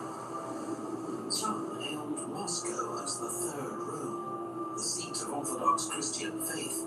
Now Rome and Constantinople had fallen. Meanwhile, the Grand Princes of Moscow continued to expand their power, annexing Novgorod and forging the first Russian state. At the Ugra River, Ivan III of Moscow faced down the Tatar army and forced it to retreat. Russia had finally cast off the Tatar yoke. Under Grand Prince Vasily III, Moscow continued to grow in size and power. His son, Ivan IV, was crowned the first Tsar of Russia. He would be remembered as Ivan the Terrible. Ivan conquered Tatar lands in Kazan and Astrakhan, but was defeated in the Livonian War by Sweden and the Polish-Lithuanian Commonwealth.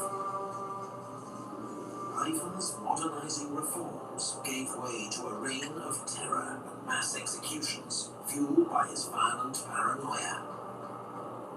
Russia was still vulnerable.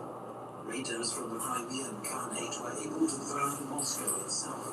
The next year, Russian forces routed the Tatars of Molody, just south of the city. Cossacks now lived on the open steppe, a lawless region between three warring states.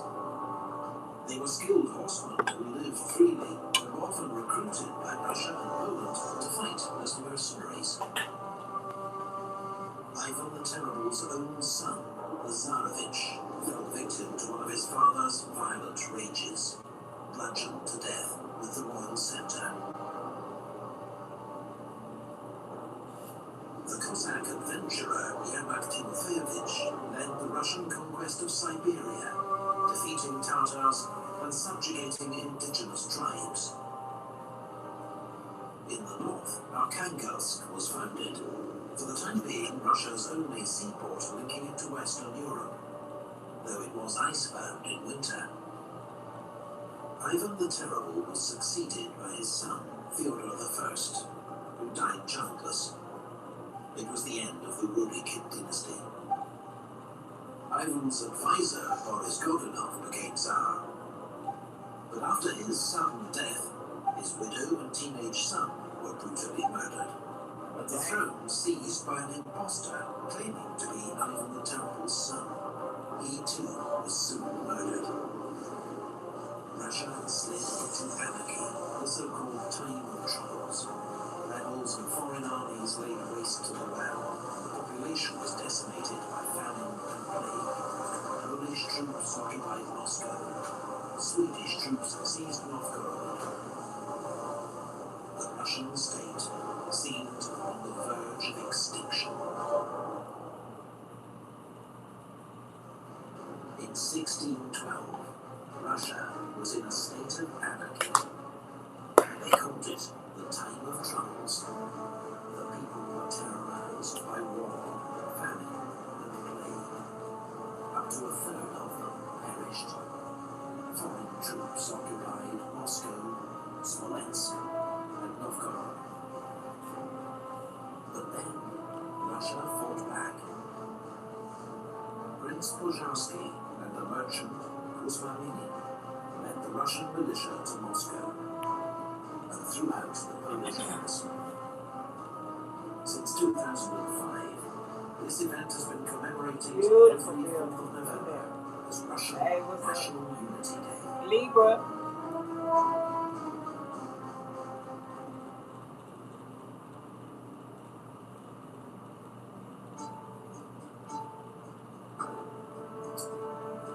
The Russian Assembly, the Zemsky Sabor, realized the country had to unite behind a new ruler and elected a 16-year-old noble, Mikhail Romanov, as the next Tsar. His dynasty would rule Russia for the next 300 years. Tsar Mikhail exchanged territory for peace, winning Russia much-needed breathing space. His son, Tsar Alexei, implemented a new legal code, the Sabornaya Ulizhenie. It turned all Russian peasants, 80% of the population, into serfs, effectively slaves, their status inherited by their children, and with no freedom to travel or choose their master. It was a system that dominated Russian rural life for the next 200 years. The head of the Russian Orthodox Church, Patriarch Nikon, imposed religious reforms that split the church between reformers and old believers. It's a schism that continues to this day.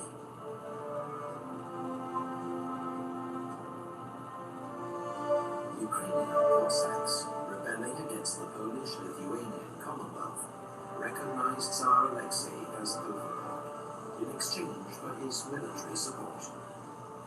It led to the 13 Years' War between Russia and the Polish-Lithuanian Commonwealth. Russia emerged victorious, reclaiming Smolensk and taking control of eastern Ukraine. A revolt against Tsarist government, led by a renegade Cossack, Stenka Razin, brought anarchy to southern Russia. It was finally suppressed. Razin was brought to Moscow and executed by quartering. The sickly but highly educated Fyodor III passed many reforms. He abolished Mesnichestva, the system that had awarded government posts according to nobility rather than merit, and symbolically burned the ancient books of rank. But Fyodor died aged just 19. His sister Sophia became Princess Regent, ruling on behalf of her younger brothers, the joint Tsars Ivan V and Peter I. After centuries of conflict, Russia and the Polish-Lithuanian Commonwealth signed a treaty of eternal peace.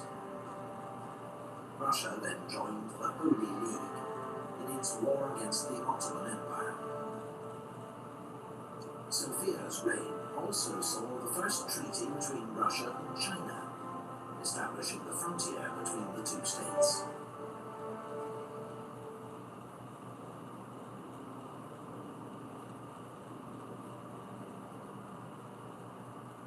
At age 17, Peter I seized power from his half-sister Sophia. Peter became the first Russian ruler to travel abroad. He toured Europe with his grand embassy, seeking allies for Russia's war against Turkey and learning the latest developments in science and shipbuilding. The war against Turkey was successfully concluded by the Treaty of Constantinople. Russia gained Azov from Turkey's ally, the Crimean Khanate, and with it a foothold on the Black Sea. Peter made many reforms, seeking to turn Russia into a modern European state. He demanded Russian nobles dress and behave like Europeans. He made those who refused to shave pay a beard tax. Peter built the first Russian navy, reformed the army and government, and promoted industry, trade, and education. In the Great Northern War, Russia, Poland, Lithuania, and Denmark took on the dominant power in the Baltic, Sweden. The war began badly for Russia with a disastrous defeat to Charles XII of Sweden at Narva. But Russia won the second battle of Narva before crushing Charles XII's army at the Battle of Poltava. On the Baltic coast, Peter completed construction of a new capital, St. Petersburg. The building of what would become Russia's second largest city among coastal marshes was a remarkable achievement, though it cost the lives of many thousands of serfs. The Great Northern War ended with the Treaty of Neustadt. Russia's gains at Sweden's expense made it the new dominant Baltic power. 4 years before his death, Peter was declared Peter the Great, father of his country, emperor of all the Russias.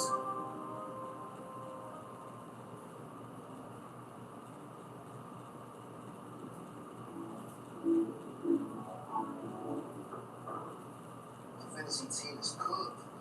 It's not for the season. Hey, you don't have to wait until next season. With prizes, pick more or less on players whenever you want.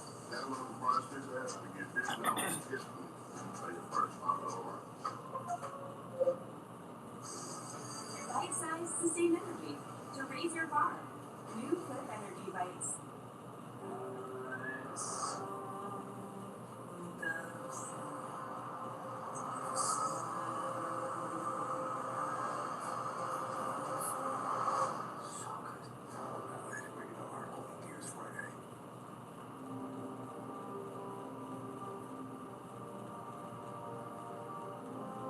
Peter was succeeded by his wife Catherine, then his grandson Peter II, who died of smallpox, aged just 14.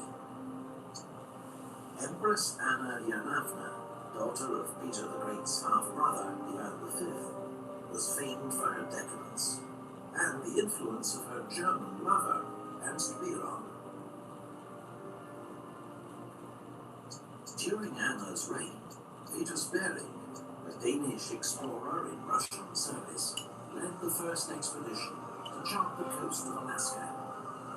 He also discovered the Aleutian Islands, and later gave his name to the sea that separates Russia and America. After Anna's death, her infant grandnephew Ivan VI was deposed by Peter the Great's daughter Elizabeth.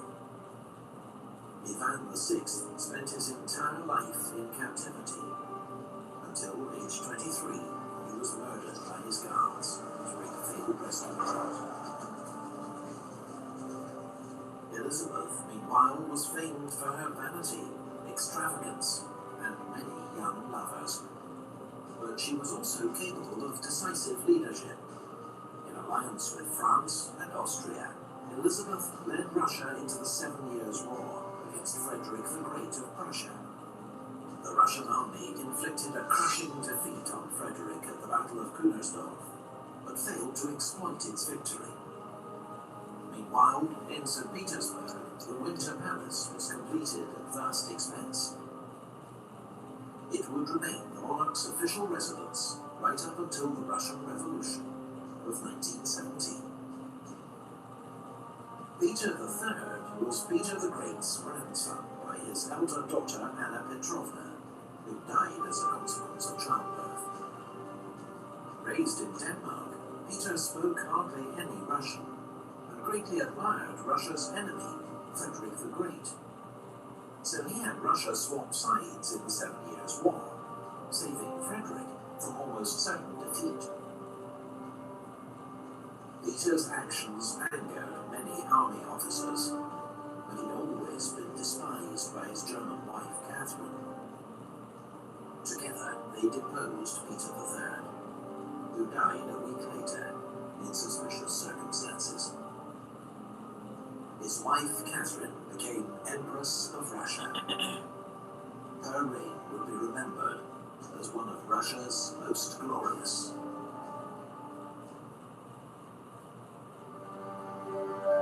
In the early 1700s, Peter the Great's reforms put Russia on the path to becoming a great European power. But it was his grandson's German wife, Catherine, who deposed her husband to become Empress of Russia, who oversaw the completion of that transformation. Like Peter, she too will be remembered as the Great.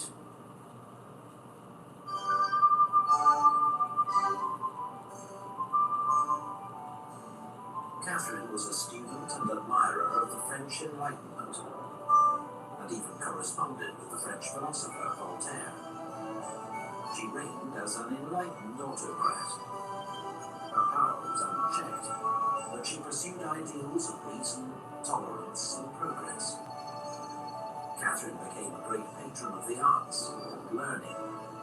Schools and colleges were built. The Bolshoi Theatre was founded, as well as the Imperial Academy of Fine Arts, while her own magnificent collection of artwork now forms the basis of the world-famous Hermitage Museum. Catherine encouraged Europeans to move to Russia to share their expertise, and helped German migrants to settle in the Volga region, where they became known as Volga Germans. Their communities survived nearly 200 years, until on Stalin's orders, they were deported east at the start of World War II.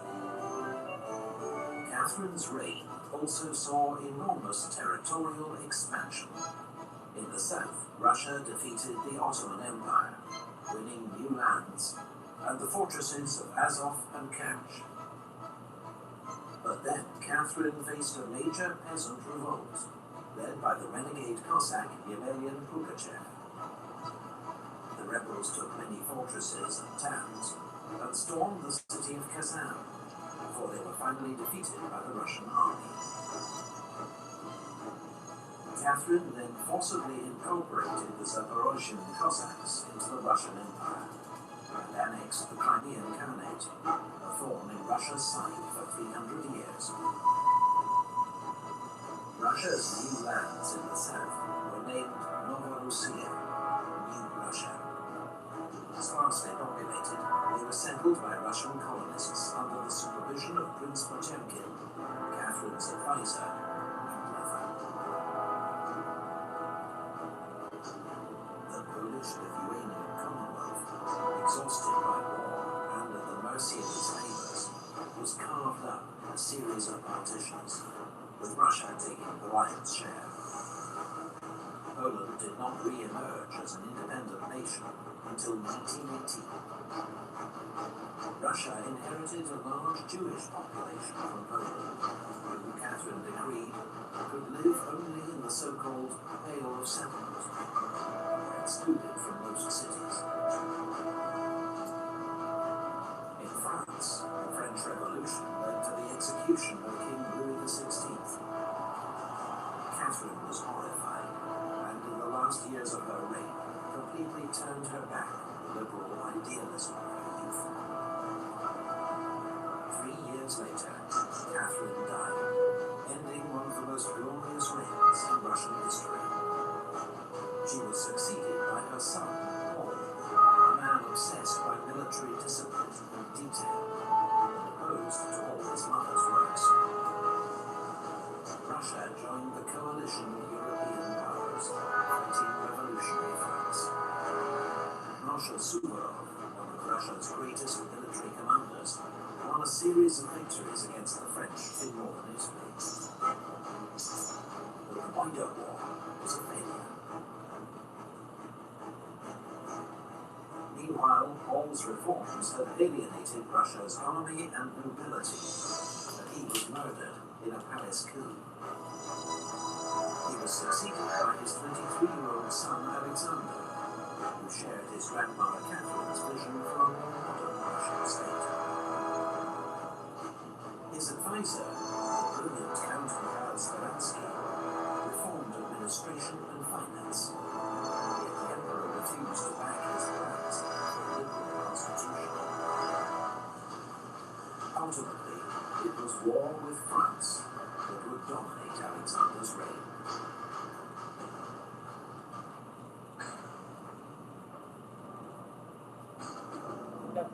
France had a new emperor, Napoleon Bonaparte, who inflicted a series of defeats on Russia and her allies at Austerlitz, Eylau, and Friedland. But until since in 1807, the two young emperors met and made an alliance. Russia attacked Sweden, annexing Finland, which became an autonomous Grand Duchy within the Russian Empire. But then, in 1812, Napoleon invaded Russia. At Borodino, French and Russian armies clashed in a gigantic battle, one of the bloodiest of the age. Napoleon emerged victorious, but the Russian army escaped intact. Napoleon occupied Moscow, which was destroyed by fire. And when Alexander refused to negotiate, the French army was forced to make a long retreat through the Russian winter and was annihilated.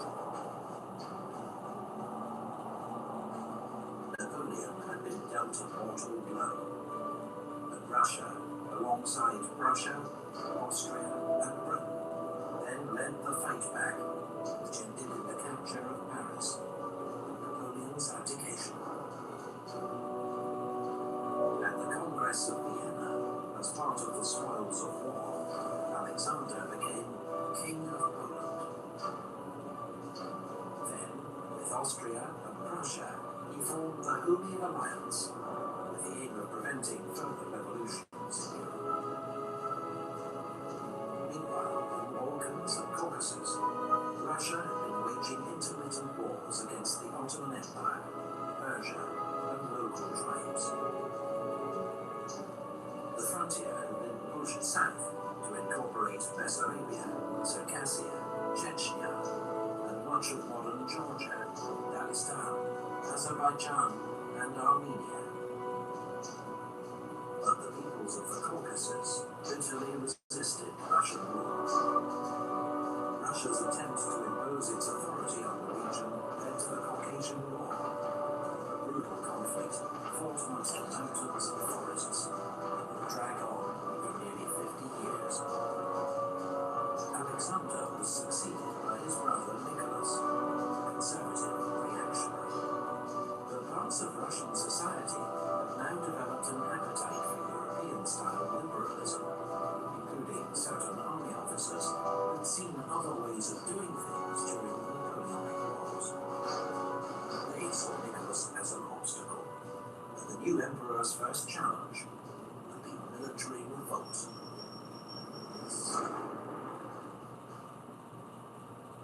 1825. victory over Napoleon confirmed Russia's status as a world power.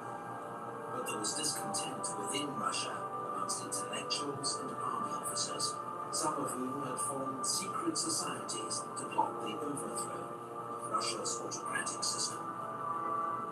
When Emperor Alexander was succeeded, not as expected by his brother Constantine, but by a younger brother Nicholas, one of these secret societies used the confusion to launch a military coup. But the Decembrist revolt, as it became known, was defeated by loyalist troops, and the ringleaders were hanged. Others were sent into internal exile in Siberia. This was to become a common sentence for criminals and political prisoners in Tsarist Russia. Nicholas went on to adopt an official doctrine of orthodoxy, autocracy, and nationality. The state was to rest on the pillars of church, Tsar, and Russian national spirit, a clear rejection of the values of European liberalism. In the Caucasus, border clashes with Persia led to a war which ended in complete Russian victory. The Treaty of Turkmenchai forced Persia to cede all its territories in the region to Russia and pay a large indemnity. Russian support for Greece in its war of independence against the Ottomans led to war between Russia and the Ottoman Empire. Russian victory brought further gains in the Black Sea region. A Polish revolt, led by young army officers, was crushed by Russian troops. Alexander Pushkin, Russia's greatest poet, was shot in a duel, and 2 days later died from his wounds. Nicholas sent troops to help put down a Hungarian revolt against Austrian rule. The emperor's willingness to help suppress liberal revolts won him the nickname the gendarme, or policeman of Europe. Russia's first major railway was opened, connecting St. Petersburg and Moscow.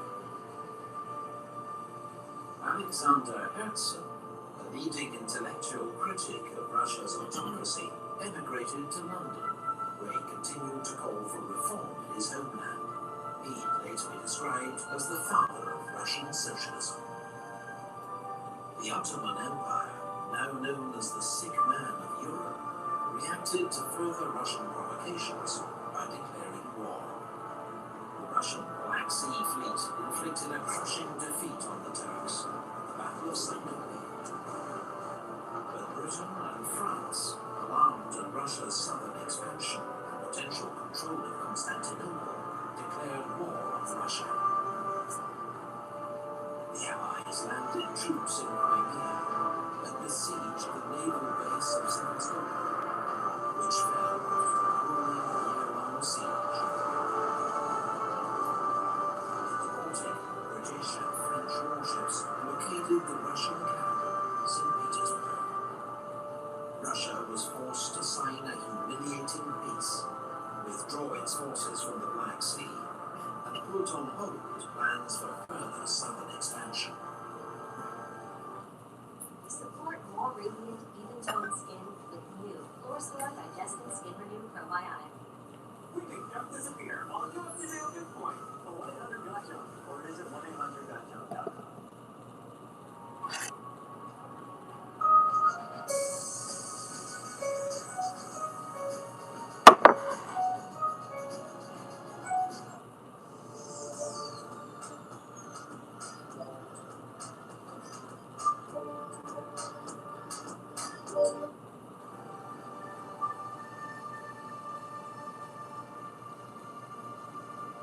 Nicholas I was succeeded by his son, Alexander II.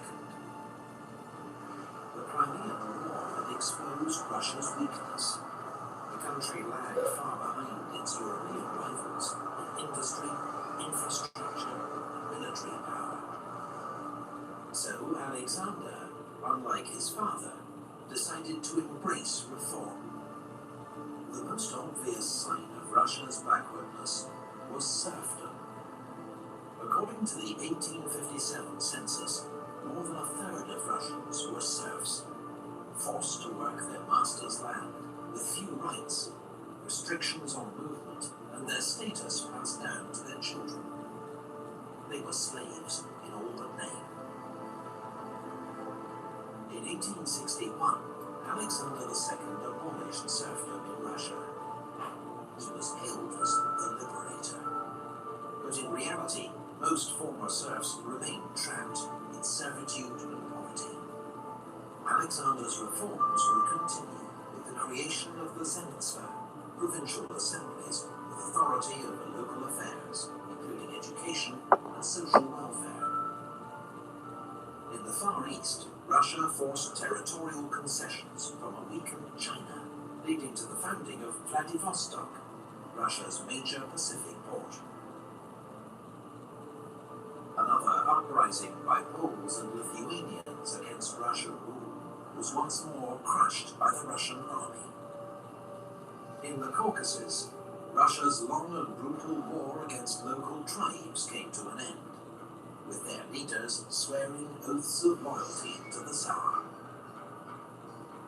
In Central Asia, the Russian Empire was gradually expanding southwards.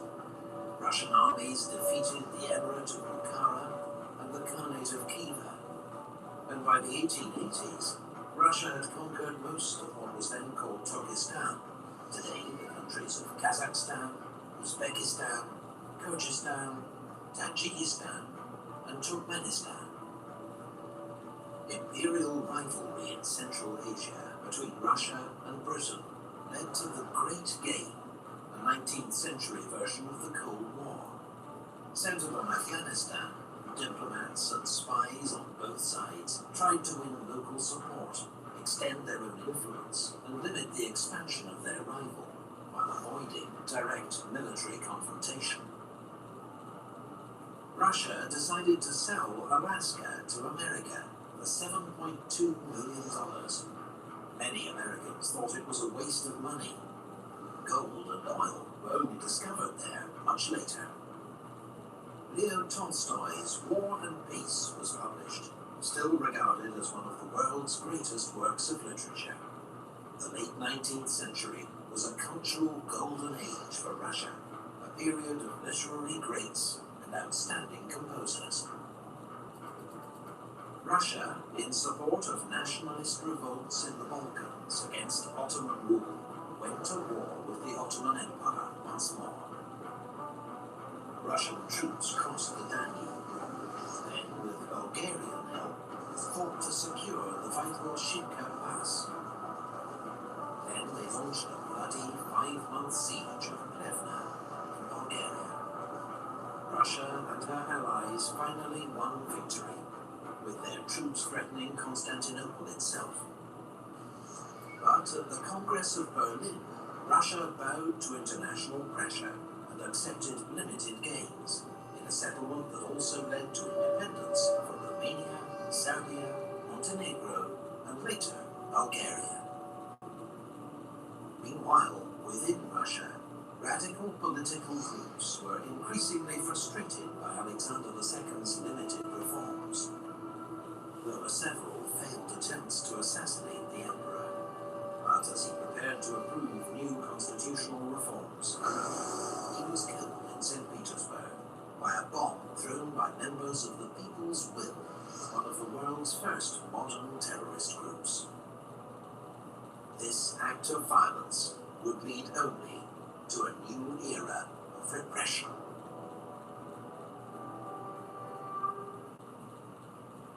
In 1881, Russian Emperor Alexander II was assassinated by left-wing terrorists in St. Petersburg. Today, the place where he was fatally wounded is marked by the magnificent Church of the Saviour on Spilled Blood. Alexander II had been a reformer, hailed as the liberator for freeing Russia's serfs. But his son and successor, Alexander III, believed his father's reforms had unleashed dangerous forces within Russia that ultimately led to his death.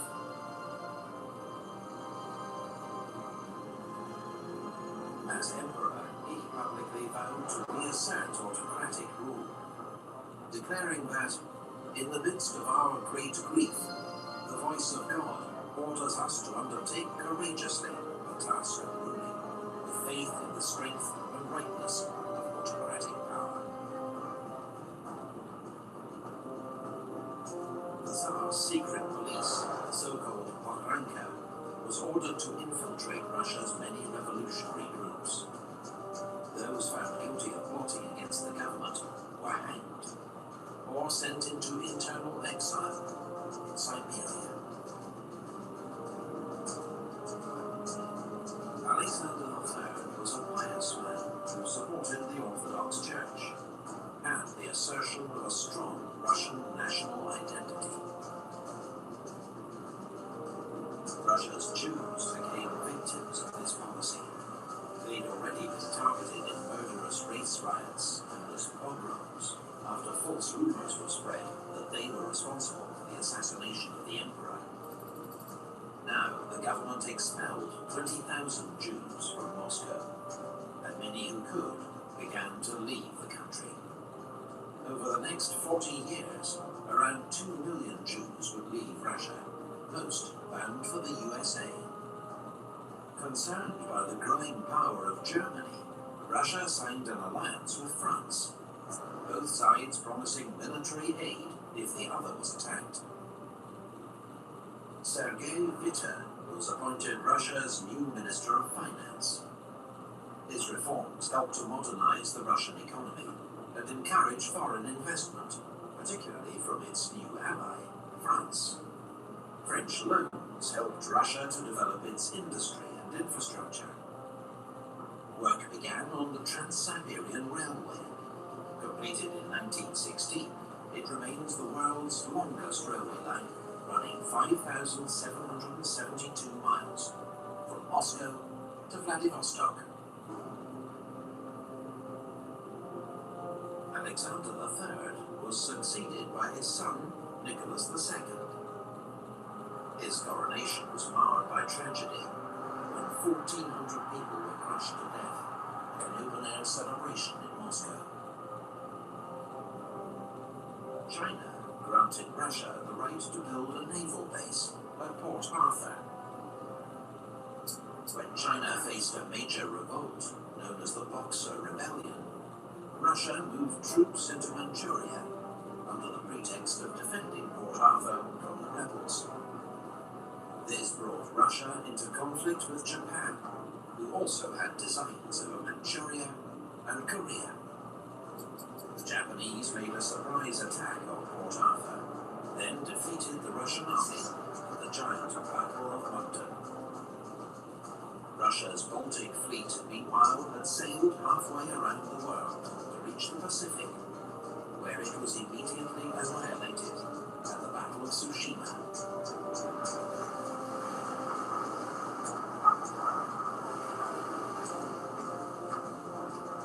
Russia was left with no option but to sign a humiliating peace, brokered by US President Theodore Roosevelt.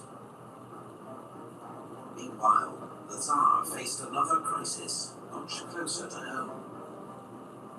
In St. Petersburg, a strike by steel workers had escalated, and plans were made for a mass demonstration.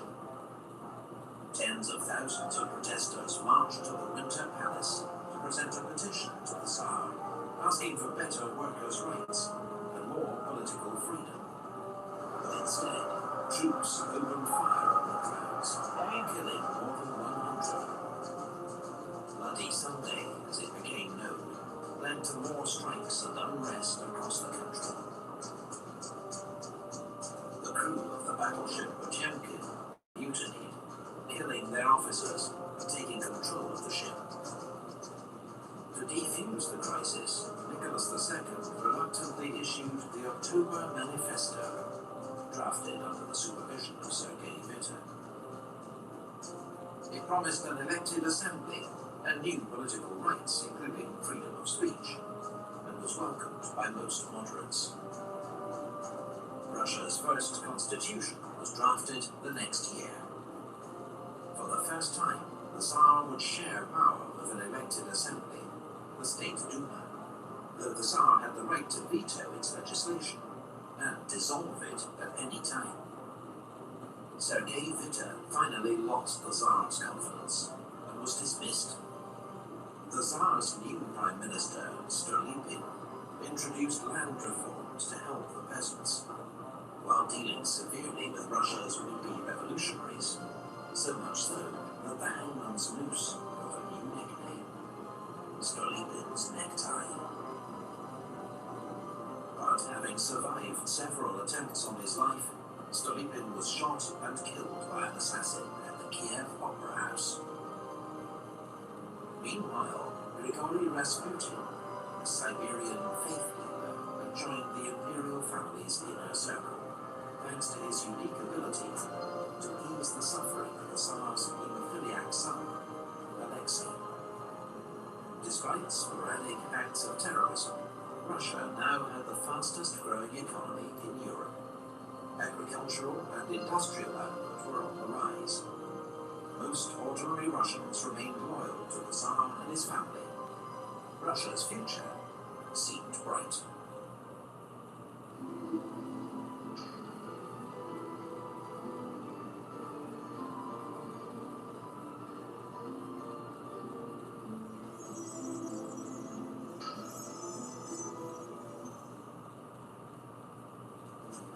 You'll be big brand markups when you buy a home. It's an Ollie thing.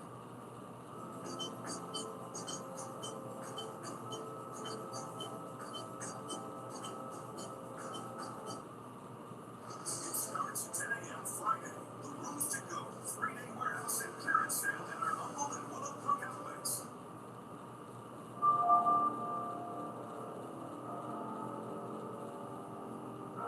In 1914, in Sarajevo, a Slav nationalist assassinated Archduke Franz Ferdinand, heir to the Austro-Hungarian throne, sparking a European crisis. When Austria-Hungary declared war on Serbia, Emperor Nicholas ordered the Russian army to mobilize, to show his support for a fellow Slav nation. Austria-Hungary's ally, Germany, saw Russian mobilization as a threat and declared war. Europe's network of alliances came into effect, and soon all the major powers were marching to war. World War I had begun. Russia experienced a wave of patriotic fervor. The capital, St. Petersburg, was even renamed Petrograd to sound less German. An early Russian advance into East Prussia ended with heavy defeats at Tannenbaum and the Masurian Lakes. There was greater success against Austria-Hungary, but that too came at a high price. Russian losses forced the army to make a general retreat in 1915. In 1916, Russia's Brusilov offensive against Austro-Hungarian forces was one of the most successful Allied attacks of the war. But losses were so heavy that the Russian army was unable to launch any more major operations. In Petrograd, Rasputin, whose alleged influence over the Tsar's family was despised by certain Russian aristocrats, was murdered, possibly with the help of British agents.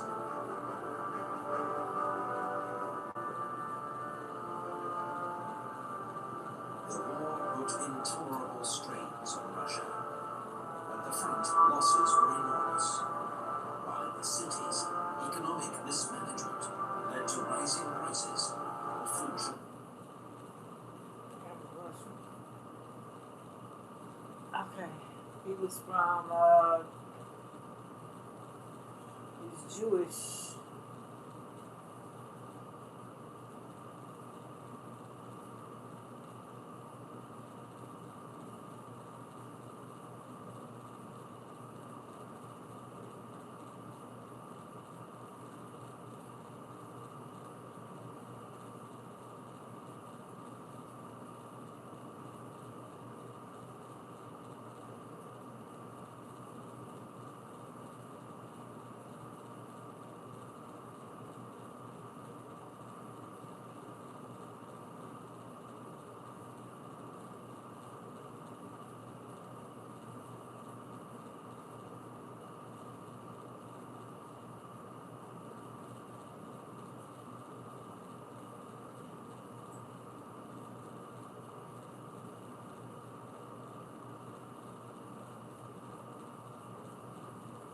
roots, durability, affordability. Only one place does it all. Everframe. Well, 30 years ago, glass lighting was on the difference. Today, you don't see any of those buttons come up anymore. For a long time, chargers were all the same. You would just plug it in and wait. What's going on inside? No idea. No control. The screen on our charger does one simple thing. For the very first A century ago, a conflict arose which would quickly become one of the most complex and controversial in the world. A conflict between two very different people for the same territory. To understand its origins, let's retrace the history of the Jewish people on a map. The Israeli-Palestinian conflict will be explained in the following video.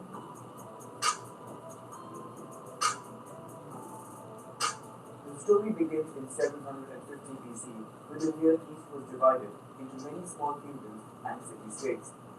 They were wedged between the Assyrian Empire to the north and Egypt in the south. Among them was the kingdom of Israel, whose people worshipped several gods, including Yahweh. In 722 BC, the capital Samaria fell to the Assyrian Empire. Part of the population then fled to the kingdom of Judah and Jerusalem. They would be followed by the Assyrian army as they continue their expansion towards the south. The region then remains under their control for a century until the fall of Nineveh to the Babylonians. Egypt and Babylon would then compete for territories of the old empire, but the Babylonians quickly take over and project their power in the region. Jerusalem resists this new rule and rebels. The Babylonian army then returns to besiege and destroy the city. Much of the population is then moved to the capital. In 539 BC, the Achaemenid Persian Empire takes over Babylon. The new king authorizes a free passage for Judeans, prompting many to return to Jerusalem. They would then rebuild the city and organize the foundations of Jewish culture by building the Temple of Solomon and writing the Torah.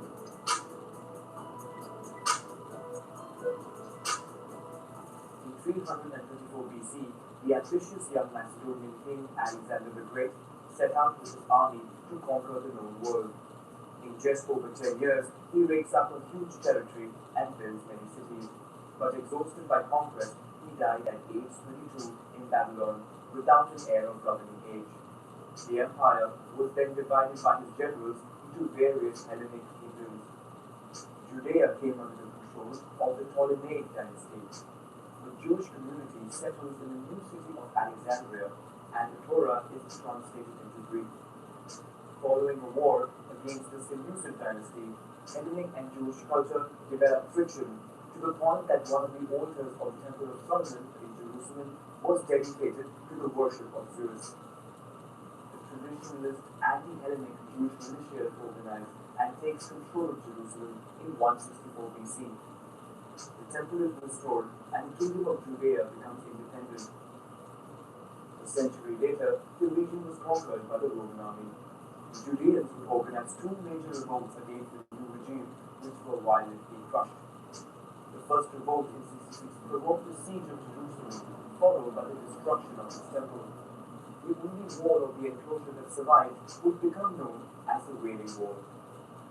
During the second revolt, the city was razed and a great part of the population slaughtered. This time, the Jews were forbidden a safe passage to Judea. Many migrate to Galilee and across the empire. Towards the end of the Roman Empire, Christianity was the dominant religion and Jerusalem a place of pilgrimage. The largely well-to-do Jewish community in the Mediterranean basin began to be persecuted, especially in the Visigoth and Byzantine empires. In the 7th century, following the birth of Islam, begins an Arab conquest. In some cases, Jews support the conquest in the hope of better conditions. They are tolerated by the Arabs, and only polytheistic peoples are forcibly converted. In Jerusalem, the Dome of the Rock is built, making the city holy to the three monotheistic religions. The Arabs arrive the Iberian Peninsula, which they call Al-Andalus. Here, 5% of the population is Jewish, ushering in a golden age of culture. Meanwhile, in Europe, Jews are not only tolerated as people who witnessed times before Christ, but also as the sole traders between Catholics and Muslims. This allows Jews to gradually establish themselves in all of Western Europe.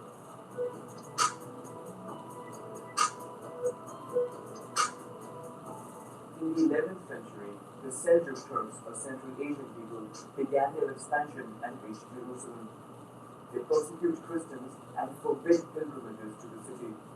In response, Christians in Europe organized crusades, military and religious expeditions to the Holy City. Along the way, they massacred Jewish communities who they now consider deicide people who killed Jesus Christ. In 1347, Genoese merchant boats from Kaffa helped spread the Black Death. In 5 years, the disease wreaks havoc in Europe, killing almost half its population. A rumor spreads accusing Jews of poisoning whales, resulting in their persecution mainly along the Rhine and Rhone region and their eventual expulsion. In Spain, the Reconquista ends. The Catholic kings serve an ultimatum to the Jews to either convert or leave. The majority who choose to leave settle along the Mediterranean coast, mainly in the Ottoman Empire, where they are welcomed.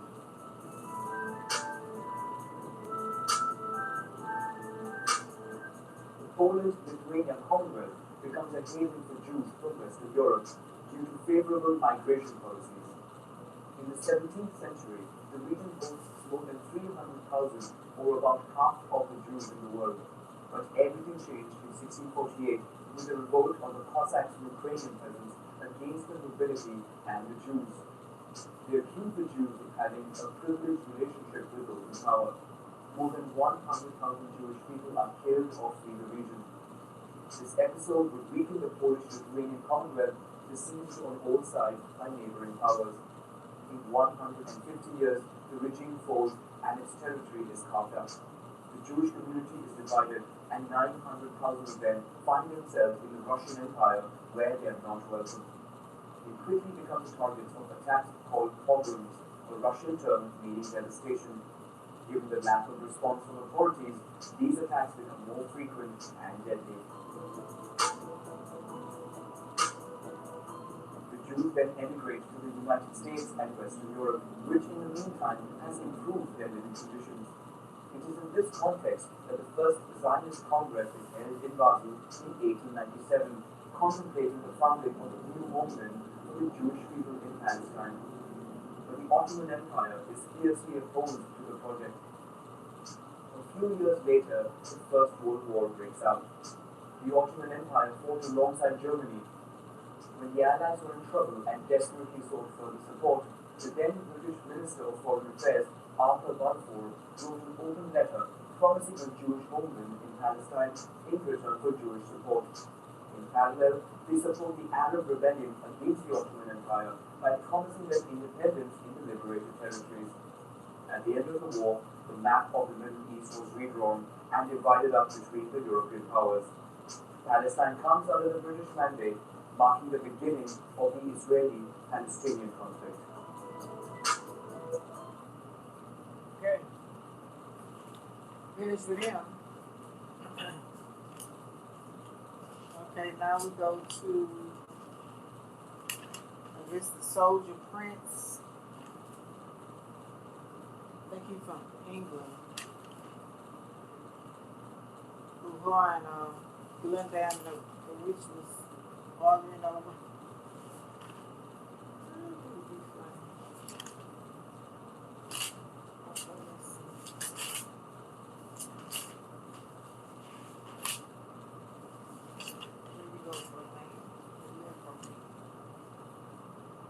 I think his name Jonathan Barley.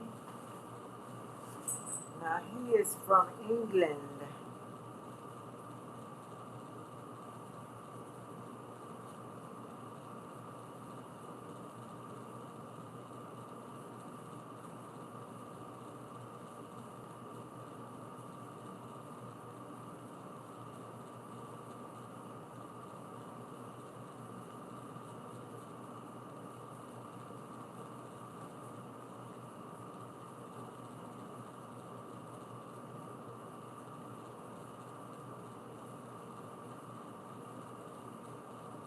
Where's he from England? Let me see. Where are you from, sir? protocol.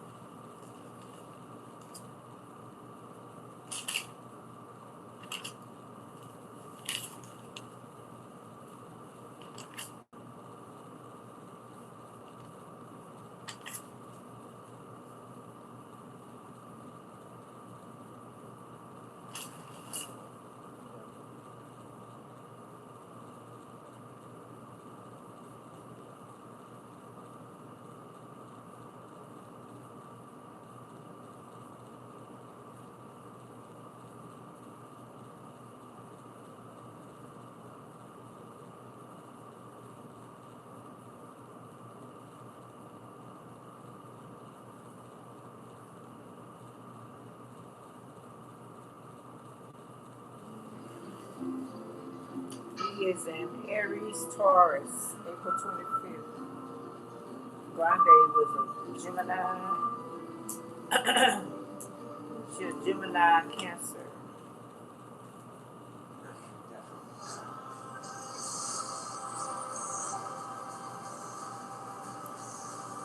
He founded the LGBTQ community, Charity for Shameless Fund. Oh, he in Wallyford, Oxford, something.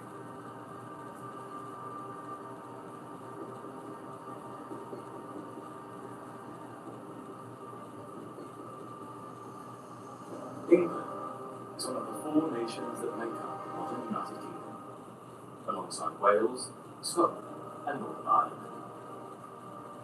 Being by far the largest in terms of land mass and population, England has for centuries been the most powerful and developed nation within the British Isles, having exerted its influence over its immediate neighbours through economic and military might. However, it may come as a surprise to know that for much of its early history, England itself was influenced by many other neighbouring cultures and languages. From as far back as prehistoric times, England has played host to successive waves of migration and conquest, which, over the subsequent millennia and centuries, have coalesced into a unique mixture of language, culture, and heritage that is unlike anywhere else in the world. But how did this relatively small nation go on to mould not only the future destiny of the British Isles, but also shape much of the modern world in which we live today? This is the history of England. The nation of England has been shaped by countless political upheavals, wars and invasions over the past several centuries, with perhaps the most iconic and defining of these being World War II. We all know that the Allies were ultimately victorious.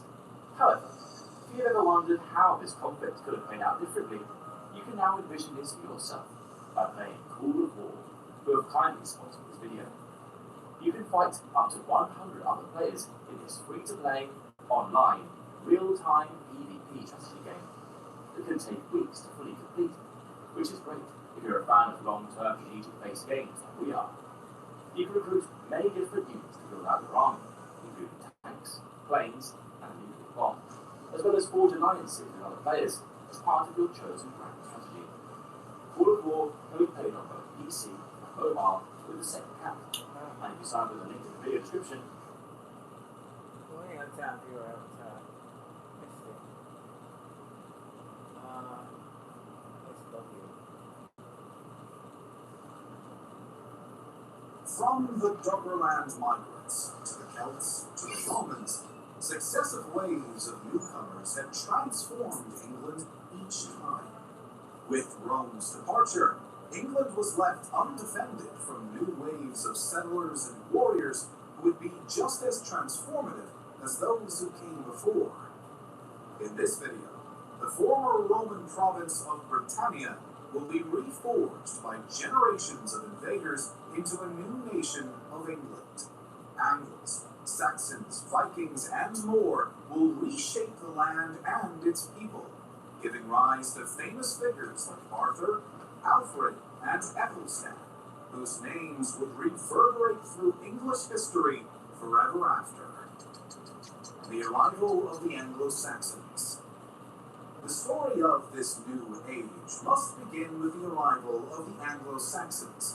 While the Saxons first appeared on English soil as raiders during the Roman period, their permanent presence came at the invitation of the British. The kingdoms which emerged to fill the vacuum left by Rome were eager to protect themselves. The Saxons came as mercenaries for these kings, most famously King Vortigern, who invited a band of Saxon mercenaries led by Hengist and Horsa to defend his kingdom in the southeast from roaming bands of Picts and Scots around the 450s. They eventually fell out with Vortigern, rebelled, and established the first Saxon kingdom at Kent, 455. What followed was steady waves of Germanic Anglo-Saxon settlers. Three groups made up the bulk of these newcomers: the Saxons, originally from the land around the Elbe River, the Angles from the Anglan region of Denmark, and the Jutes from the Jutland Peninsula.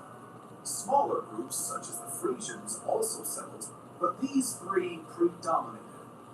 The Angles typically settled farther north, the Saxons in the south, while the Jutes settled in Kent, Hampshire, and the Isle of Wight. The arrival of the Anglo-Saxons was a mix of peaceful settlement and violent removal of the indigenous Britons. For example, around 477, the Saxon warlord Alba inflicted a terrible slaughter on the native Britons to clear the way for his new kingdom in Sussex. No trace of the Celtic language survives in the place names of many Anglo-Saxon-dominated regions like Sussex, suggesting that all who spoke it were wiped away. The minuscule influence of Celtic languages upon modern English, compared to the significant legacy of Scandinavian and German languages, is further proof of this. In this early period of Anglo-Saxon England, society was heavily based around honor and battlefield prowess, as seen in the Epic of Beowulf, where a man's status was built on what he could boast of in his lord's hall. They were not Christian, nor were they literate, and leadership was determined by whoever proved the best conqueror. Societies were led by warrior chiefs, the greatest of which might presume to call themselves king. A king or chief's retinue of warriors was known as his thanes, and they formed the new elite class of Anglo-Saxon society. Beneath them were the native Britons who were reduced to servitude, in some cases slavery, to support the warrior lifestyle of their new rulers. It wasn't just warriors, though. Waves of these Anglo-Saxon settlers came across the sea and up the rivers in oar-drawn boats, where they found new settlement sites. The Thames, Trent, and Humber rivers became the main focal points of settlement, but in time they spread inland as well. King Arthur. The Celtic kingdoms were long gone, as the Romano-British aristocracy could not muster the same martial might that the Romans had once commanded. But the existing British did not roll over peacefully. The most famous resistance came at the Battle of Badon, located somewhere in Dorset around the year 500. There, an army of Anglo-Saxons was defeated by a British army under the leadership of a Romano-British captain named Aurelius Ambrosius. Later, historians conflated, related, or replaced him with another warrior, Arthur. The stories of King Arthur are mostly a medieval invention. The more fantastical elements like Merlin or the Lady in the Lake are inheritances from Celtic mythology. But even the more grounded aspects like the Castle of Camelot or the Battle of Camlan are believed to be legendary. At best, they might have some vague grounding in real events that have since been twisted beyond all recognition. If Arthur did exist, he was probably a Romano-British captain under Aurelius Ambrosius, or a minor British king in the region of Cornwall or somewhere in Wales, whose brief resistance under the seemingly unstoppable tide of Anglo-Saxons enshrined his memory into the popular culture. Either way, Arthur and his fellow Britons were not able to prevent the Anglo-Saxon incursion. By the 7th century, Anglo-Saxons dominated England. An assortment of Anglo-Saxon kingdoms emerged, known as the Heptarchy. This shifting tapestry of kingdoms included East Anglia, Essex, Kent, Mercia, Northumbria, Sussex, and Wessex, with many smaller kingdoms blinking in and out of existence throughout the years. The power and nature of these kings can be seen in the famous burial at Sutton Hoo. Believed to be the resting place of King Redwald of East Anglia, the burial contained a 90-foot boat and an assortment of treasures, including weapons, armor, jewelry, coins, instruments, and more. These Anglo-Saxon kings were clearly rich and proud of their warrior status. The presence of dozens of other human remains, believed to be the king's thanes, shows the importance of the relationship between a warrior and his lord in this society, that continued even unto death. But the goods show a mind for trade and an appreciation of the arts that challenges a simple view of them as mere battle-hungry warriors. The Anglo-Saxons reshaped England, but they'd been reshaped in turn by Christianity. Rome had converted most of Britain to Christianity already, but the Anglo-Saxon rulers were still pagan. In the 590s, Pope Gregory ordered the missionary Augustine to England to convert these pagan kings. Augustine arrived at the Kentish capital in Canterbury in 597 and quickly achieved the king's conversion, probably thanks to his Christian Gaulish bride. Within a year, Augustine's missionaries had made Christians out of the kings of East Anglia, Essex, and Northumberland too. Alas, these conversions were unstable, and the Anglo-Saxon elite often lapsed with the death of their kings. It took decades, but by the mid-7th century, much of southern England's Anglo-Saxon elite had been Christianized. So-called Celtic Christianity offered another avenue of Christianization that was especially effective in the north. King Oswald of Northumbria subscribed to this strand of Christianity and invited the monk Aidan to establish a famous monastery on the island of Lindisfarne. Monasticism was a defining trait of Celtic Christianity, and the monasteries of Anglo-Saxon England would be the chief producers of its literature and artistic works. For example, it was Northumbrian monasteries which produced the Venerable Bede, whose ecclesiastical history of the English nation is considered the first book on English history. Roman and Celtic Christianity differed in their relative emphasis on the bishop and diocese versus the abbot and the monastery, respectively. The most relevant divergence, though, was over the dating of Easter, which differed by a few days between them. It was especially difficult for King Oswy of Northumbria, of Celtic persuasion, who had married a Kentish Roman Christian bride. The embarrassment of celebrating Christianity's holiest festival on 2 separate days persuaded Oswy to call the Synod of Whitby in 664 to resolve the dispute. After being convinced that St. Peter held to the Roman date, Oswy sided with them, lest when I come to the gates of the kingdom of heaven, there should be none to open them. By the second half of the 7th century, England was a Christian nation. The Pope dispatched Theodore of Tarsus to become the Archbishop of Canterbury and entrusted him with the proper organization of the English Church. Theodore spent almost 20 years drawing up the diocese structure of England, appointing its bishops, preaching to its people, and converting synods to iron out church matters. Thanks to his work, the church became the first institution since the Romans to unify all of England under one organization. With its moral codes and spiritual justification for social hierarchy, Christianity was a much more useful religion for a changing England. It was a religion for settled social order, of marriage, law, and obedience to the king, that was fitting for the ever-growing Anglo-Saxon kingdoms. Northumbria, Mercia, and Wessex. By the early 8th century, the Anglo-Saxon kingdoms consolidated through war and marriage into three dominant kingdoms: Northumbria in the north, Mercia in the west, and Wessex in the south.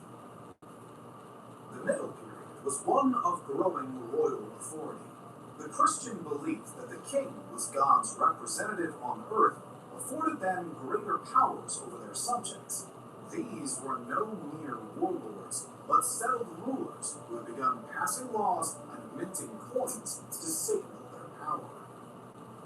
Northumbria enjoyed several decades of ascendancy thanks to the steady rule of Oswald and Oswy. It was they who first included the title of Bretwalda, ruler of Britain, in their royal presentation. They could claim to control most of England, with their power stretching from Scotland in the north to Mercia in the south. This proved their undoing, since both the Scots and Mercia were formidable foes, and constant warfare with them demanded too much of the kingdom's resources and manpower. In the 8th century, initiative moved to Mercia. Under its greatest king, Offa, Mercia achieved dominance over lesser kingdoms in Kent, East Anglia, and Sussex. Offa was recognized in his day as Rex Anglorum, King of the English, a title that appeared in his correspondence with European rulers like Charlemagne and upon his coins, with Mercia being the first kingdom since Rome to mint coins in Britain. Offa's role in defining England can still be seen in the massive earthwork defense of Offa's Dyke, which runs for over 170 miles along the Welsh border and has defined the border between England and Wales ever since. With Offa's death, it was Wessex's turn for glory. In 825, Egbert of Wessex defeated the Mercians at the Battle of Elendon, and now Wessex's kings could style themselves Bretwalda. However, Wessex's power would be forged in the fires of a very different threat.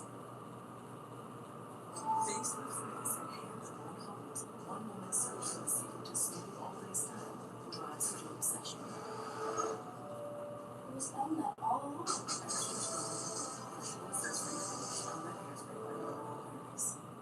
Have you ever wondered why the Wright brothers actually wanted to fly? We get it over, you get a hot dog, and you get a hot dog, and you get a hot dog. Me. But either way, try Bar-S, the #1 hot dog in American history. When I switched to Allstate, I saved hundreds. My old insurance company raised my rates, so I started looking around. Allstate made it really easy to switch, and I was able to get better coverage for a better price. Full University is where the next generation of creators are learning to build the future. The Vikings. On June 8, 793, the monks of the famous monastery of Lindisfarne, the Sacred Heart of Northumbria, awoke to ships on the horizon. From those ships came towering Danish warriors with fearsome iron axes who slaughtered the monks, burned the monastery, and made off with its treasures. In the words of one chronicle, never before had such a terror appeared in Britain as we have now suffered from a pagan race. The Vikings had arrived. The Vikings burst onto the European scene in the late 8th century, using their masterful boat-building techniques to raid the coasts from Russia to Ireland and beyond. Like the Anglo-Saxons, what began as raiding evolved into conquest and settlement. In 866, a massive Viking force known in English sources as the Great Heathen Army landed in East Anglia. Led by Halfdan Ragnarsson, Ivar the Boneless, and Ubba, they cut a bloody swath across England. Within months, they captured York and subjugated Northumbria before moving on to Mercia. In 869, the East Anglian king Edmund fell in battle against them, leaving his kingdom to be absorbed by the Vikings too. In 871, only Wessex remained, and its hopes rested on a young king fresh to the throne named Alfred. Alfred the Great. Alfred's early reign was defined by battle. He fought at least 9 battles with the Vikings in 871 alone. He was able to save Wessex from conquest, but only by paying off the Vikings with a payment known as Danegeld. This merely bought Wessex time until the Vikings under King Guthrum returned in 878. The Vikings swept through Wessex, taking multiple towns and forcing Alfred to retreat. Not to be deterred, Alfred set himself up in exile at Athelney. A famous story tells of Alfred being asked by a peasant woman to watch her cakes cook while she was away. Distracted by his kingdom's affairs, Alfred forgot about the cakes and let them burn to a crisp. The peasant scolded her king for his inattentiveness, but given the scale of the Viking threat, his distraction can be forgiven. Alfred summoned his militia for a desperate gamble against the Vikings. That May, they met at the Battle of Edington. Miraculously, Alfred's men prevailed. According to Alfred's biographer Asser, the Vikings broke under Alfred's shield wall and were swept away. The defeated king Guthrum agreed to be baptized before leading his army out of Wessex. Edington was the greatest victory the Anglo-Saxons ever won over the Vikings. It did not totally solve the problem. Raids continued for some years afterwards, but in 885, Alfred met with Guthrum again to settle affairs. They drew a line across England, along the Thames to London, then up to Bedford, then diagonally across the Chester. Everything, north and east, belonged to Guthrum and the Vikings, a territory known as the Danelaw. The rest of England to the west and south was Alfred's. Alfred's England. Alfred would prove to be far more than just a great warrior. During his reign, he transformed England and proved himself worthy of the epithet of great. Wary that the Viking threat might come back, Alfred ordered the construction of numerous forts across England. Some were new forts, others repaired or expanded from Roman or older predecessors. These forts were manned by a standing army paid for by Alfred's Danegeld tax. Alfred wanted everyone in his kingdom to be no less than a day's travel from one of these forts, so they could shelter there if the Vikings returned. Alfred reforms the law too, issuing a lengthy law code to simplify and publicize the laws of his kingdom, drawing from both unwritten Anglo-Saxon practices and the laws of other Anglo-Saxon kingdoms to produce an effective legal system. His great success here was the expansion of the weregild, or man price, as an alternative to the Anglo-Saxon blood feud. Previously, families took it into their own hands to get revenge for crimes committed against them, which meant blood feuds and revenge killings. Having one's subjects kill each other wasn't good for social order. The weregild assigned a monetary value to any injury or insult instead, varying by the victim's social status, so issues were resolved without violence. To apply this law, Alfred and his successors reformed the administration of their kingdoms. They divided it up into shires overseen by aldermen, later by sheriffs, who reported directly to the king. Each shire had a court known as a moot, which would meet there twice a year to discuss issues in the shire and address any serious disputes. Below them were the hundreds, whose moot meant monthly to resolve the typical disputes of daily life, like land disagreement or cattle theft. Alfred's legacy further survived in matters of culture. He was an aggressive supporter of learning and the English language, and took a direct hand in the translation of many works into English. The king personally translated some of the works of Pope Gregory, Photius, and St. Augustine, and in the case of Theodosius' History Against the Pagans, he revised and expanded the work with his own research while translating it. He also ordered translations of Bede's Ecclesiastical History of the English Nation from Latin, and the creation of the Anglo-Saxon Chronicle, both of which provided the foundation of English history writing and historical identity. A scholar, a warrior, and a lawgiver, Alfred's work to establish English law, define its administration, protect its land, and promote its language were a vital moment in the emergence of the English nation. Anglo-Saxon society. So, what did life look like in late Anglo-Saxon England? Starting with the Thanes, who had once been the king's warrior retinue, the development of settled stable kingship shifted their role from warriors to landowners. Thanes acted as landlords to manors and their surrounding villages, and were entitled to a share of their people's labor and product in exchange for providing security and order. By the late Anglo-Saxon period, the typical peasant owed their lord at least 2 days of labor per week, and most could not leave their lord's lands without permission. It should be noted that English people in the Danelaw area had a different arrangement. Farmers were generally freer there and not bound to lords, but in turn, they lacked the same security that such lordship brought. Life for the average English person was tough wherever they were. Men were expected to work the fields, care for livestock, hunt, gather wood, and provide other essentials.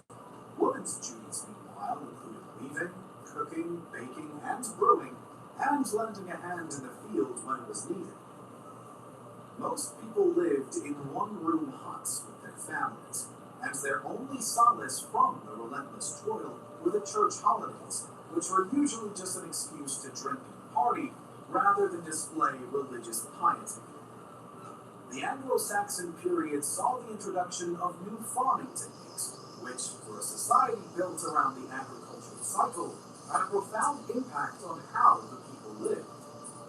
The introduction of heavier plows allowed people to farm in tougher ground, but they required multiple oxen to pull.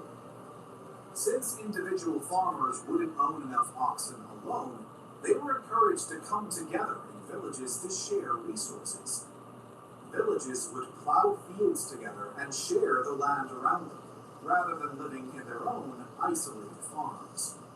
These villages practiced another new technique known as the three-field farming method. Every year, farmers would plant one field with a spring crop like barley or oats, one with a fall crop like wheat, and leave one fallow to recover its nutrients. For the average farmer in Anglo-Saxon England, it was these changes to the rhythm of agricultural life that mattered much more than changes in kingship or the cultural output of the monasteries. These changes led to a steady rise in agricultural output that could support an increasing non-agricultural population that was emerging in the towns. After a decline following the departure of the Romans, towns were recovering in the later Anglo-Saxon period as political stability and improved agricultural yields made urban life more possible.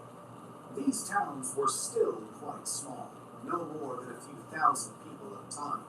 But for the first time since the Roman period, urban living was growing. Many English towns trace their origins back to this Anglo-Saxon period, including Birmingham, Oxford, Reading, Norwich, and Southampton. Alfred's successors. Fortunately, Alfred's successors, the Danes, had settled into agricultural life in the decades since they arrived, and his organized armies had a much easier time than previous rulers had against the Vikings. Alfred's daughter, Ethelfed, married the ruler of what little remained of Mercia, and upon his husband's death, she took power there and joined her brother in attacking the Danes. Ethelfed personally led Mercian armies against the Danes before her death, after which Mercia passed into her brother's hands. Edward went on to retake Nottingham and Stamford, and after his death, his son Aethelstan captured the last Viking kingdom at York, making him the first monarch to rule over all of England. Aethelstan's reign from 929 to 939 showed how far England and the Anglo-Saxons had come since the departure of the Romans. What had been a chaotic vacuum after the Romans had left had now been unified and tamed through centuries of work. Aethelstan was recognized as one of the great kings of his day, with marriage alliances connecting England into the more established monarchies of Europe, and his court being respected as a center of culture and learning. England now stood as a distinct and defined kingdom. Okay, last one. We'll figure this out. Now, Miss Michelle Ye. She's from Malaysia.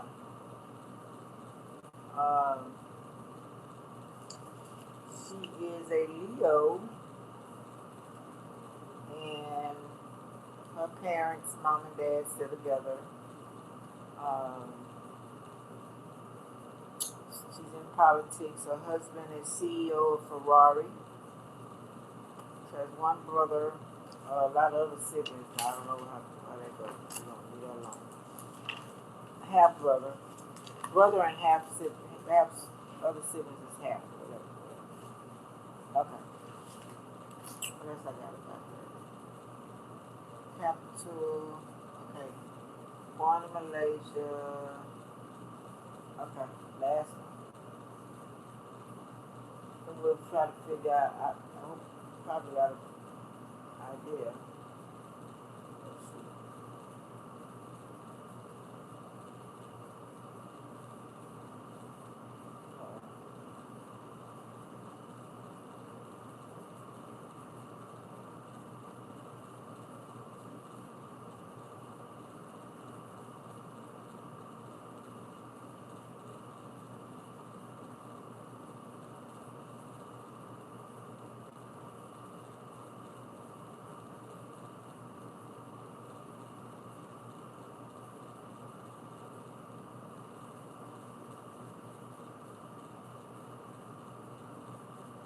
She took the same elevator every day, same floors, same people. Today, she remained. Her new path had arrived. The elevator with her book.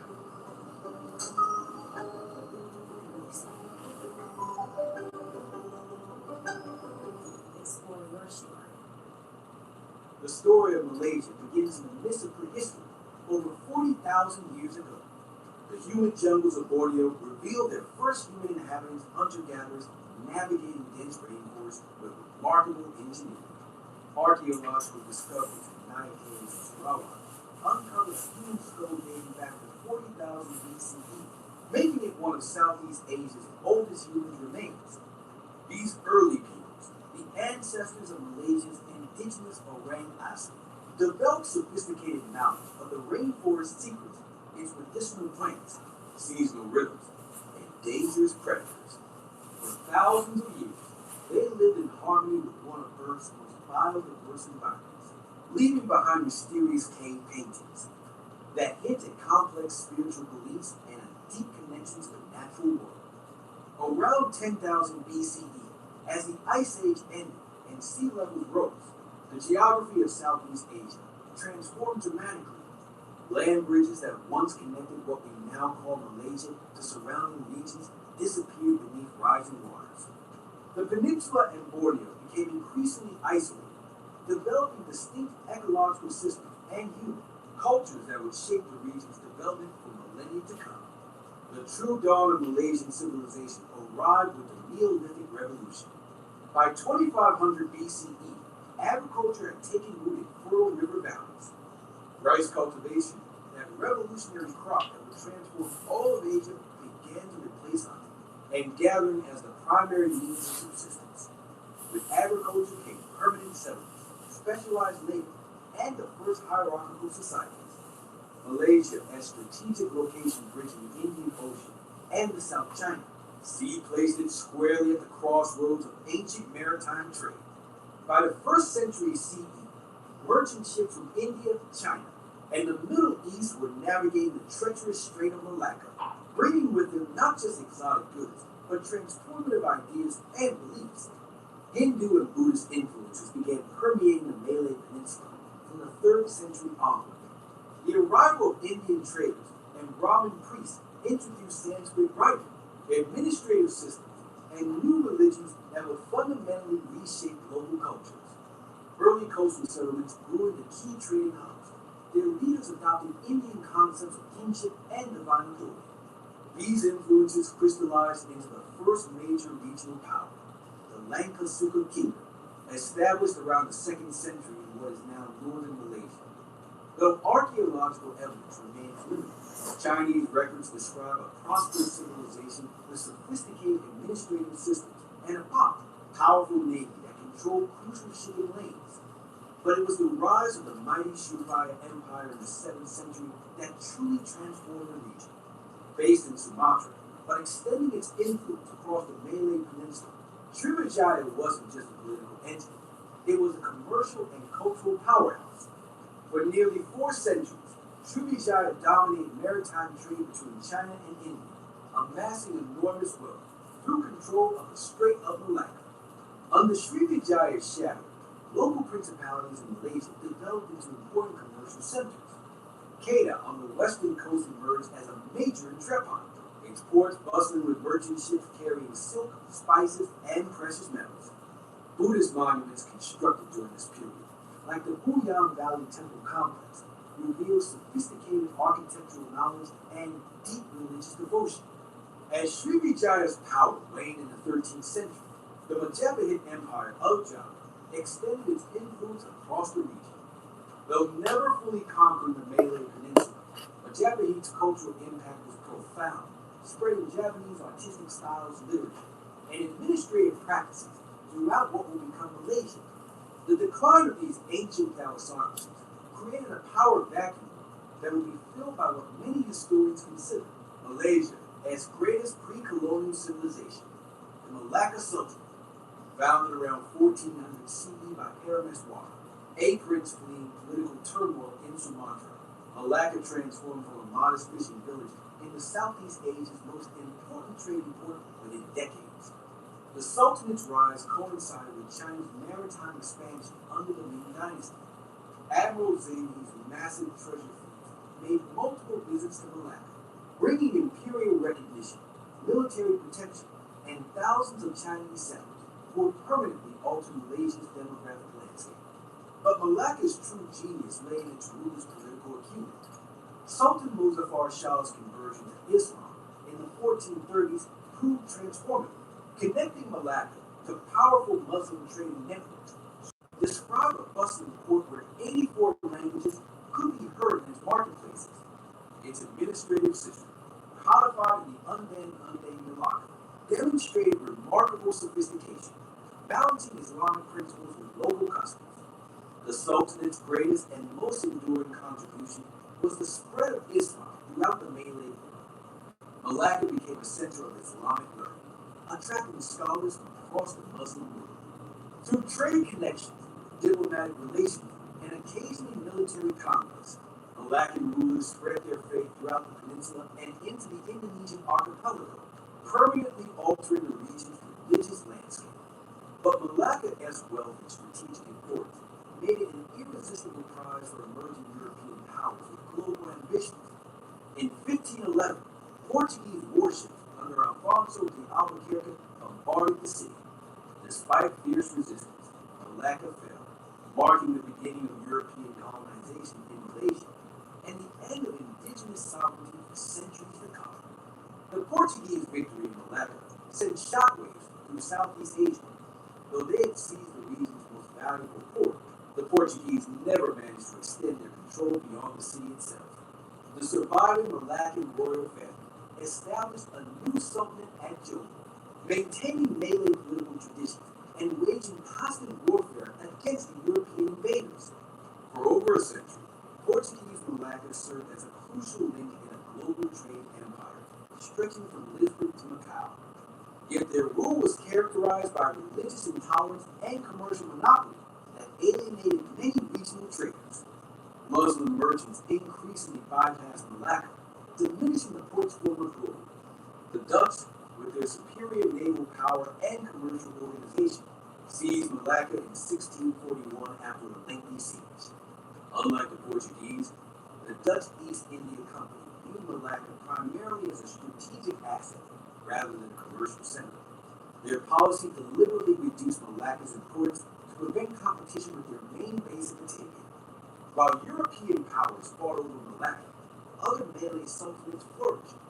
Johor emerged as the peninsula's most powerful state, claiming legitimate succession from Malacca. Further north, Kedah, Perak, and Terengganu developed as important regional powers, each with distinctive cultural traditions, yet united by common Malay language and Islamic faith. The real transformation of Malaysia began when the British East India Company established a presence on Penang Island in 1786. Francis Light, a company agent, negotiated with the Sultan of Kedah to create a trading post at what became Georgetown. This modest beginning would eventually expand into British dominion over the entire peninsula. British influence grew steadily through the early 19th century. In 1819, Stamford Raffles founded Singapore, which quickly overshadowed Malacca as the region's commercial hub. The Anglo-Dutch Treaty of 1824 clearly delineated British and Dutch spheres of influence, with the British controlling the Malay Peninsula and the Dutch dominating the East Indies. Through a combination of diplomacy, manipulation, and occasional military force, British authorities extended their influence over the Malay sultanates. The system of residents, British advisors with effective governing power was established in the 1870s, allowing Britain to control the peninsula's vast resources while maintaining a facade of indigenous sovereignty. The late 19th century brought dramatic economic and demographic changes to British Malaya. The Industrial Revolution in Europe created an insatiable demand for tea, which was abundant in Malaysian soil. Chinese immigrants flocked to the peninsula to work the mines, fundamentally altering the region's ethnic composition. Even more transformative was the introduction of rubber cultivation in the 1890s. As automobile production boomed in America and Europe, demand for rubber skyrocketed. British planters cleared vast tracts of rainforest for rubber plantations, worked predominantly by Tamil laborers brought from southern India. Within decades, Malaya became the world's largest producer of both tin and rubber, generating enormous wealth that flowed primarily to European corporations. This economic revolution created a society sharply divided along ethnic lines. Malays remained largely in traditional agricultural villages. Chinese dominated commerce and mining. Indians worked the plantations. And Europeans controlled the government and major industries. This segregation, encouraged by British divide and rule policies, would have profound consequences for Malaysia's future development. Not all accepted British domination passively. Sporadic resistance continued throughout the colonial period, with figures like Mat Saleh in Sabah and Toka, Janggut and Kelantan leading armed rebellions against colonial authority. Though these uprisings were ruthlessly suppressed, they kept alive the flame of independence that would reignite in the 20th century. By the 1930s, new forms of resistance emerged. Educated in British and Islamic schools, a new generation of Malay intellectuals began questioning colonial rule. Organizations like the Young Malay Union advocated for educational reform and greater Malay participation in government. Meanwhile, Chinese and Indian immigrants, many now second or third generation residents, began developing their own distinctive Malaysian identities. The Japanese invasion of Malaya in December 1941 shattered the myth of Western invincibility. Despite numerical superiority, British forces were outmaneuvered by Japanese troops, who moved swiftly down the peninsula on bicycles through terrain deemed impenetrable by colonial strategists. Singapore, Britain's supposedly impregnable fortress, fell on February 15, 1942, the most devastating defeat in British military history. The Japanese occupation, lasting 3.5 years, was a period of immense suffering. Food shortages became endemic, and thousands died from malnutrition and disease. The Japanese military police, the dreaded Kempeikai, established a reign of terror, targeting anyone suspected of resistance. Different ethnic communities experienced occupation differently. Many Malays were recruited into Japanese-sponsored administrative bodies, gaining valuable governmental experience. Chinese Malayans faced particular brutality due to Japan's ongoing war with China. The notorious Suqing massacre saw thousands of Chinese civilians systematically executed in Singapore and major Malayan cities. The occupation's most significant legacy was its galvanizing effect on nationalism. Japanese propaganda promoting Asia for Asians unintentionally strengthened anti-colonial sentiment. The British failure to protect Malaya destroyed colonial prestige and made independence seem both necessary and inevitable. Resistance movements emerged, most notably the Malayan People's Anti-Japanese Army, a predominantly Chinese guerrilla force supported by British intelligence. Operating from jungle hideouts, these fighters gained valuable military experience and political organization that would prove crucial in the post-war years. When British forces returned in September 1945, they found a fundamentally changed society. The colonial government's attempts to resume pre-war arrangements met increasing resistance. Their proposal for a Malayan Union in 1946, which would have granted equal citizenship to all regardless of ethnicity, provoked fierce opposition from Malay nationalists who feared becoming a minority in their own land. The Malayan Union controversy catalyzed Malay political organization. Under Dato' Onn bin Jafar's leadership, the United Malays National Organization was formed in 1946, successfully forcing the British to abandon the Malayan Union scheme. Its replacement, the Federation of Malaya, preserved the special position of Malays and the sovereignty of traditional rulers. Meanwhile, the Malayan Communist Party, drawing strength from wartime resistance networks and exploiting post-war economic hardship, launched an armed insurgency in 1948. The emergency, as it was euphemistically called, saw communist guerrillas wage jungle warfare against colonial forces for 12 years. Though the insurgents never came close to victory, the conflict forced British authorities to implement reforms addressing rural poverty and political representation. A crucial breakthrough came with the emergence of Tunku Abdul Rahman as UMNO's leader. Rather than pursuing exclusively Malay nationalism, Tunku formed an alliance with the Malayan Chinese Association and later the Malayan Indian Congress, creating a multi-ethnic coalition capable of presenting a united front to colonial authorities. This alliance party's overwhelming victory in municipal elections demonstrated the viability of inter-ethnic cooperation. Through skillful negotiation, Tunku secured British agreement for Malayan independence, contingent on evidence that the country's different communities could work together peacefully. The resulting Merdeka Party, defined modern Malaysia, Malays, received guaranteed political predominance and constitutional protection for their special position, while non-Malays gained citizenship rights and could pursue economic opportunities freely. This compromise, though imperfect, provided enough common ground for independence to proceed. On August 31, 1957, at Kuala Lumpur's Merdeka Stadium, the British flag was lowered for the final time and the new Malayan flag raised. Tunku Abdul Rahman, becoming the nation's first prime minister, proclaimed, "We are finally truly free." The journey to independence was complete, but the challenge of building a unified nation had just begun. The Federation of Malaya achieved independence as a relatively small nation comprising only the peninsula. But a bolder vision soon emerged, the creation of a greater Malaysia incorporating Singapore, Sarawak, and North Borneo. Multiple factors drove this ambitious project. Incorporating Singapore would prevent it from potentially becoming a communist stronghold. The Borneo territories provided valuable resources and strategic depth. For Singapore's leader Lee Kuan Yew, joining Malaysia offered immediate independence from British rule and a larger economic market. Not everyone supported the merger, Indonesia's President Sukarno vehemently opposed what he characterized as neo-colonialism and launched confrontation. The Philippines asserted a historical claim to Sabah. Within the Borneo territories themselves, many feared domination by Peninsula Malaysians. Despite these objections, Malaysia was officially formed on September 16, 1963, uniting the peninsula, Singapore, Sarawak, and Sabah into a single federation. The new nation faced immediate challenges, both external and internal. The union with Singapore proved particularly problematic. Tensions between Singapore's predominantly Chinese population and the Malay-dominated federal government escalated rapidly.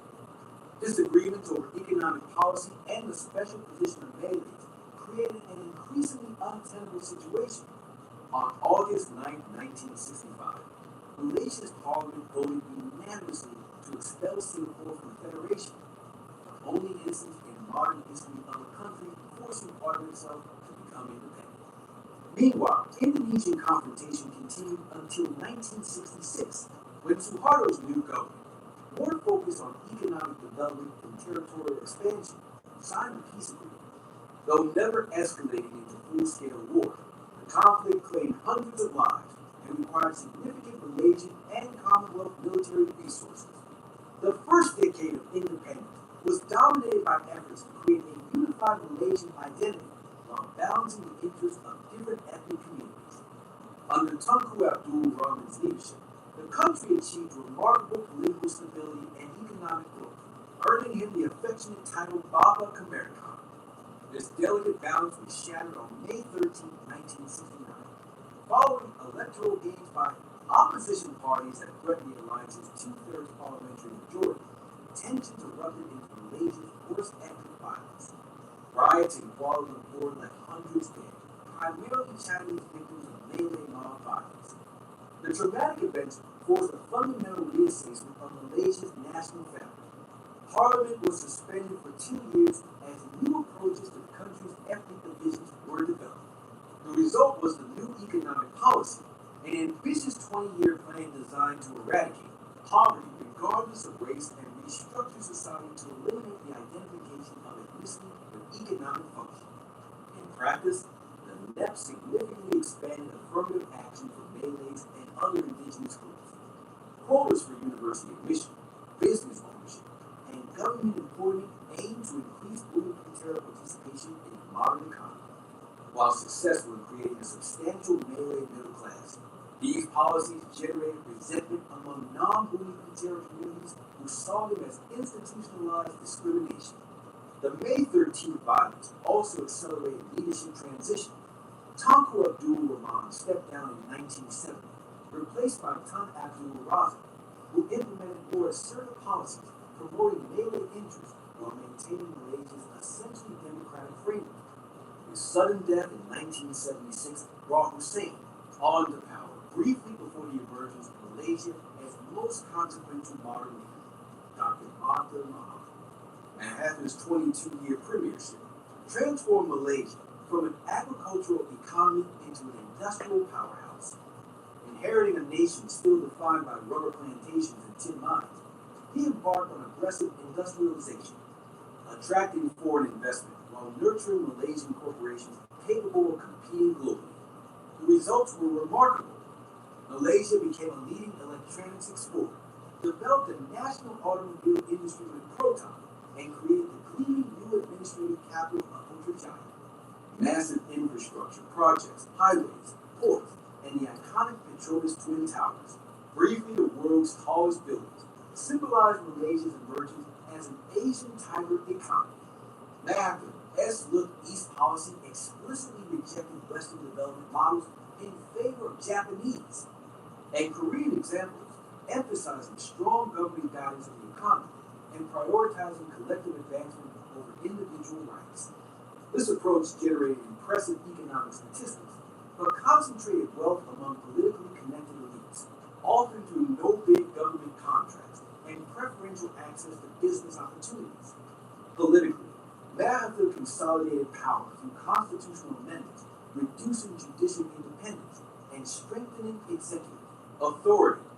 Critics faced harassment or imprisonment under the Internal Security Act, which allowed detention without trial. The media, increasingly controlled by government-linked companies, provided limited space for dissenting views. This authoritarian turn culminated in the 1908 judicial crisis, when Mahathir effectively dismantled the independence of Malaysia's judiciary after unfavorable court rulings. The Lord President and several Supreme Court judges were removed, permanently weakening a crucial check on executive power. Yet Mahathir's vision extended beyond economic development. He articulated a concept of Asian values that challenged Western liberal democracy as inappropriate for Malaysia as cultural context. His international prominence as a champion of developing nations and critic of Western policy made him a respected voice in global affairs, though his occasional anti-Semitic remarks generated controversy. The contradictions of Mahathir's Malaysia came to a head in 1998 when Deputy Prime Minister Anwar Ibrahim, once Mahathir's chosen successor, was abruptly dismissed, arrested, and ultimately imprisoned on corruption and sodomy charges widely viewed as politically motivated. This precipitated the Reformasi movement, the first major challenge to UMNO's political dominance since independence. Mahathir's retirement in 2003 initiated a period of political transition. His hand-picked successor, Abdullah Ahmad Badawi, initially promised greater openness and anti-corruption efforts, but failed to deliver meaningful reform. The 2008 general election saw the ruling Barisan Nasional coalition lose its two-thirds parliamentary majority for the first time since independence, signaling growing public discontent. Najib Razak, son of Malaysia's second prime minister, assumed leadership in 2009, promoting a One Malaysia concept emphasizing national unity. Economic liberalization and infrastructure development continued, but his administration became embroiled in what many consider Malaysia's worst corruption scandal. The One Malaysia Development Berhad affair, involving billions in misappropriated funds. As investigations into 1MDB intensified, Malaysia experienced its most dramatic political development since independence. The 2018 general election saw a coalition led by 93-year-old Mahathir, now allied with his former nemesis Anwar Ibrahim, defeat Barisan Nasional, ending UMNO's uninterrupted 61-year rule. The new Pakatan Harapan government promised comprehensive reform, but struggled with internal contradictions and the complex legacy of decades of UMNO dominance. Mahathir's reluctance to hand power to Anwar, as promised, generated increasing tension. In February 2020, political maneuvering led to Pakatan Harapan's collapse, replaced by a new coalition including UMNO amid the emerging COVID-19 pandemic. Under Prime Minister Muhyiddin Yassin and later Ismail Sabri Yaakob, Malaysia faced unprecedented public health and economic challenges. The pandemic exposed vulnerabilities in Malaysia's economy and healthcare system, while exacerbating existing inequalities.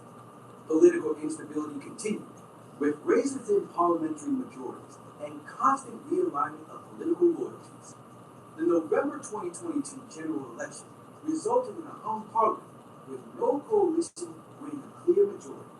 After days of negotiation, Anwar Ibrahim finally achieved his decades-long ambition, becoming Malaysia's 10th prime minister, leading a unity government comprising his Pakatan Harapan coalition, Barisan Nasional, and several smaller parties.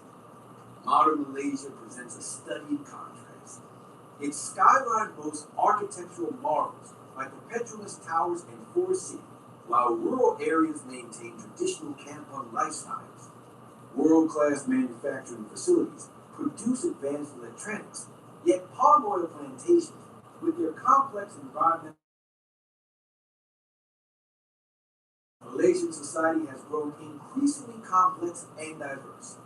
Beyond the traditional Malay, Chinese, and Indian communities, millions of migrant workers from Indonesia, Bangladesh, and elsewhere contribute to the economy while facing significant social marginalization. Religious expression has become more conservative among many Malays, with Islamic identity increasingly central to political discourse. Economically, Malaysia faces the middle-income trap, having successfully escaped poverty but struggling to achieve high-income status. The government's 12 Malaysia Plan aims to address this challenge through digital transformation, sustainable development, and reducing dependency on foreign labor. Climate change poses particular threats to this tropical nation, from rising seas threatening coastal cities to changing weather patterns disrupting agriculture. Politically, Malaysia continues navigating the tension between communal interest and national identity. The question that has defined the nation since independence remains unresolved. Can Malaysia truly transcend its ethnic divisions to build an inclusive society where all citizens enjoy equal rights and opportunities while respecting cultural differences? Despite these challenges, Malaysia's fundamental strengths endure. Its strategic location at the heart of Southeast Asia, abundant natural resources, relatively well-educated population, and traditional pragmatic governance position it favorably for continued development. The peaceful transition of power in 2018 and again in 2022 demonstrated the resilience of Malaysia's democratic institutions despite their flaws. From ancient jungle-dwelling peoples to sophisticated 21st century society, Malaysia's journey reflects humanity's perpetual challenge of forging unity from diversity. Its success or failure in the coming decades will provide valuable lessons for an increasingly interconnected world grappling with similar questions of identity, equity, and shared destiny in the face of unprecedented global challenges.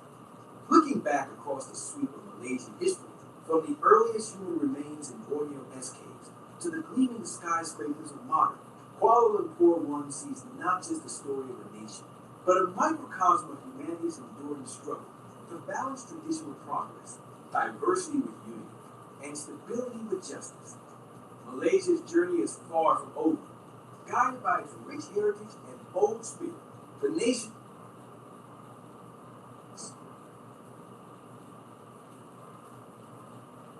That was long, I know.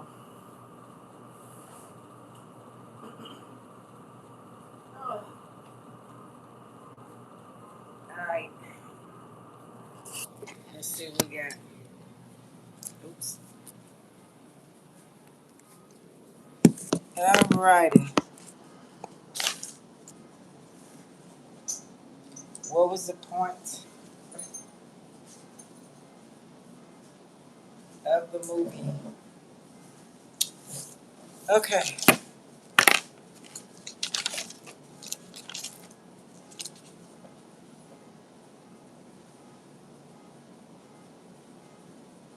What was they trying to tell us in this movie? The people they chose. They chose a Leo. They chose a Capricorn. They chose a Gemini, Cancer. What was that one?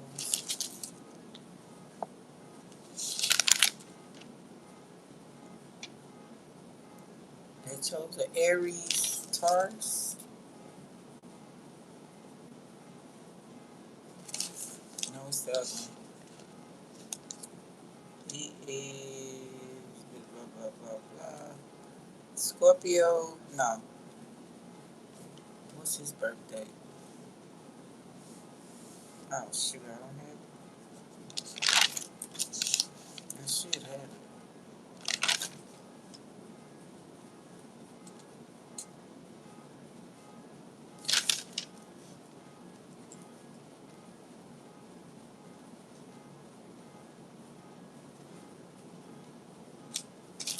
I should have his birthday. Let's see.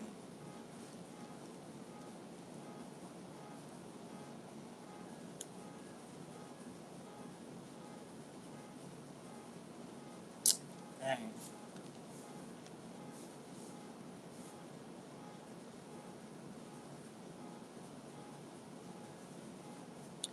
Missing one's birthday.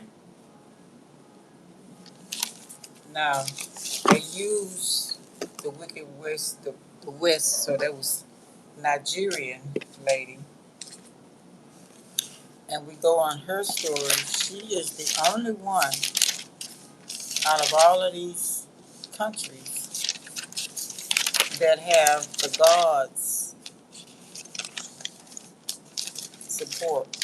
I think there's one more. And still have the God's support. Shango, that's the Risha's um,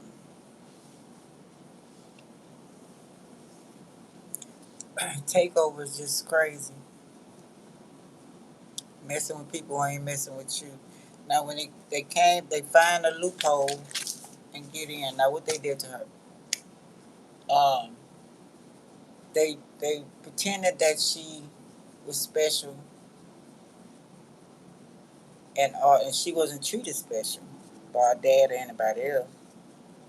But they figured out that she had gifts, and the Malaysian lady is mixed with a whole lot of stuff. Um, Knew her powers. She had been waiting on her to use her powers. She had powers too, but it wasn't strong as um, the Wicked Witch of the West. So she needed her powers to take control, and the animals were talking and everything, and she wanted them to not talk anymore so she could tell the people and make them do what she wanted them to do. Um, so what is that? That's kind of what's been going on here, right? Stealing other people's powers. So, maybe what's in store. Let's see. What is in store?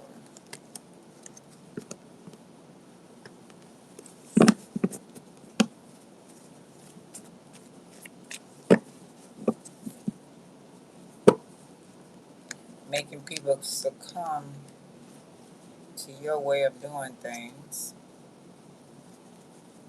by stealing along the way and convincing them that they don't have any power.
Damn.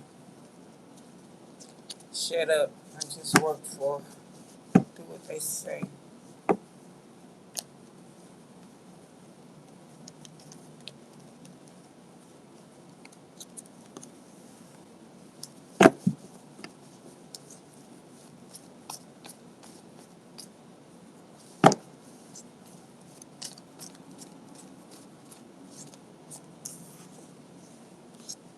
Cooking government, racketeering, treason,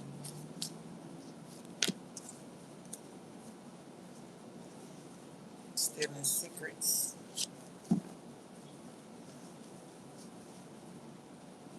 lies, fake people.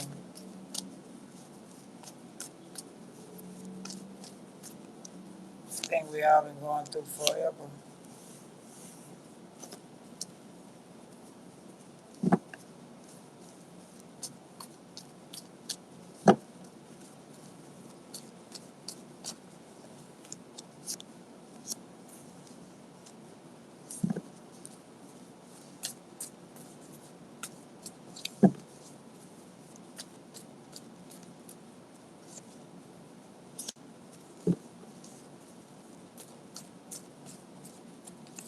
non-educated if you don't educate yourself on what's going on. Okay, so that's the end of a cycle. Then internet, the laws of the universe, getting out of poverty, outsmarting them to a source, peace and harmony, standing up, fighting, getting justice,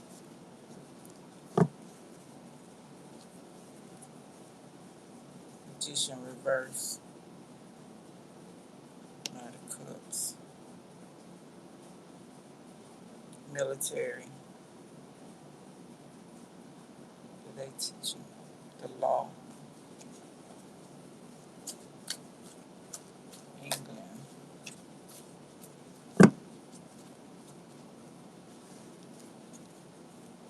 enforcing judgment here though, judgment on this side.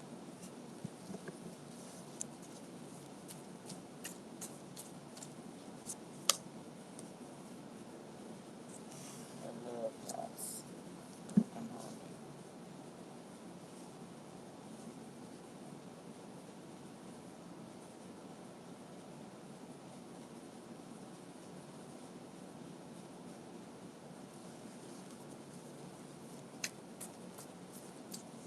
Lying to the young,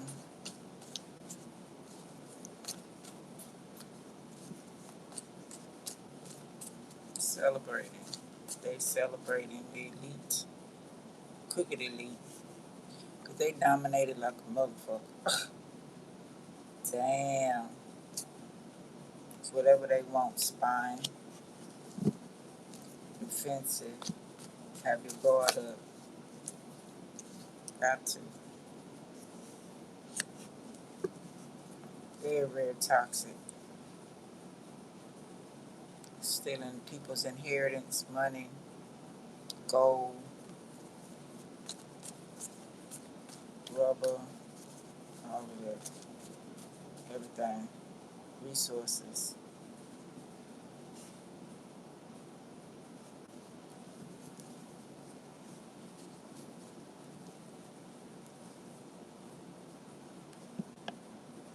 Retaliation.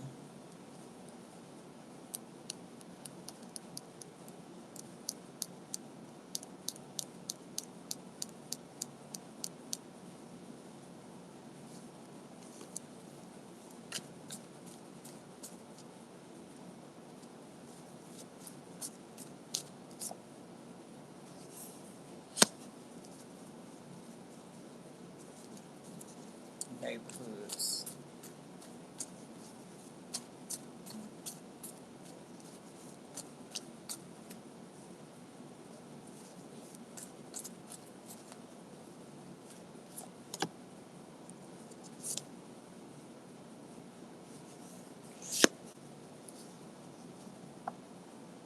Unemployment. Forced to do it. Sickness. Tired.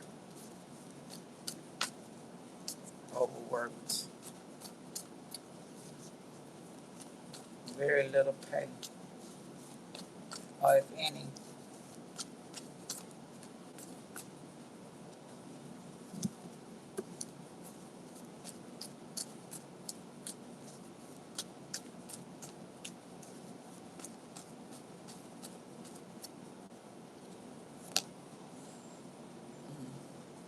Overnight.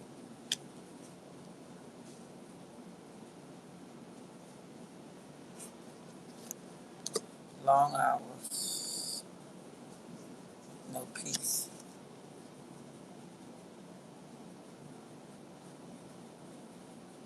Got me working day and night. Ruler, King of Wands.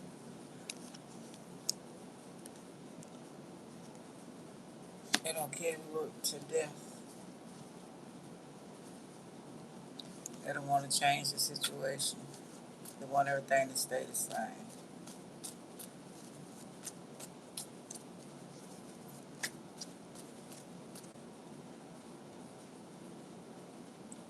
Because although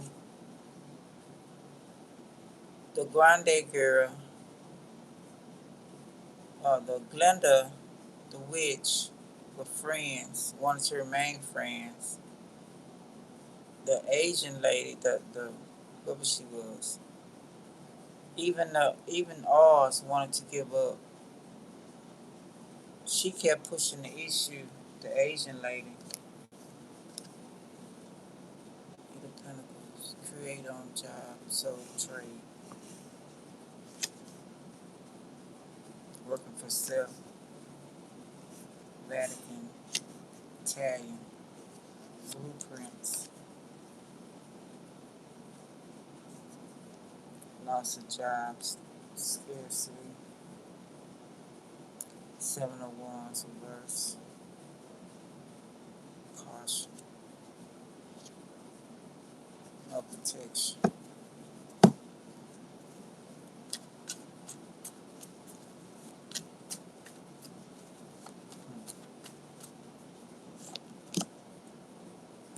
Handcuffs. Another king at this end. Put in place leaders, oppressors, to juggle.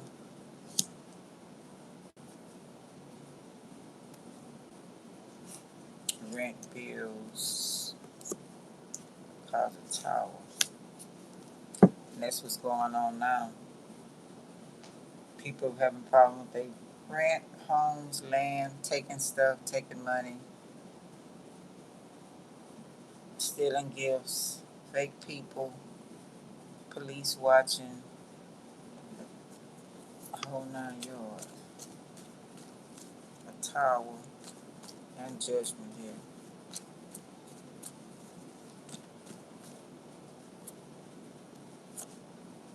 Ace of Wands blocked. Blocking. New beginnings. Self-doubt. Some type of blocking the sun. We got that already going on.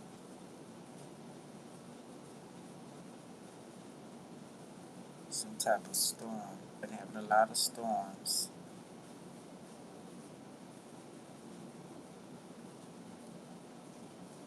To cause self-doubt, confusion, laziness.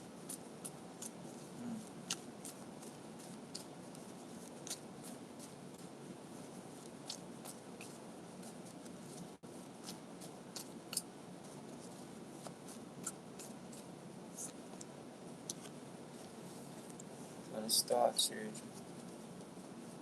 Aquarius age. People to rat on each other.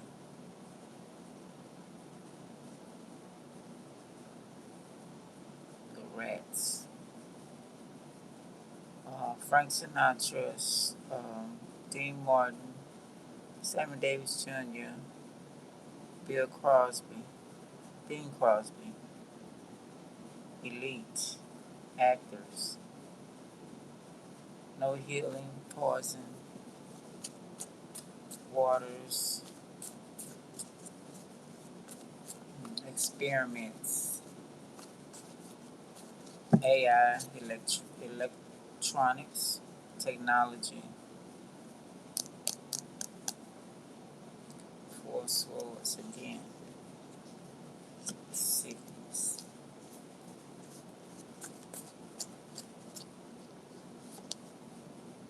three of wands, luggage, everything out of closet, three of wands reverse. Now going to goals, stopping from going to goals.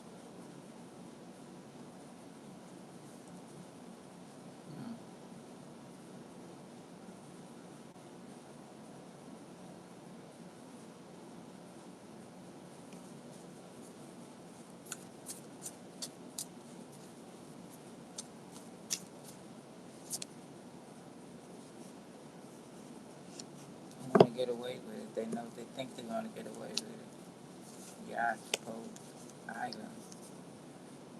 Ten of Swords reverse. Not in control. So you'll be able to get judgment with your gifts.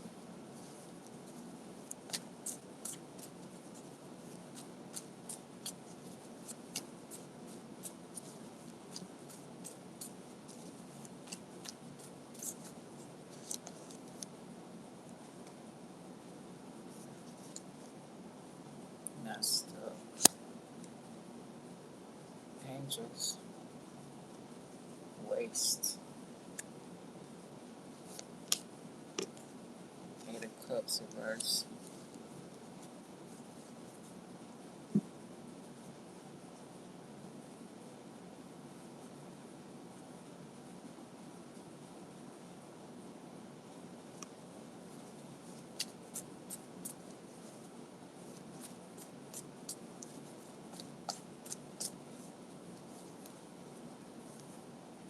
Secret.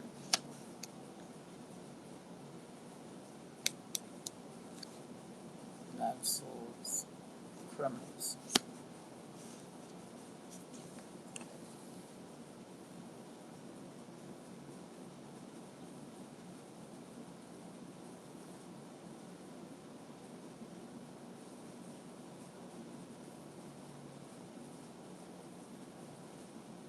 Wow.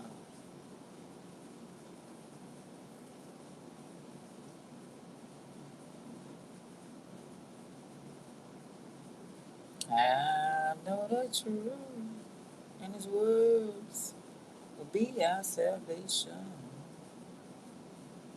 Lift up our hearts. Some.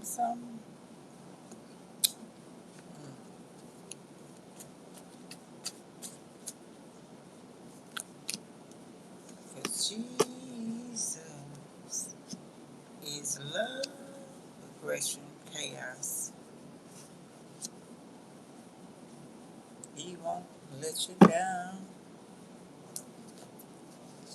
And I know He's love. Cut ties. Not in control. Seven of Swords. Reverse. Coming clean, not being you. King of Swords. Truth.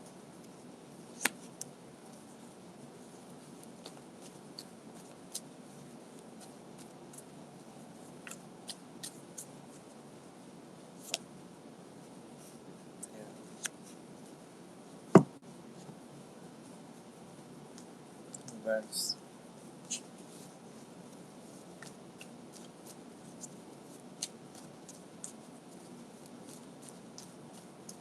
You're a target. Same thing I've been saying. Lies.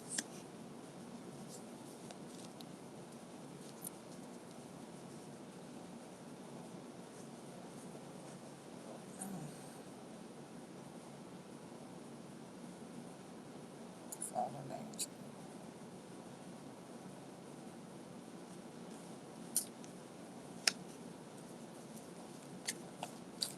That you failed. Confused judgment. Ace of Cups. Lies. No help. Make you think you want to make you think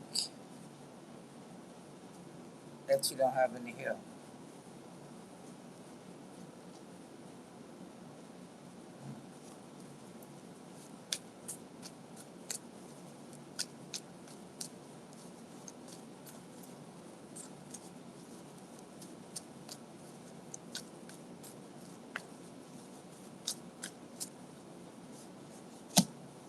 Eight of Cups. Pebbles. Throwing pebbles.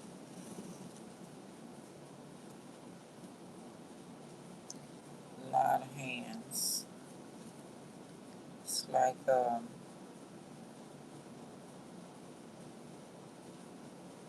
what they did to, what was that? Was that Jesus? No, a stone to death, or stones.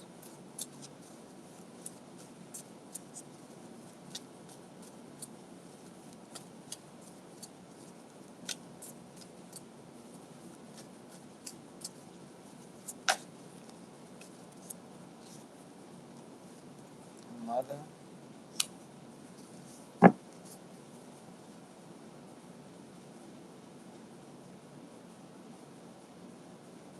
21s.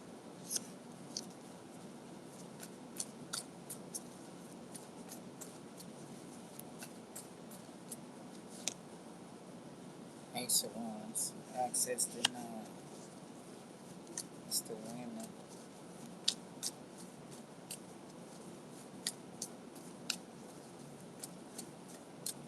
She good, Empress.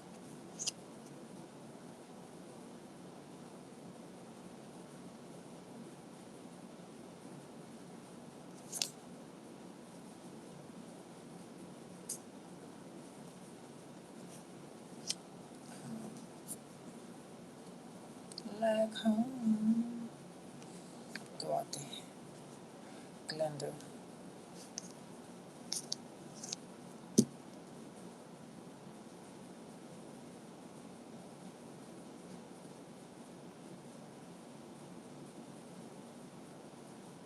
Complete stealing.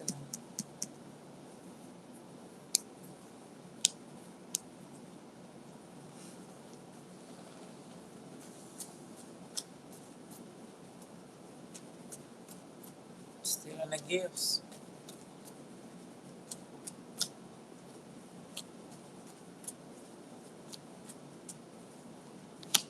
Yeah. Apostles.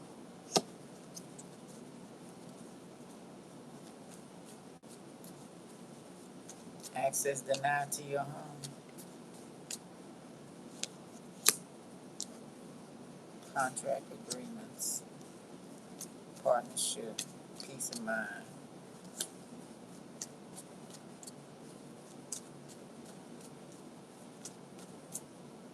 Health.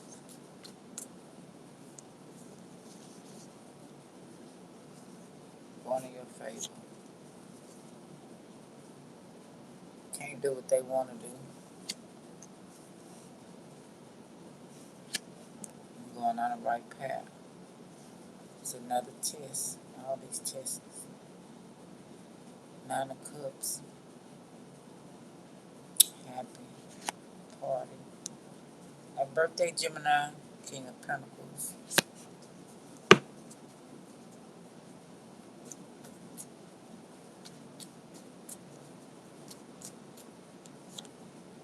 Four of Wands. Happy home. Turn in your favor. Regardless of what they want.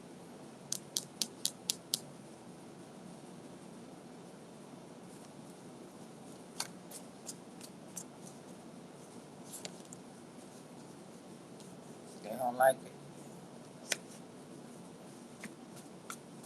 Land, happy family. 8 of Wands. Speedy news, magic. May need to use.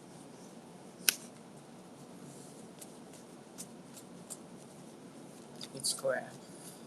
Love spells.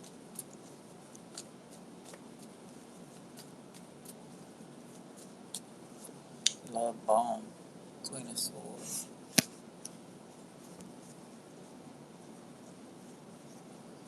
Got a lot of enemies. Devilish, manipulator, cold. But it's like giving back what they dishing out. Coming out of isolation. Cat's out of the bag.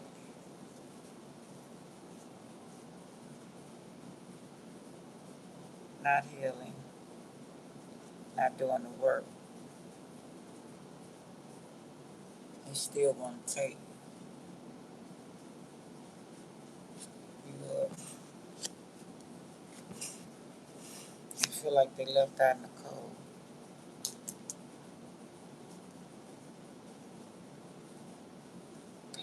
message not received or delayed. Bullies, hangman energy. Better getting off, out, a break. Give me a break, I sure deserve it. Divination, trial, prophecy, wisdom, selfish. 3 of Cups reverse. Not loving it, fantasy, sex dreams.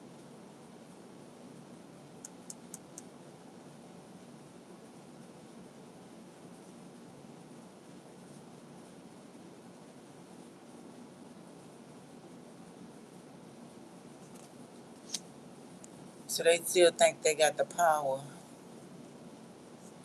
Turn you, make you do what they want you to do. 4 of Pentacles reverse. Letting go, sending, spending other people's money. Money stole, made legit. Money laundering.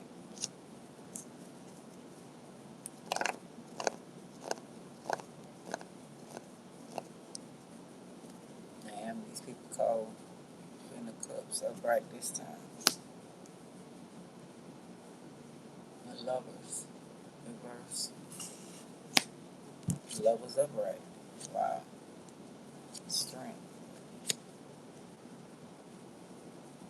4 of Cups.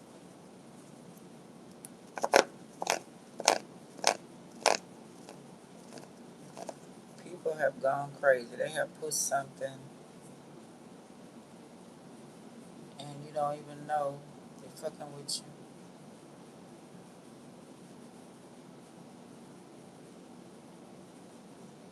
Damn. 4 of Cups reverse.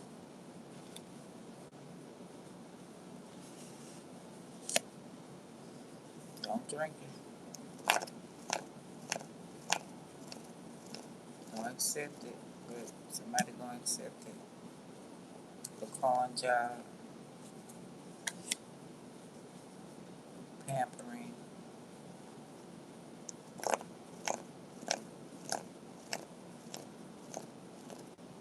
Fake love.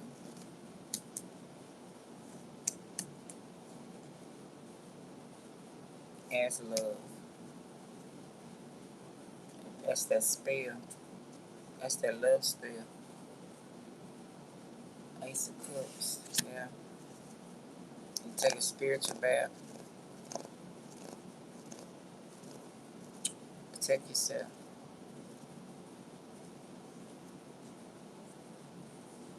Elixir.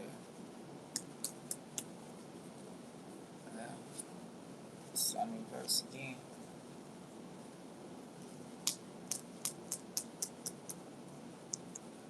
Dried up.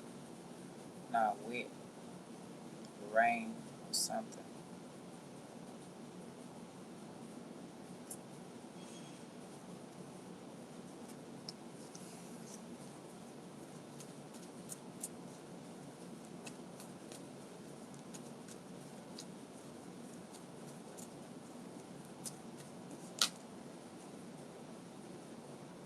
Ace of Wands. Yeah.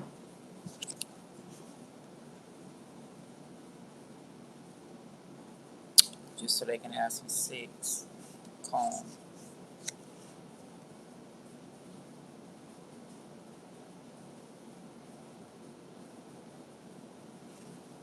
Man, that's crazy.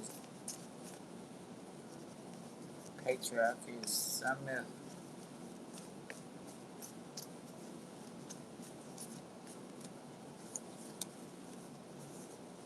Six of Pentacles, guilt, after, didn't get a rise. Somebody couldn't have sex.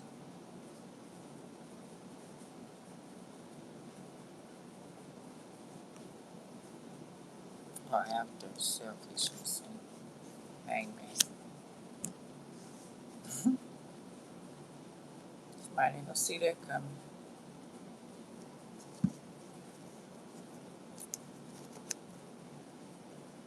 Peace.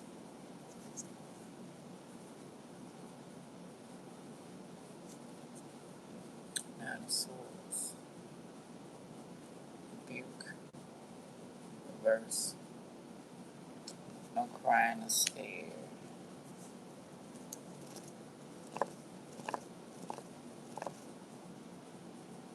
Or make you think it's willingly, but it's a spell. Crooked Emperor. Eight of Swords. Don't want to go to jail. Do what they told. Okay. Ten of Wands. Way down problems. Yeah. A raise. Giving you something. Tricks. Charms. Ace of Pentacles. Stay with up in hand.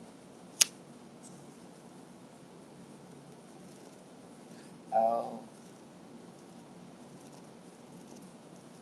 Tired. Hard. So somebody want to help you out after they go to bed with you. What kind of shit is that? Seven of Cups. Very materialistic.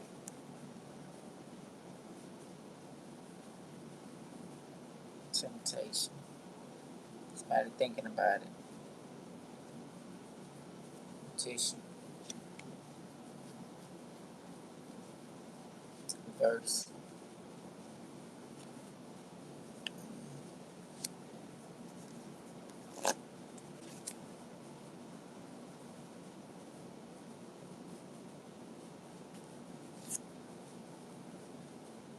Take the risk.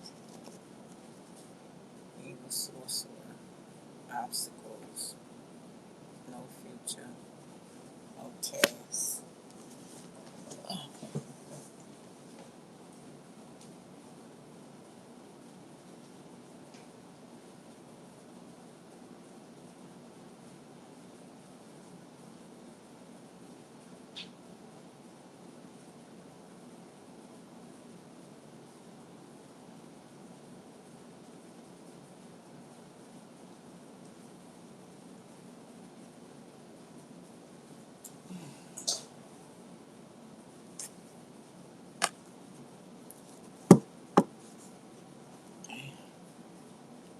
I don't understand.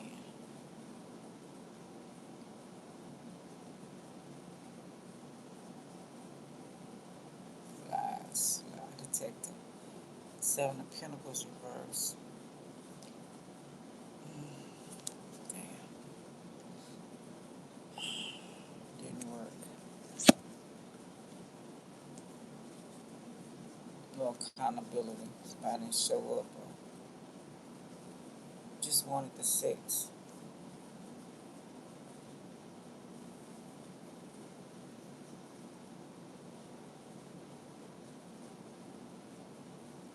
It's just to fuck with your mind. Want to bring you back to feeling some type of way. Depressed, anguish, or something. Family member. It could be incest. Queen of Pentacles. Yeah. Somebody didn't agree, so they want to punish them.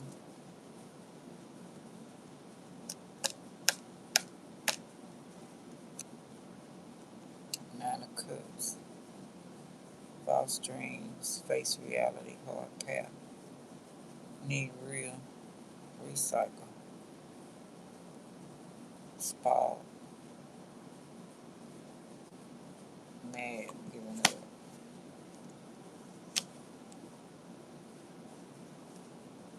Like a fool.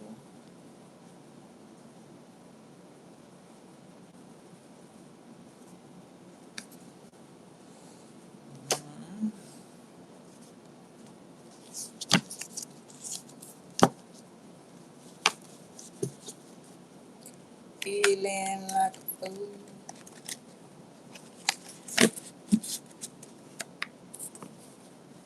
Forged documents. What you want or something that's coming next week. Take one day, week at a time. Save some money this week.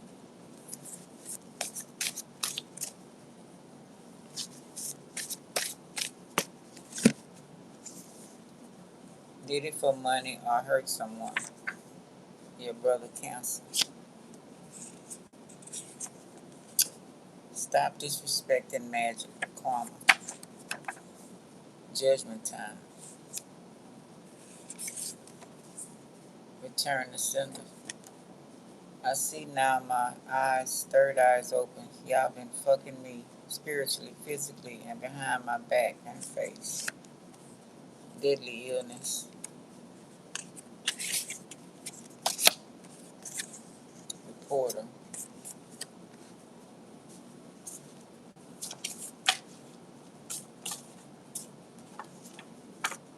Secret society politicians. This means killing someone. Buying a yacht, boat, or going fishing. Somebody actually going fishing. Stay away, protect yourself. Your in-laws hate you. Feeling mutual. You gave your healing energy to the wrong people. Now it's time to take it back. Stay far away from them. Energy vampire, serial killer, kill a woman. Trying to steal kids' youth for them to stay young. Protect them. Dizzy, look weak, confused, tired, symptoms. Every time I get ready to chill, here y'all ass come. Trying to destroy my peace. Okay. Damn fools. Want your royalties. Clean your chakras out. Look up. Stay healthy. Even the dogs, cat, animals, evil when around you. Damn. Wizard, warlock, sorcerer, witches work for elite in all countries. Heard it all before. Wrong diagnosis for more money. Lawsuit. Heard it all before. Baby this. Maybe this. Maybe that. When I was a fool. Not their real name. Old frenemies. Stalking.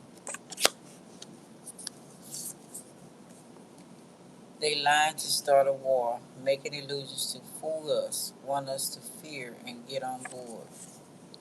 They all countries work together to fool us. Confession. This is my confession. If you respect my boundaries, I respect yours. They switched to death birth certificate. That's not how they died or was born. Inside job. Your son, daughter, jealous. Black man using black magic. Seek protection. Protect yourself. Crazy new ex or girl boyfriend want to have a son from him and get rid of your son, daughter. Jealous. Black magic. Seek protect yourself. Oh, don't join this occult. Dangerous. They hurt people, not help. Elephant. The elephant in the room. Let's talk about that on the pictures. Go somewhere and enjoy yourself. You're too involved. Too much lying. Don't believe the hype.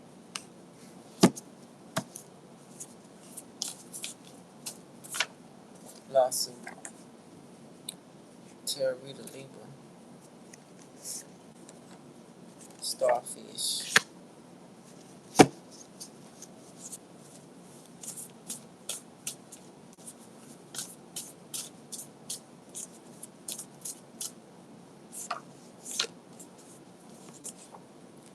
There are many gods, so research who you serve. Burning the house down. Burning the house down. Okay.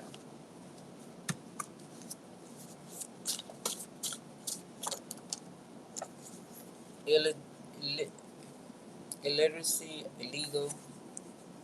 While you were stepping out, someone else was stepping in.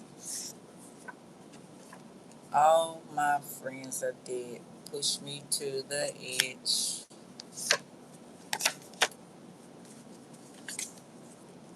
Stop being a drama queen. Do your own investigating. Be smart about it.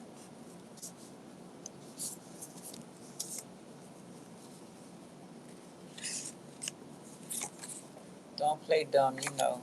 You're not stupid. You want to attack me. Why are you worried that I locked the bathroom door? I need some help. My sexual addiction is ruining my life. Him, her teacher is sent by government secret society to mess them up. Me some. Sending black magic. It's cold outside. All those people is cold-blooded, haters, thieves, etc. You never loved him or her. That's why you had no problem killing them. Jealous of your siblings, child, or mate. You could be sucking the same thing from last night. Drop the BS. Fake. You failed the test again. Rockabye, baby. Alright, y'all. Those who did hang in with me, thank y'all. Swimming lessons. Sending flies,